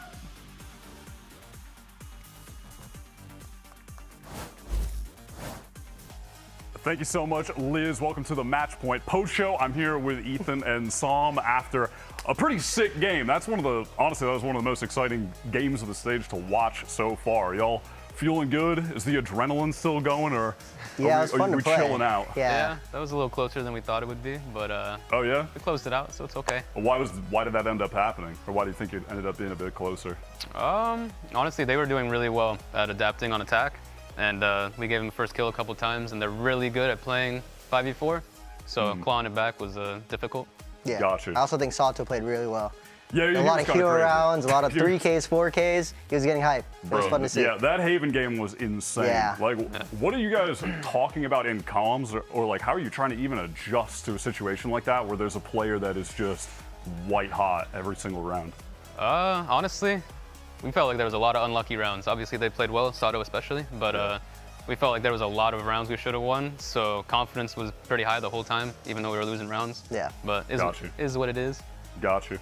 This is one of the rounds back from Lotus. It's the last round of the first half. This is the map that you guys picked. So just first, what was the idea of picking into this? You guys haven't actually played it so far in this stage. Just feeling good in scrims, or what's the situation?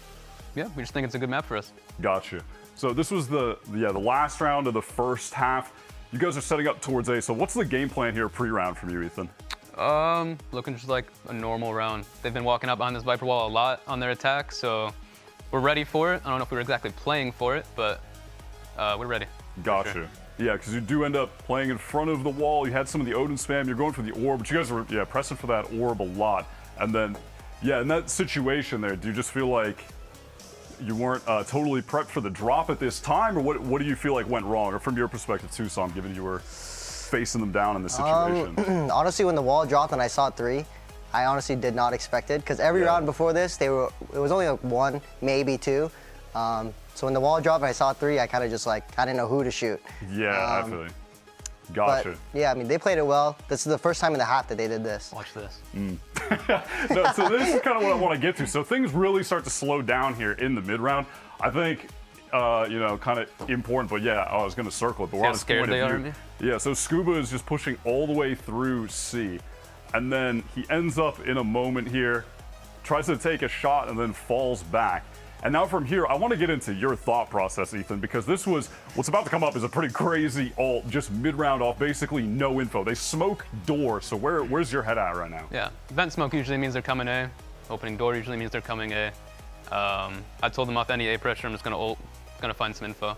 Yeah, so end up hitting all. Just that light of the info, you felt confident that was a good time to just rip that ult? Yeah, also, I mean, if they come back in day, I'm confident I'll just kill 4, so. So then after the fact, what's going on in the calls here? Because obviously Scuba's all over the map. Brock has kind of been chilling near stairs, back B heaven the whole time. Are you calling for the other players in a situation like this to get into certain positions? What's the move? I don't remember who is exactly talking. Most likely one of the dead people, maybe him. But I think Scoob is vent, so he doesn't really hear anyone running away, so we knew it was probably coming back. Yeah. Gotcha. Yeah, and then from here, you guys are able to set up a pretty good crossfire going forward. Brock peeks out. I mean, you're just totally set up for this. What was your kind of read on their Lotus game overall heading into this? What do you feel like you were able to exploit? I think just trusting our setups was the main thing on defense. I mean, they were pretty hard to read on attack, I'm not gonna lie. They play it well, so trusting our stuff is a big thing, and our rotations were on point today, I think, even though I think we could have got more rounds.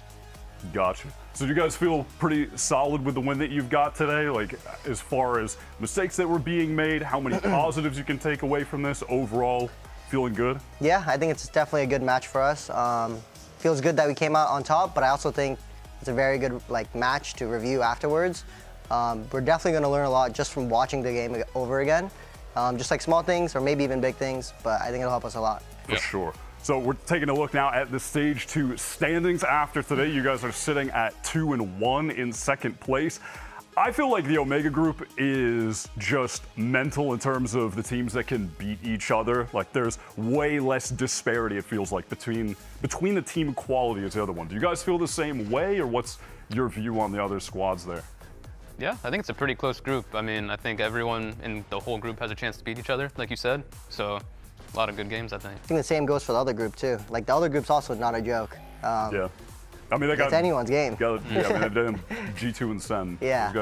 Those guys are pretty good. But let's take a look at the schedule for tomorrow. Just mentioned them. We are going to have Sentinels against C9 and then MIBR against 100 Thieves. Any words of advice for MIBR? What it's like going up against 100 Thieves? Because they're kind of crazy right now. The past couple weeks. They're hot right now. They are hot. So if not at least 4 of them are on point, I think it's going to be a hard game. Yeah. Got you. And how are you feeling about Cloud9 versus Sen? I think that's an interesting game. People always talk about Cloud9 being on point during the regular season. Yeah. Do you think they have some upset potential here? I think for sure they do. I always thought C9 was always like considered bad by other people, but I always thought that they always had like the star player Oxy, and it's not like they play bad either. So I think C9 has a really good chance of beating Sen. Gotcha. Do you guys have a pick right now of a team that you feel like might be getting underrated, like a dark horse at this point in the year that could go on a run these last few weeks? Honestly, I've been thinking 2G. Yeah, honestly. Really? Individually, just randomly, a lot of them pop off. And I think they've improved a lot since getting their new guy. So I'm rooting for them. Nice. I respect that. They had a good win today. And Yeah. the Spike is crazy. So we'll see if they can keep that up in the next couple weeks. But thank you all for watching. We're going to go over to the Samsung SSD Fast replay and make sure to tune in tomorrow for the games. They're going to be sick. Ciao, ciao. 2G and Furia, two Brazilian teams, both of whom yet to get a win in this stage, guys, trying to fight to keep those playoff chances in their control. 2G, beautifully done. The Verso's gonna have to snap on of these, and he's gotten 2! He gets all 3! The Red Bull clutch for Furia! I mean, maybe Paula can just kill everyone. It's always an option. Getting runs, but the defense will hold again. Playing right on the other side of the utility. They're playing right next to one another, and Furia get a massive advantage. Silence forced to swing out and try to get these fights. Gets his one, and that's all it will be. Furia take map 1. The flash will connect. Paula pushes forward anyway. Still manages to get a kill, but Gobert has gone unchecked. Turns a flash, gets 3 on the round. That's disgusting. Couple of rifles still in this. This is not secure for Furia. They're down in numbers. Yeah, they've taken a little bit of space, but they've got to win these fights, and that will not be the case. And so 2G will take us to a set. They will take us to map 3. LZ left in a 1v3. That's 1 kill found. LZ can pull this off. He's just got to be a nuisance. He's got to be the rat to stop the defuse, and that's exactly what he does. Disaster for Furia once more. I mean, Paula's got 5 HP. Yeah, but he still found 3 kills. That might be enough. Or wait, Gobert's alive. And Paula has 5 HP, and Gobert is there on the other side, and the spike has been picked up, and it's another clutch for 2G. There's just no way, man. Series is over. Could have been an email. 2G dominated. Yeah. A text might have sufficed. Yeah. NRG and Leviathan, two squads with a lot on the line, trying to prove that they're not just a middle-of-the-pack team, that their reinventions can bring them to the top. And it looks like LEV is going to be able to lock down a crossfire, but it's being picked apart. It's being picked apart by NRG left and right. Brock with 2 huge shots. Mana takes on Okeanos. The rest of the team is actually slowing this down quite well as Com finds 2. King and Com coming up very big on this to just sweep the rug out from NRG. Okay, still going. Thought they were going to take a breather there, but Brock takes down 2 almost immediately. Scuba's already on that lurk. Here's the rotate across. Here's the Odin ring. There it is. Easy kill. NRG find themselves with a win 13-7 on Lotus. Take control of Garage. Relay bolt behind. Sato's not expecting that. Oh, he turns around. He gets the shot without scoping. And he's going to keep going here. What a detection from that pink. Big kills already. They're not even able to see where NRG is coming from on this. The wall drops. That's 3 for Sam. NRG smiling through these rounds right now. All on a knife's edge here for the site. Just one more. Scuba's the last one alive. They're going to be tagged for a moment. 3 shots for Scuba to make this work. That's not going to be it. Another 4K for Sato. They're going to bring us all the way to Icebox. Those where 1 is, so he's going to go for number 2 and see if he can capitalize on this knowledge. Drops the cap. King's gonna go down as well! The rookie shaking off any nerve. Into that wall as now they take him down on a beautiful ping coming in from Com. It's instantly forward from Sato. Another one through the spam almost. Ethan just stubbing his toe here and he's down. That's gonna be 1. Sato looking for the ace. It could be as they lead him forward. They're gonna let this happen. It is Sato coming up with the I by Power ace. Oh my God, the patience. Lev's expecting more pushes. Amato is expecting it first, and he takes down Tex. What a heads-up play. Oh, and another one through the window. This is Mata's round, and it's exactly what NRG needed to up the pace. He's got one more in the chamber. Is it going to be enough? Oh, you give it to him. You can't stay there. He'll hit it every time. Another ace. Oh, my God. NRG will find the win over Leviathan.